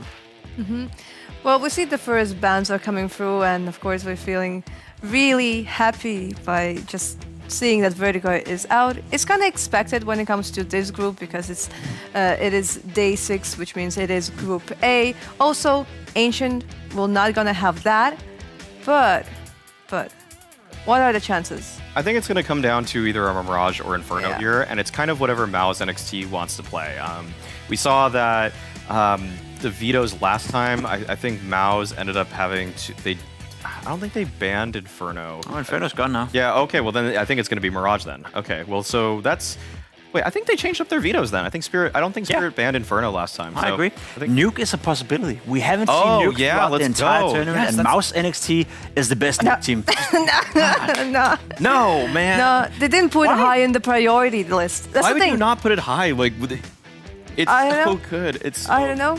I guess if you're a team, if you're a structured team like MOUZ NXT, you should be able to work any of these rosters against you on Nuke. Like that's just kind of how Counter-Strike works. Like Nuke is such a tactical map where there's so many different contingency plans, so many different protocols that these academy level teams are not going to be good at it.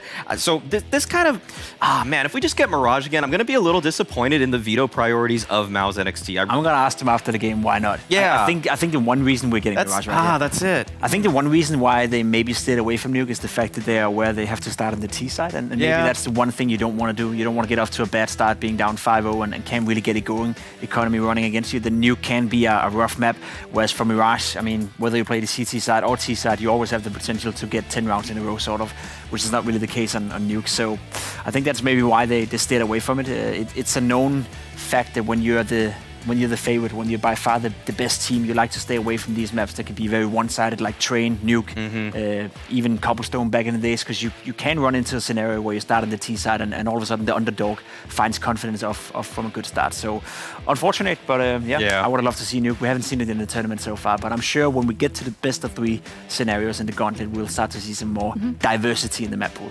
Yeah, I am not surprised by the fact that like MOUZ NXT didn't prioritize Overpass and Dust 2 high in their list.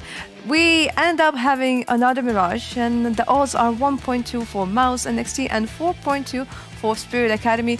Again, this is pretty expected because MOUZ NXT just won the first map, plus they are indeed champions of Season 1 and Season 2. It's no surprise that they're the favorites. I almost would have thought that the odds would be a little bit more lopsided, just based off of what happened last time. But that's the thing. You never really can count out the team that just lost coming into a rematch. It's been a couple times now, but usually the teams improve in the rematch, especially if it's on the same map. So this is going to be an interesting test for Spirit. They didn't really get to show too much of their CT side in the prior map because they just kind of got owned. They just got ran through immediately in the game. So I'm really curious if Artfrost can actually play a little bit better this time. If he can jump up from the bottom of the scoreboard here, I would like to see, 18 kills or something like that. Have a little bit more flair, a little bit more pizzazz, and try to break some of these MOUZ plays, because I felt like MOUZ could just do whatever they wanted in middle last game. I agree. I guess the silver lining here is that they get to start on the CT side, and that could potentially power them to a good start to the game. We did see MOUZ after they won the pistol round on Mirage right here. The T side looked to be good. They won the rounds relatively easy, I would say, even a couple of rounds where they had some backsteps in place that never got utilized because the game and the round wasn't even close enough. So it felt like MOUZ won 16-6 and they could still, play out the rest of the round and end up winning, like you did in the old days where you practice all 30 rounds and just completely demolish Spirit. So I'm not worried on behalf of MOUZ, to be completely honest. I just hope for the sake of the competitive game in this one that Spirit Academy gets off to a good start. That we see Carrion and we see Artfrost, get off to a good start, give them some confidence and see if they can apply some pressure to MOUZ. And who knows, we have seen them, as said, against FURIA. There was a couple of moments in that game that could have went the way of FURIA. That could be the case here as well, but they need to play their absolute A game if they want to even put pressure on MOUZ. Yeah, well, Spirit Academy are going to keep on playing on the city side. Hopefully, they manage to learn something during the first map. Hopefully, they'll be able to stop the aggression of MOUZ NXT. Will they succeed at that? We don't know. So let's just go to Mirage with Hugo and Harry. One more time for good luck. It's Mirage. It's our third of the day, but it's really our fourth of the day, our last of the day, and MOUZ's chance to run a bit more wild. I'm a little worried for Spirit, Harry. I'll put it out plainly. Yeah. More T-side rounds for MOUZ? Ouch. Yeah. 4:30. Yeah, dude, the T side always looks really convincing for MOUZ, man. I think, the moment you kind of give them the freedom to be the ones dictating, when and where the fights happen, that's where they look their best. I don't know, for Spirit, I'm kind of looking at this as more of like practice. Yeah, it's like a chance to really see what the best Academy team is like, and just see how you stack up against that, right? It's more of a benchmarking in my eyes. I think this should be a MOUZ 2-0. I can imagine they shared that opinion as well. In a lot of the games, whenever we've heard the comms, not only do they sound really clean, but everyone sounds really confident. They go into it saying like, all right, boys, 2-0. I haven't heard them not say that yet, and I don't think it's good to go in and go, yeah, let's just hope we get one here. No one does that. You always believe you can win the game. But with these guys, there's action behind those words. It's not just false confidence. Reason to believe, if it were. Yeah. There's some bright sights, at least for Spirit. Chiron looked pretty good in that first map. Sotfik had a near clutch. I think Art Frost needs to come back alive. Like, we didn't get anything from him with the AWP. Obviously, money is trash when you're losing almost all your rounds, but I would love a little bit more out of Art Frost, considering we know what he can do. Yeah, I mean, you know, if you remember in that series as well, he had like one really good map and then one where he fell silent. Exactly. It does worry me a bit, like his ability to kind of recover, you know, like remain resilient if he is getting shut down a lot. It is hard as an AWP, you know, if it feels like you are just getting wrecked or countered or ruined in every single fight that you're taking, you know, you kind of have to reinvent how you're approaching it. And, you know, that can be quite hard when you don't have the experience or tenure as this MOUZ NXT squad. Well, let's get into it. MOUZ NXT, Spirit Academy, and one more Mirage for the road. It's not going to be an easy ride for Spirit, especially given, dude, this MHL pickup is sick. Like, obviously, this is a guy that was even being looked at by organizations like Liquid if the OC deal fell through. So you know that he's got some eyes on him, and for good reason. This guy's nuts, and he seems to have fit very well inside of the roster so far. So I'm excited to see what MHL can bring to this table. And time for MOUZ to feast.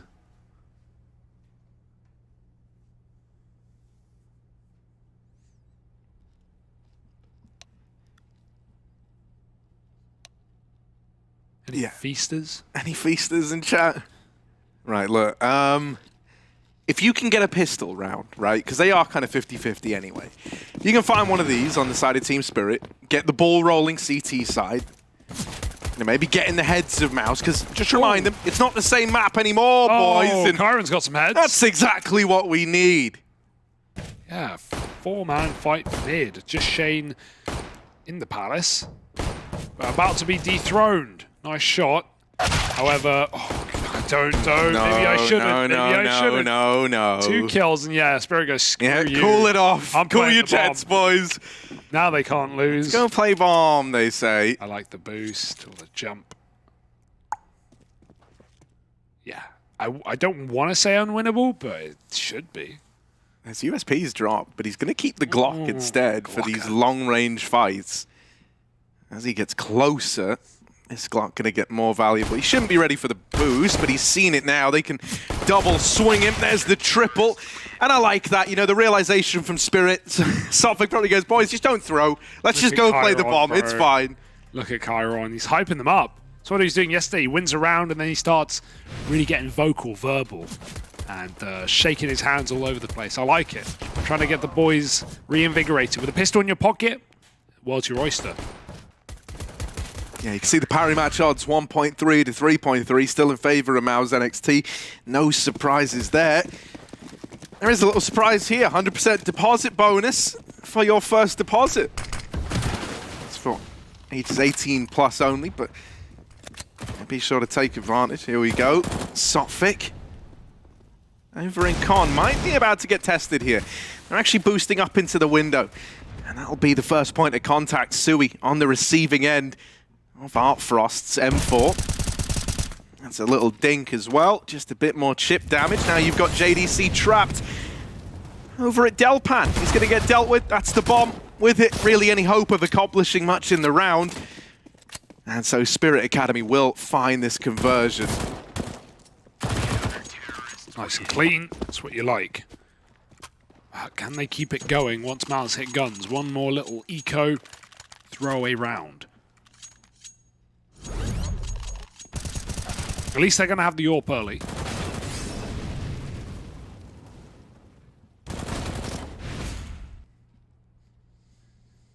Let's jump in here. Kyron and the boys make some noise. Такой вот кол. Лево окно сидят. Я тебе вряд ли ее дам, Тём. Я на глаза не буду. Ковры яму не слышу. Ты можешь не ковры смотреть просто. Андер бежит, двое. Я ушел. Я дал хая в андер. Они выбежали. Убил под коном. Б, аккуратно сейчас. Больше нет никого. Да, Б. Бил движение, Б. Ковры смотрите, зон. Идите бомба. Ковры один. Б еще. Guys, rush B, our plan A. But not really. Rotates don't get drawn, and bomb does not get out. Spirit go 3-0 up, and now we have the big guns coming through. AWP available for MHL. He goes right for it.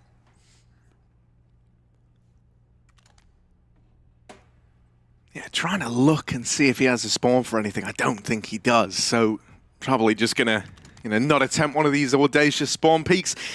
MOUZ, they do like little mid-run boosts. Maybe we see something of the sort. Oh, actually, his spawn was good for a ramp. Couldn't quite see it past Shane on the mini-map, but still missed opportunity. Lower tunnels push for 2. JDC's not aware of it. These are the SMGs working their way into the back line of B, and JDC, mate, you are dead. So now you get the info. With both the A1S and the MP9 firing off, you maybe heard that 2 players had pushed it. Will they be able to capitalize on that info? Good flash over middle. Chiron gonna help out, but it's quickly put back into a 3-on-3. Yeah, Shane's run out of A. He's got the entire site under lock. That's a massive trade for MHL. He gets the bomb back. They got dropped by Chiron. And can he reset spawn in time? Just about. They know Shane's in A. He got a kill, but he has taken more space than perhaps they're ready for. Artfrost is going to big flank the T-spawn, but this will take time.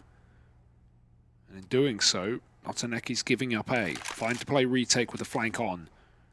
If anything, MOUZ, they're a bit cautious of players actually being here, so this flank is going to be really well timed. He's going Palace as well.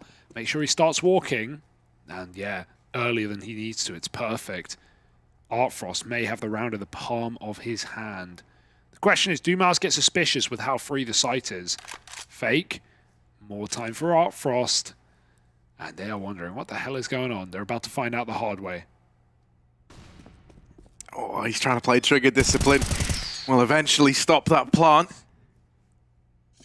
And so for Shane, mate, any hope of winning this out the window. Lovely. This is a nice little recovery from Artfrost. You said you wanted to see more out of this guy. Yeah. He's already a great impact in this game for Team Spirit Academy, who are now 4-0 up. That rifle round going their way. Suddenly, this is a good-looking CT side to kickstart this game. Also, something else I'll say, MOUZ NXT, we've heard their team comms already on this T side. We know they're often so aware, so cognizant of all these little hiding spots, all these little flanks, the lower push, stuff like that. They were really channeled into in that first matchup. Here, the lower tunnels push caught them off guard, and the flank did as well. So it's clear the game has changed somewhat from the first time they met. Yeah, I think back to Chiron, after that double headshot pistol, just screaming at his team positively and trying to egg them on, trying to get them going. And maybe that's what you need. You need someone to pump you up. It's provocative. And maybe it's got Spirit Academy going, because we've got this little B-walk now, and Spirit are holding the right line. In the open, though, Chiron caught out. Altaneki will trade. Mid is kept under control. There's a lurker out ramp, and Shane, I don't know how he does this. Lurking away out A. Wow. With a double dig opener. Should be dead on the cross. And that's unfortunate because the bomb was making its way. But Spirit still 2-on-2 this round. Should not be so close. They've had to split the defense because, you heard players in the apartments earlier. Shane oftentimes does lurk out at this A-bomb site alone as well. And so right now, Spirit Academy is still paranoid of the B play. Oh. In reality, they're out through Palace. A missed shot from Artfrost has conceded the site now. And so it's a 2-on-2 with that bomb down. They might not have firepower, but that could all change if they're able to deal with this AWP. Artfrost does not want to part ways with it, so Sui's got to do it with the scout. Oh, it's going to be 2 shots, though. Yeah, unless he's hitting the instant dome. It's Spirit Academy with a retake. Full send, just swinging with a Tech 9, 5-0 up. You said it was a different game. It's certainly proving to be the case. But MOUZ, I'm just waiting for them to warm in, to get around, to taste blood again. How long will it be? I do like that we're getting this out of Spirit Academy, though. It would have been very easy to roll over and die here in this map after you get dominated moments ago on Mirage. See, when Artfrost is feeling it, it's a nice feeling indeed. 9-1. Something we just didn't have last map. And so is that little X factor enough to tip the scales? Thus far, it's looked like it. Now into middle for MHL, trying to best these players in window. And he will pick up that frag to Sophic. Artfrost can't do anything about it, can't trade that out. While this is happening, bit of aggression from Chiron in through the apartments, and eventually this might lead to a rotation away from this B site for not Aneki. However, Xertion's moving into the market. What? We'll get the better of him, but that's the bomb dropped by Chiron. MHL, such an important kill to have found. The alarm bells were almost about to start sounding for MOUZ NXT, but MHL's got it back under control for the time being.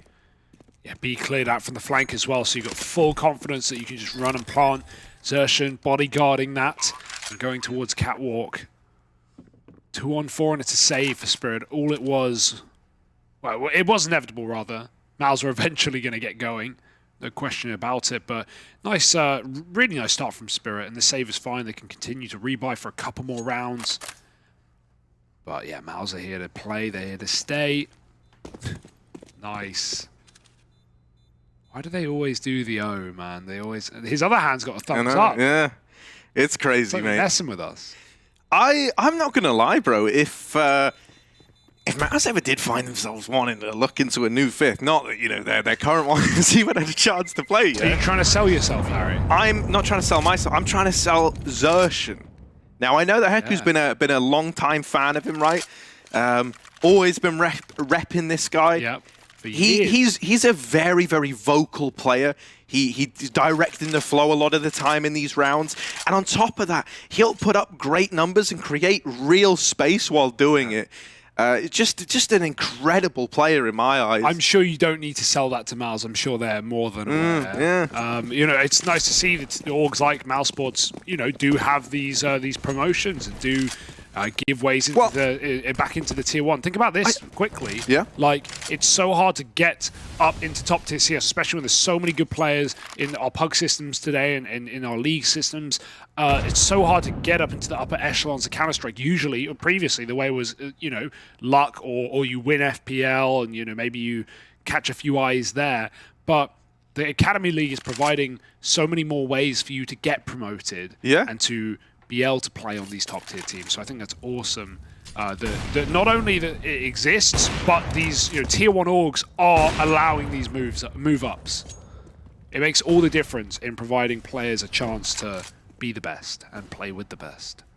Yeah, I mean, dude, just to run down that train of thought, I think it's only going to make you play better as well if you believe that there is a genuine path to the main team through your academy squad. Because a few years ago, when academy teams existed, mate, you know, they were more like feeder teams where you were just hoping that, you know, 2 months' time we can sell these guys for a bit of money on the down low.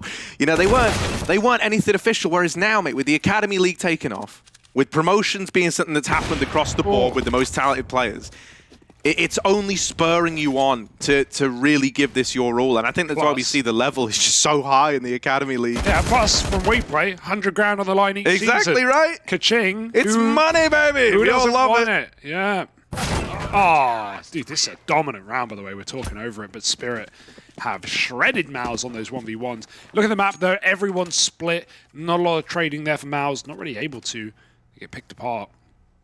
Maybe getting a bit ahead of themselves, right? Thinking this one's already free, it's already over, but Spirit took this chance not as a worry, not as a detriment, but as a reset. And so MOUZ, this is a good time to listen in and see how they're going to try and recover from this problem. John, can you flash VP first? I swing me and you only, and then we just go back. Sure. I'll flash on the I will not do Mega Smooth then, though, because I'm too late. Flash? I will flash B, though. Make a bit of pressure. I didn't see anyone crossing to come. Nothing mid, dive mid. I'm going mid too, guys. They missed their smoke. There is a smoke on. It's mid smoke. Yeah. We have mid. Can you re-smoke window? Yeah, I smoked top con. Leave Dory mid, everyone go in. Ah, okay. I will go 3 palace, 1 A ramp, what? I smoked top con Dory for you, Dory. Yeah. Go 2 palace room. I will go palace. With up. They might come. Upside me. Go themselves. Even if we go A, expect 3A. Top is jungle. Wanna just One stairs, one jungle. I'm with you, John. Contacting ramp, yeah, John. We're just contacting out. Did you clear? I can flash deep jungle. Flashing deep jungle. Flashing deep CT. Flashing deep CT. One-way ticket. Run. To city. Going top con, wait. To city one shot. To city one shot. Listen. Yeah. To city one shot. City up. Ticket. One is low. City. City dead. Bomb is for con. That's city. Jungle and city. I have jungle. Jungle picking. I'm picking your contact, John. I have jungle. Yeah, I have it. Last city for sure. I'm picking. Can never up now. Yeah, city. Up. Nissan? I'm smoking. Nissan. Good for me. He's running kitchen. Okay. Nice! Dude, that's how you know that Chiron is the king of pugs. I have never seen anyone do that. He just got through Murder Hole when there was a guy crouched there by throwing his smoke through Murder Hole into the corner that I think it was Zersh, not sure, someone was sitting in, and then he just walks through the smoke, and that player in the corner is confused and can't get out. That's so smart. I've not seen that before. It's obvious, almost thinking about it, but how often does your B player still have their smoke? Paramatch odds look good for MOUZ, even though they're down, because they're down, they're not out. Yeah, important to remember that fact, huh? Yeah, you know, it's never over till it's over. Till it's over. That's the old saying goes. I like that way of getting through Murder Hole. It's so often you won't have your smoke, but if you do, boy oh boy, it's one way to get it done. Yeah, the player did it to just look so confused. Like, what? What are they doing? Shocking.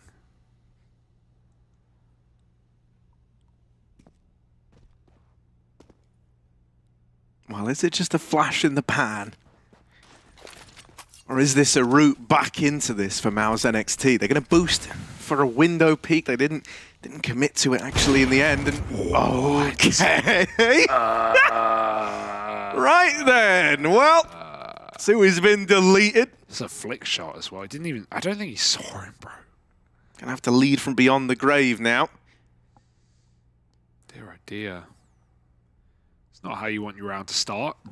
MOUZ is just trying to get back in this game. Artfrost is not happy with it, though. They saw him in Palace. Jumping across. Shane spamming under has done a lot of damage. Maybe that's been heard. And Molly, oh, that's a dead man right there. Zontic's gone. Something cleared from Connector Lurk. And Shane kills an AWPer. All right, that's more like it from MOUZ.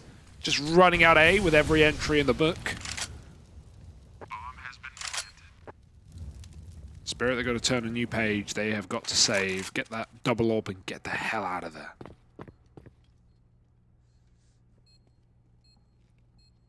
Shane's like a anti-AWPer, bro. Like, yeah, he shuts him down time and time again with the rifle, and I don't know, man. It's so impressive just the consistency he's able to do that. Really, you know, these are grimy angles, these are slippery angles that the AWPs are working, and it feels like he's always prepared to meet them. Hunting for MOUZ. They know that even removing one of these weapons is like a huge sigh of relief in the next round. Double AWP saved out of a round here with, you know, likely an eco around it. Maybe like your partial buy on the guy with 3.5. Artfrost can like grab armor and then get thrown one of those AWPs. But dude, like, you have a good chance of at least doing damage in a round like this, right? 2 big ticket items. Even if you're able to save them again, that's kind of a victory in and of itself. It's just a ludicrously expensive buy that, you know, you're saving money on. Let's see if they can throw these AWPs into the blender that will boost up in the window, or I guess Sophick's just there to grab it or provide an escape route. Chiron's taking his beat, or jumps out. See a Sophick, have fun. Getting, oh, smoke misses. All right, Sophick, oh, very close. And they boost into him anyway. They were ready for that. Molly's going to push Artfrost fully out. They've lost all info mid. Zontix is trying to keep some semblance of control. Oh, that's a pretty ugly smoke as well over in Con. Yeah, these aren't errors you're used to seeing out of MOUZ NXT. Wow. I don't think it's going to come back to punish them in too much of a way thus far, but you've got to bear in mind that these AWPs are still in play, right? And this isn't the time you want to be bungling utility. Any gap you leave could be exploited by the likes of Artfrost with the game he's having. He is over here towards A as well at Ticket. As to whether or not he's too invested, a lot of it's going to come off of not an Eki, and if he's able to stay alive inside of the site here.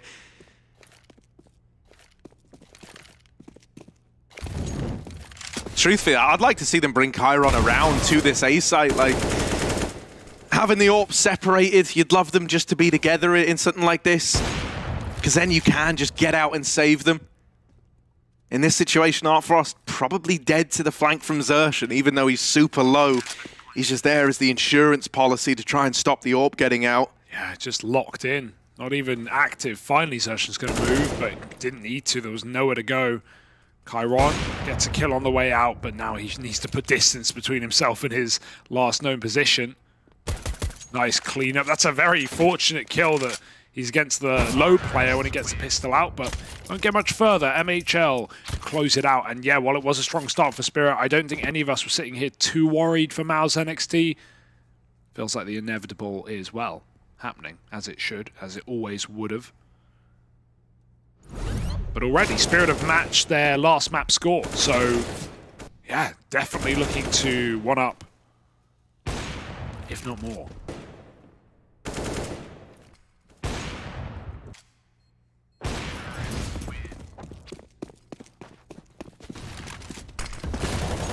Oh, Frost. Whoa, that is quick, man. MHL never given a second to respond.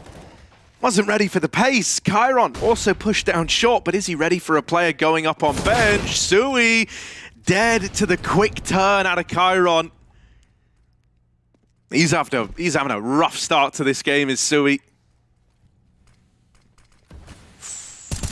Yeah, it's so hard to look at a B, especially when the short player came back.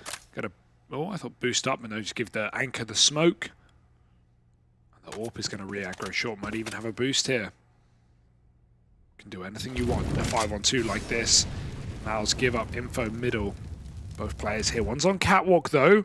Gotta walk into the AWP dry, and yeah, you're out of chances here if you're MOUZ.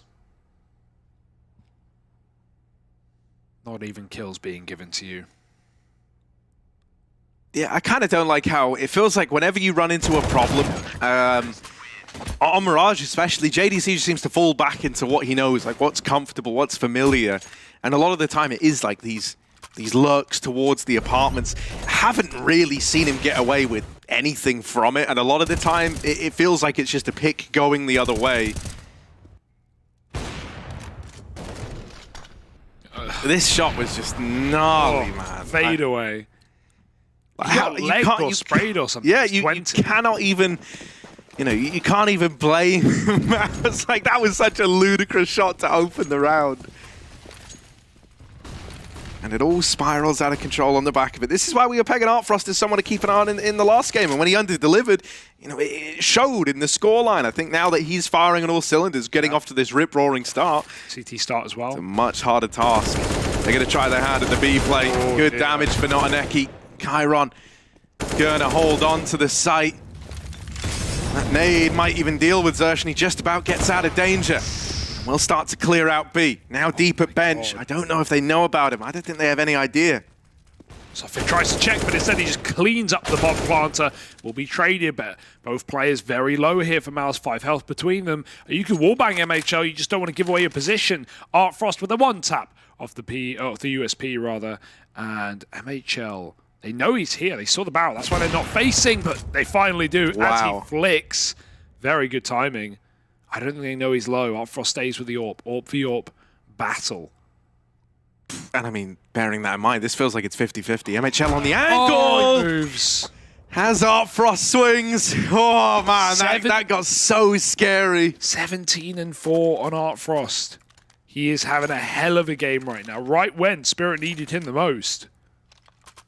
Because that's the other thing, you know, last map, like, T-side start, firstly, so harder to AWP, also getting wrecked, so don't have the money for it. CT, you like only win 1 or 2 rounds, so you barely even get the chance to run it there. He's been doing it from the get-go. They want pistol. He brought it into the first opportunity he could, and he has just been dominating the game ever since. Yeah, I mean, it's clear he's a super momentum-based AWPer, right? It's like in the games where he's able to take control early, he'll only get deadlier the longer he goes on. He does kind of lack in his ability to recover. The hell, man, just play well from the get-go, lol. Yeah, he's 4-0 and opening duels as well right now. Having no problem with that. Not even required to, be getting these early pickoffs, but when he does, it's also much better. 9-4, and MOUZ, quick eco, rubbed under the carpet. Now we got to see the buy-in. Now we've got to see results from MOUZ. Mate, considering how their T-side looked last time, this is kind of setting a bit of a worrying precedent, isn't it? If you got like 11-4 at the half, yeah, you might not ever really even get a CT side going. Like, that's one of the biggest issues with these kind of scorelines. If you win pistol, suddenly it's fine. But without it, you know, you're kind of left with your back against the wall throughout the remainder of the half. So let's see if Spirit are able to deliver the goods. Mid-aggression from Sotfik. Throws himself into the fray. This round looks silly, but I actually love the call. They know that MOUZ came in with a game plan, and they're just trying to disrupt it by throwing themselves at MOUZ. Also, you're in a game where it's like, you know, you're the underdog. You shouldn't even be winning. So if you start, you know, throwing yourself into gunfights, what's the worst that could happen? Oh, you lose like you're supposed to. Yeah, okay, it hasn't worked, man down, but Spirit are confident, man. And it is showing in the gameplay. But unfortunately, after this point, now MOUZ just fall back into this really stale default and just hold because they know that Spirit decided to get aggressive in this round. And funnily enough, the one gap in the entire map is where Spirit have pushed in the 3-on-4. MOUZ, they're going to get heard here. Surely they clear Palace. But you'd imagine Zontex would have that first kill, which could be the bomb. Uh-oh.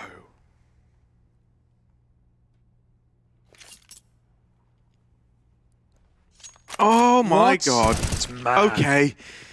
Okay, he's able to double up. That's the bomb. Now up in Palace. Mate, you've got to scale the scaffolding and retake this position with 20 seconds left. It's like, not happening. it isn't, is it? This is a done round. Spirit Academy, 10-4. JDC's going to try to go through. Oh, Zontix. Yeah, mate, JDC's out of there. Just saving the AK. Wow. Wow. Okay, yeah, I mean... To think that a silencer Dude, removal I almost really lost the thought round. that was about to screw him. Oh, he's going to find him. Oh, what a clear, lovely shot. Dude, this is rough. And this is where Cyclone would be really helpful. This is where you're going to feel the burn of not having a coach, right? With the guy in charge, Sui, having a really, really rough time right now at 1-12. He doesn't have that ability to be introspective and focus on his own game, or maybe he is focusing on his own game, and that's maybe taken away from the calling. Whatever it's showing, you know, when someone's 1-12 and they're the guy, you know, largely contributing in terms of the calling, it always makes me nervous because it's a lot harder for them to step it up individually, and it also suggests that they're not getting that read on the game, that kind of, you know, familiarity, that feeling like you're in your opponent's head. It's very much the other way around right now. And this is where an outside perspective of a coach would be so useful. This is the ultimate test for MOUZ NXT. Yeah, even just taking pauses to slow this one down as well. It's probably something that MOUZ aren't used to, that being losing, right, and getting wrecked. Like, especially in this league, these guys just dominate more often than not. So, yeah, it's probably a good time for a pause, but they've not gone for it. It's the last round of the half. They've bought in fully, and it's not a pretty buy. JDC up in window, and Sotfik is waiting for the boost. Chiron's even taking space at B, 2 of them pushed up. Just so much control. Scout hits the tag. Chiron stops the underplay, but Sotfik, will he get lurked on? JDC falls out of mid. Xerxon pushed the con smoke. He's doubled up. That should not be happening. Oh my goodness, Xerxon. 3 up in the round. Yeah, I mean, that's one way to bail your team out. Mentioned earlier how, like, the one thing he's good at is creating space. Oh, ace it, baby. He's on for the ace now, mate. Talk about creating. He's more into destroying. Even now, he's playing safe. Just wants the win. Doesn't care about the glory.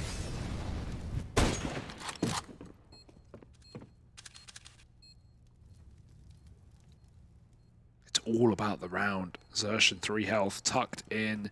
And they might give it to him anyway if they're nice. But Shane with the orb today, locking it down, just scavenging guns from the ground as Xerxon runs through connector and kills everyone in the bomb site. Yeah, that extra 1 round worth of breathing room as well, like, astronomically kind of changes how you're able to build into this second half, right? It's just a little bit more breathing room. It doesn't feel so claustrophobic now. And if you saw the scoreboard there, it's Chiron 20 and 8 right now. Artfrost 16 kills right behind him.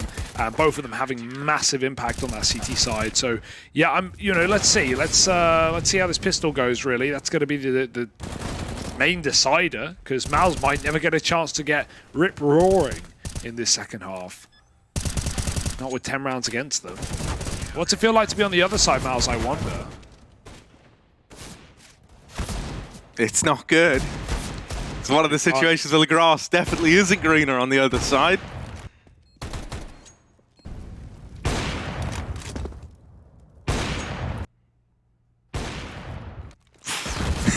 The Art Frost little highlight reel just rallying off in the background. It's great that you're showing us like that one incredible Mirage performance wasn't just a one-off, right? It is something he can replicate. And as mentioned, you know, feels like a momentum-based offer. Well, the momentum's certainly behind him. And look at them odds, mate. Lovely. 187 to 187. I think that also goes to show how much good, this like MOUZ NXT team is kind of valued in the league, right? Like, even though they're at this 5-round deficit, even though they've been struggling here, you're never ready to give up hope. Let's listen into the team spirit comms, though, as this pistol round plays out. Фокусимся нахуй все. А прохожу налево тут. Близко яма, упор вроде. Под ковром у нас чел. Надо Я под ковром молик буду. Я реди. Я антифлэш. Дай молик под ковром. Вышел из-под ковром. Тикет. Бил под ковром. Скрай. Из края тикет. Под хп даю флеш, парни. Я жду искру. Джангл 10 хп, 1 хп джангл, 1 хп. Искра живой. Еще искра. Убил. У вас 10 хп должен быть. А, ладно, забейте. Киты в КТ, мужики. Киты в КТ лежат. Голову вроде. Я не посмотрел, мужики. Да, у меня есть флеш. Надо на центре его поймать, не пикайте сейчас. Стейрс. Потом будет проходить, и там флеш над фаером просто. Стейрс вышел. Запиздим. Стейрс все еще. Я просто Даю флеш. Бум. Под головой. Nice, Demon, nice. Oh, you can hear the hype. They are invested right now, and for good reason. 10 round half with a pistol in the pocket. As long as they don't get forced on, this could be a runaway game for Spirit Academy. Yeah, I mean, you know, it looked like MOUZ made the decision to force here. You know, if they end up losing this, that means their first buy comes up against 13, and it puts a lot of onus on winning that round. Because if you don't, this game is well and truly getting away from you. They do have the force. They throw the way of Team Spirit first. Let's see if they can contend with it. You know, we talked about JDC sometimes having a quiet Mirage game, sometimes having quiet performances. Only now exasperated by the fact that Sui's also just stone cold. Nice shot from MHL, but it might just be, you know, that one little bit of damage that's found here. Bomb's going down on A. MOUZ have got no say in the matter, and so it will be, you know, that buy up against 13, that dreaded situation where you're putting everything on the line, just mere rounds away from defeat. Oh, not even exits here as well. 12-5 and clean rifles. Spirit. You got to give it to them. Very impressive. Very easy to imagine this series would have been done at, well, halftime. I say halftime after the first map. It was so one-sided for MOUZ. Got to give it to Spirit Academy, but can they keep it going? That's the thing. 13 farms should be confirmed, and then the danger comes when MOUZ come in with their full buy. You get MHL's Orb. That will be coming in. And don't count MOUZ out of a comeback as much as Spirit are playing well, but it will have to be the comeback of the tournament. Yeah, there just isn't really an identifiable weak link for Spirit Academy, and I had no issue identifying two problems right now for MOUZ NXT. Yeah. You know, it's awful to say, but sometimes it does just also come down to individuals. Like, as much as this is a game of strategy, of brains, of, you know, outmaneuvering intellectuals and if you can't win a fight, intelligence, exactly. None of that matters if, you know, you can have the best strat in the world. If everyone dies doing it, it's not going to work. Ooh. Nice D-Gat assertion, but just a one and done. JDC, good with these pistols, will get dealt with by Chiron. Not over yet. There is this flank from Art Frost, though, that's looking to seal the deal. However, it's being considered, it's being held, and he gets dinked. Luckily enough, that attention getting divided of these market players is enough for the kills to come in. It certainly got a little nerve-wracking there with MHL making it competitive. It's USP v USP for that round right there. Right, so this is it. We said, you know, really one buy, do or die moment for MOUZ NXT. Will they even wake up? Will they even warm into this map? You do not have more than one chance to do so. The Paramatch odds that were once equal even at halftime now are stretched out rather in favor of Spirit. Here we go. Pop to middle, smoked off the orb. They're going to go for a quick consp. I like the pace. There's two players connected side though on that CT half. Jump in window, surely heard, and yeah, he falls out. MHL, eyes on the prize. Good timing for that shot, right as the smoke blooms as well. There was a second of downtime, and he abuses it perfectly. Even the wallbang into Apps, into Palace, puts on to close. See, I think if Spirit go B, and MOUZ are able... what? Oh, that's nice. Good flash play. Isolate that one engagement. But mate, like, if Spirit commit to this B play and they let JDC build back into this game, because being a B site anchor who's also having a really rough time is horrible. You feel like you're very rarely given opportunities to actually build confidence back up. Oh, well, that's confidence removing. Sophic doubles up on the entry.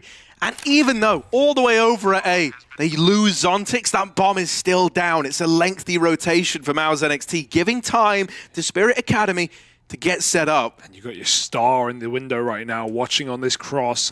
There's the first. Orb Trace gets caught, shot, slowed down, and Sophic is close market, trying to find that other player. Doesn't know where he's coming from. Chasing the kill, and it's MHL to close, swapped onto the rifle, and rightly so. Gives him a little more room for error as Shane defuses, and MOUZ just do their best to hold on to this map against the odds, against all likelihood, but I don't know. I don't want to count them out. No, you don't. And I mean, they'll be thinking that too, right? Like, these guys know their favorites, and that can work both for and against you. It hits a point where it's like, you know, you start to win rounds, you go, all right, boys, like, look, we're building back into this. Let's remember who we are. Let's remember why we're here. For Team Spirit, the time, you know, there's no time like the present to turn this around. The moment you're in this big lead as the underdog and you can feel it slipping away, you know, that's where you also get in your own head. It's going to be like a bit of a battle of minds in this game.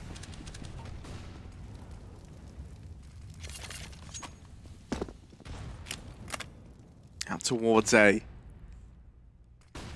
And a contact play. I mean, these have often gotten away with murder for Team Spirit, mate. It's, you know, you're so used to these A plays being telegraphed. Shane tries to play it on a swing, but it's only good for one. And now Sui, if he goes stairs, mate, yeah, they're homed in on that over in Palace. Missed shot from the AWP of MHL, and they are across and into the A site now. Yeah, he had to run through the Molotov just to keep this round alive. Double AWP, it's a good nade. Could do something. Zontix explodes. JDC walks in with his AWP. Oh, he needs to hit it though. He's all that's standing now.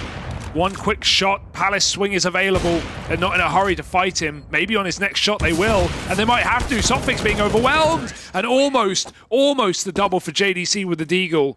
But now 14-6, and you are losing hope. You are losing faith in any chance of MOUZ making this map a reality. Spirit Academy, props to them. This is incredible. Yeah, really nice. They don't let that one little victory fluster them. They don't let it get in the way. They don't go back to playing scared or, you know, start doubting calls. Now they all in that contact A play, and they reap the reward of it. The money is gone for MOUZ NXT, so let's listen into Spirit as they embark into what could be map point. Окно пикало. Окно слева. Хуёвый смог, пилу. Дико бил. Кон еще. Под коном. Я иду подвал на шифте долго. Я думаю, они сейчас будут опять идти мид пикаться, типа с окна, зиги. Ну, подождем просто это. Давай, я тебя жду. Кон не вижу. Окно взял. Я взял. Да я смотрю. Можешь под кон проходить, черт забери. Я зазумил что-то. Короче, я буду идти кон в джангл в кухню. Ты можешь зиг, наверное, пройти спокойно, парни. Пойдем до зиг, Денис. Окей. Я тебя законтролю 100% там. Это слишком. Подходите, просто вместе пойдем. Я долго иду. Да, окей. Я смотрю окно, как подойдешь. Я пойду возьму смок, флэш. Время есть. Сзади. Бери уже, похуй, уже можешь достать. Я забираю, проходи. Ну и с окна можешь смотреть. Похуй же, он бы убил тебя в бок. Проходи. Я сейчас бэксайд слева заберу. Б-доме может быть внутри чё. Пропикал с Б-дома тачка. Kitchen Avik. Это не авик, это скаут.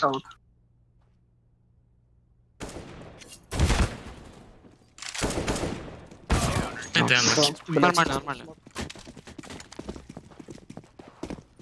MOUZ NXT, mate, they are never ready to give up. These scouts, they make it look so good, mate. Headshots every time, bro. HL and I think it was Shane or No, Sui. Sui and Con. And, mate, like, Sui had 1 kill going into that round. 1, which, by the way, you know, not... Pretty bad. Yeah. If you ask me. And we know he's good. Exactly, right? But a little confidence booster perhaps only had that scout was able to be one of the defining characters, one of the main reasons why hope is still lit for MOUZ NXT. It's lit. Hero Galil, Azertion won a round like this, close the first half. Let's see if Sontics can do anything similar. Chiron tagged by the scout in middle. He still wins the Deeg fight. Softly pushed out by the Molotov into the one-way in Con. Such an annoying smoke. I hate it. Can never see someone through there. You may as well just shoot it. Bro, Chiron's Deagle is now 2. Oh! You called 3! it. Oh! Chiron! The Deeg King! Look at it! That's his 30th kill in this one. And he's on for the ace. Chiron does it! Take a bow! The Deagles in this league are something to behold! He's shocked. This is the least I've seen Chiron talk in the entire tournament. He's got nothing to say. He doesn't need to hype his team up. He can just do it on his own. Unbelievable beast mode in middle. He got tagged as well. It's all on 30 health. Bang. I love a good Deeg player, Chiron. That's how they get 15, mate. MOUZ are done. There's no coming back from that. Go to bed. Chiron just wants it more.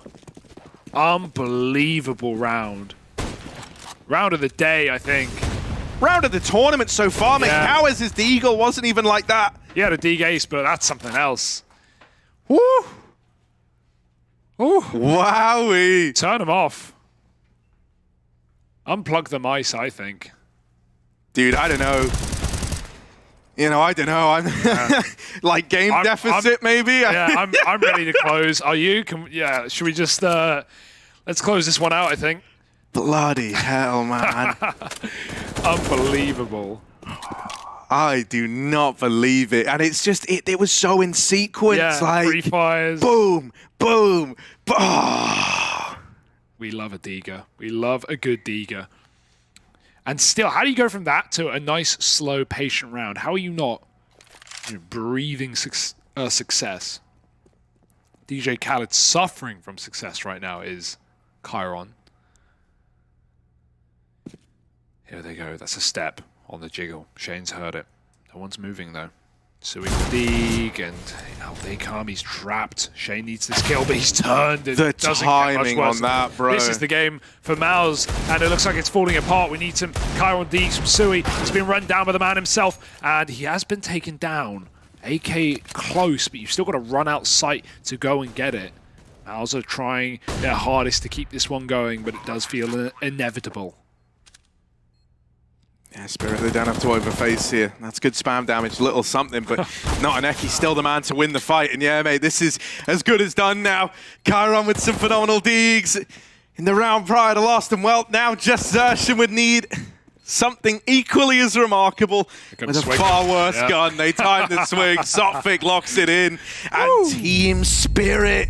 They won this with MOUZ NXT, for crying out loud. That's a huge win for the Spirit squad. Not many teams in the league who can say they've won at MOUZ NXT, as well as you were talking about earlier, I think in the first game, like maybe you'll catch them sleeping on day one, maybe they'll come in slow, but MOUZ have been wrecking this tournament, and now Spirit Academy come in and just destroy them. Like that was destructive. Chiron as well, bro. Like the Deagle work of this guy. Insane. I hope we get to talk to him at some point, because that was phenomenal, Hugo. And what a way to close out today, dude. Like, I mean, I'm a big Mirage fan. If it keeps leading to these Deagle Ace plays, I really am.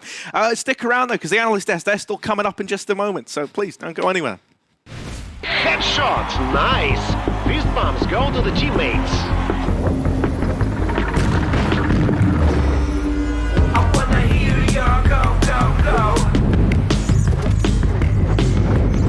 I wanna see you falling fast. Win the round. Win the game. Very much. They play, you win.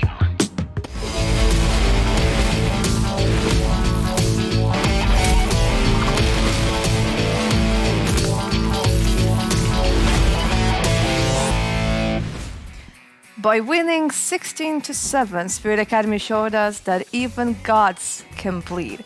We could have expected many things, but probably not this scenario. Guys, what happened in the second map? Looking at you, Pimp. That's a good question.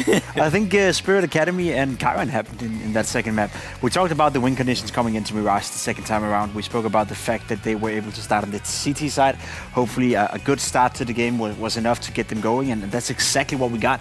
Spirit Academy starting off well, winning the pistol, getting up to a good, significant lead, and from that point and onwards, it felt like MOUZ were constantly playing catch-up. The best team in the league, best team to ever grace the WePlay Academy League over the seasons, were playing catch-up throughout an entire game, and then, we saw it here at the later stages, carry on with the Deagle as well, shutting it down. So it was a weird game, a weird dynamic, but we got to tip our hat for Spirit Academy. That was the best we've seen from them all season long. That was one of the best Mirages that any team has played, honestly. That was a really surprising result, and I think this kind of goes back to what I was thinking earlier about MOUZ NXT kind of letting Mirage through here. You had an option to play Nuke, so yeah. Either way, though, I think Spirit are definitely going to be incredibly hyped about this. They're currently an unranked team on HLTV, and MOUZ are ranked 33rd. The only reason they're not higher is because they just switched out their opper. So this is a really crazy result. Probably one of the biggest upsets we've seen, at least definitely this season. It's the biggest upset we've seen so far.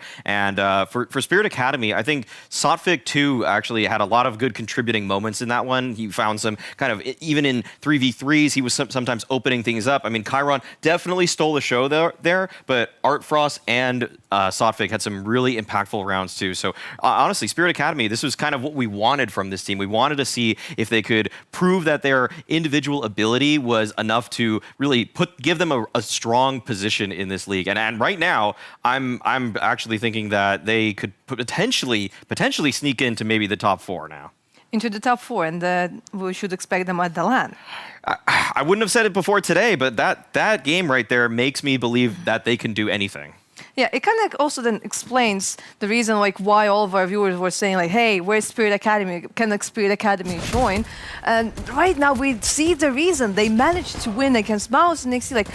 There are only a few teams that managed to get at least one map, and now Spirit Academy are one of them. Yeah, and I think in a best-of-1 scenario, we also saw it in Season 1 and Season 2, for that matter, in the best-of-3s for MOUZ NXT.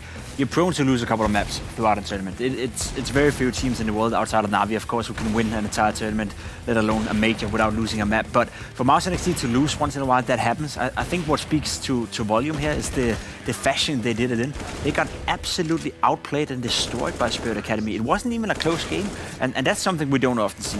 The few times we have seen MOUZ NXT lose games, it's been some close back and forth games where obviously credit to whoever they played against have done a good job, and you thought to yourself, okay, MOUZ is not playing up to their best, they still made it close, everything is fine, they end up winning the best of 3 and we move on. Whereas for this best of 1, it felt like Spirit Academy, individually speaking as well, that was my biggest question mark. Do they have the individuals in order to go toe-to-toe against MOUZ NXT? And we got the answer right here. So the fashion they won in was super, super impressive. We cannot forget that just an hour ago we saw MOUZ NXT do the exact same thing to Spirit Academy. So it's not like Spirit Academy is a better team than MOUZ NXT, or they won this matchup, so to speak. It's still 1-1. It's just the recency bias right now makes us praise Spirit Academy a lot. Yeah, so far I don't think Chiron had a bad map. Against VP.Prodigy, he had some plays that were maybe a little bit questionable. He would play really aggressively, and sometimes he would just get incredibly punished for this aggression. Here right now, on the second map against MOUZ NXT, I mean, the dude had 31 kills. That's insane. And look at that ADR. Yeah, that's entry fragger ADR right there. If you're baiting and you get 31 kills, it's going to be around 100 ADR, 110 ADR. But when you're the first one in and you're getting 1.5 kills per round, then your team can do anything off of that. That is sheer impact. I mean, I would liken him to, you know, like that's Yakinder-esque, you know, when you're able to do that, yeah, I know you love that, Heku, you know, some Latvian representation right there, but either way, I really think that if Chiron can just find games like I thought going into after that VP.Prodigy game, my opinion of Chiron was that, okay, this guy's going to make me really happy some days and really frustrated on other days, because sometimes entry fraggers just make too many wrong choices on too many bad pushes, and it just costs their team man advantages or just opens up the round in a 4v5. Those kinds of things get really taxing to watch. But with Chiron today, I kind of like want to give him more rope every single day I watch him play, because I really think that because he is as skilled as he is, I'm willing to say just make some mistakes. You know, it's okay because even if you are choosing the wrong fight sometimes, he's going to win some of those because his skill is incredibly high. Well, luckily we have an opportunity to talk to the man of the hour. We have the opportunity to talk to Chiron. Chiron, do you hear us? Yes, I do. Hello. Hi, Chiron. I hope you are having a great evening. I mean, you just had an amazing performance against MOUZ NXT. Not a lot of teams actually managed to even take one map. So, again, congratulations. Chiron, I know that when it comes to you, like your parents were not always supportive of your CSGO career, and it seems like right now something changed. Is that what is happening? Yeah, I guess like now it's a bit better because like now they understand what the esports in general is like, and they understand what I'm doing at the moment right now. Like I'm not just sitting in the room and doing nothing. I'm trying to do what I can. That's it. Awesome. So now they understand it a bit better. Okay, awesome. Karen, you had a fantastic showing right here on Mirage, really getting to show us and showcase the world how good and explosive you are. We posed the question coming in against MOUZ NXT if you had the individual level to match them. It looked like you definitely had. What's the story behind this Spirit Academy team? Because it feels like you guys are putting up some results and putting up some kills on the board that not many people would expect you to. Like I was tested in the main Spirit team, but after I went I got an offer from Academy team because like I had school, I still have it, I'm on the last class, and like right now I decided to stuck with them because like I really like those guys. I really like Sotfik in general because like he's our IGL. Like I see that he's our leader not only in the game, also in like real lives. And like all of my teammates are really good, especially Art Frost. Like this guy's insane of fun, to be honest. Like he's the upcoming talent, I guess. And like the other two guys, Zontix and Naughty, they're making like huge work, to be honest, like on the map. And I really enjoy to play with them. They're all good players, and like they let me show how I am personally. That's really important for me, to be honest. Yeah, and I gotta ask, like the way you speak English right now, you almost speak like you're a native speaker. How come you're so good at English? Is that just from school and practicing, or where does that come from? I didn't learn English anywhere. Like I didn't learn it even at the school. I just played CS. Like I played with European people, and like I've heard some calls from them. Like and after I got into the FLC, like and there, like I got some friends, and after that, like my English. Step by step got higher in my level, so there I am right now. Yeah, you're incredible, well spoken. That's a fantastic story. Yeah. I just want to add, he's also fluent in German, just like as an extra step, just in case. Okay, I have to pose the question then, Chiron. With your English ability, German ability, I would if I can assume that your German ability is as good as your English, would you be open, because you know the Academy League is all about trying to get players onto higher tier rosters? Would you be open to joining an English speaking or German speaking roster? Like what's your limits there in terms of what your comfort zone is for language?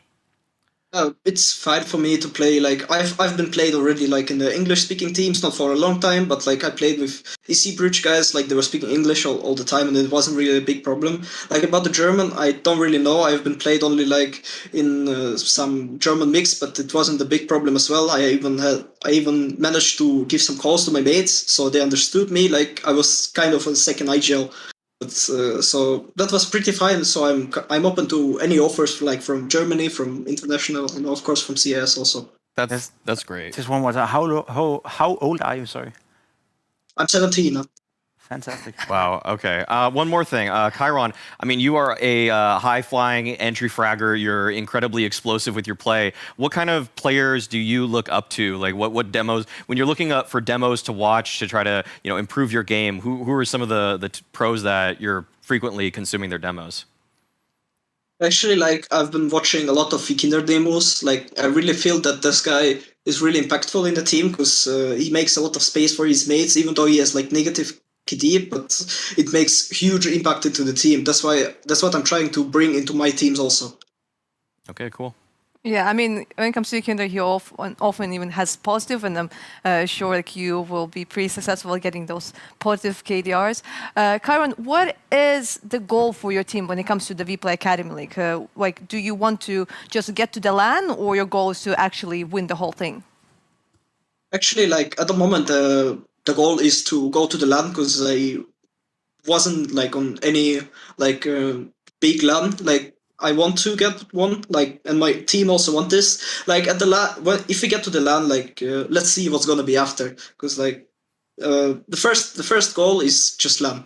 After, let's see what's gonna be after. Don't know yet. Yeah, it's about taking those baby steps. First, you get to the LAN, and then you try to win. I mean, you managed to show us that you are capable of winning against MOUZ NXT, so it is actually possible. It is actually doable.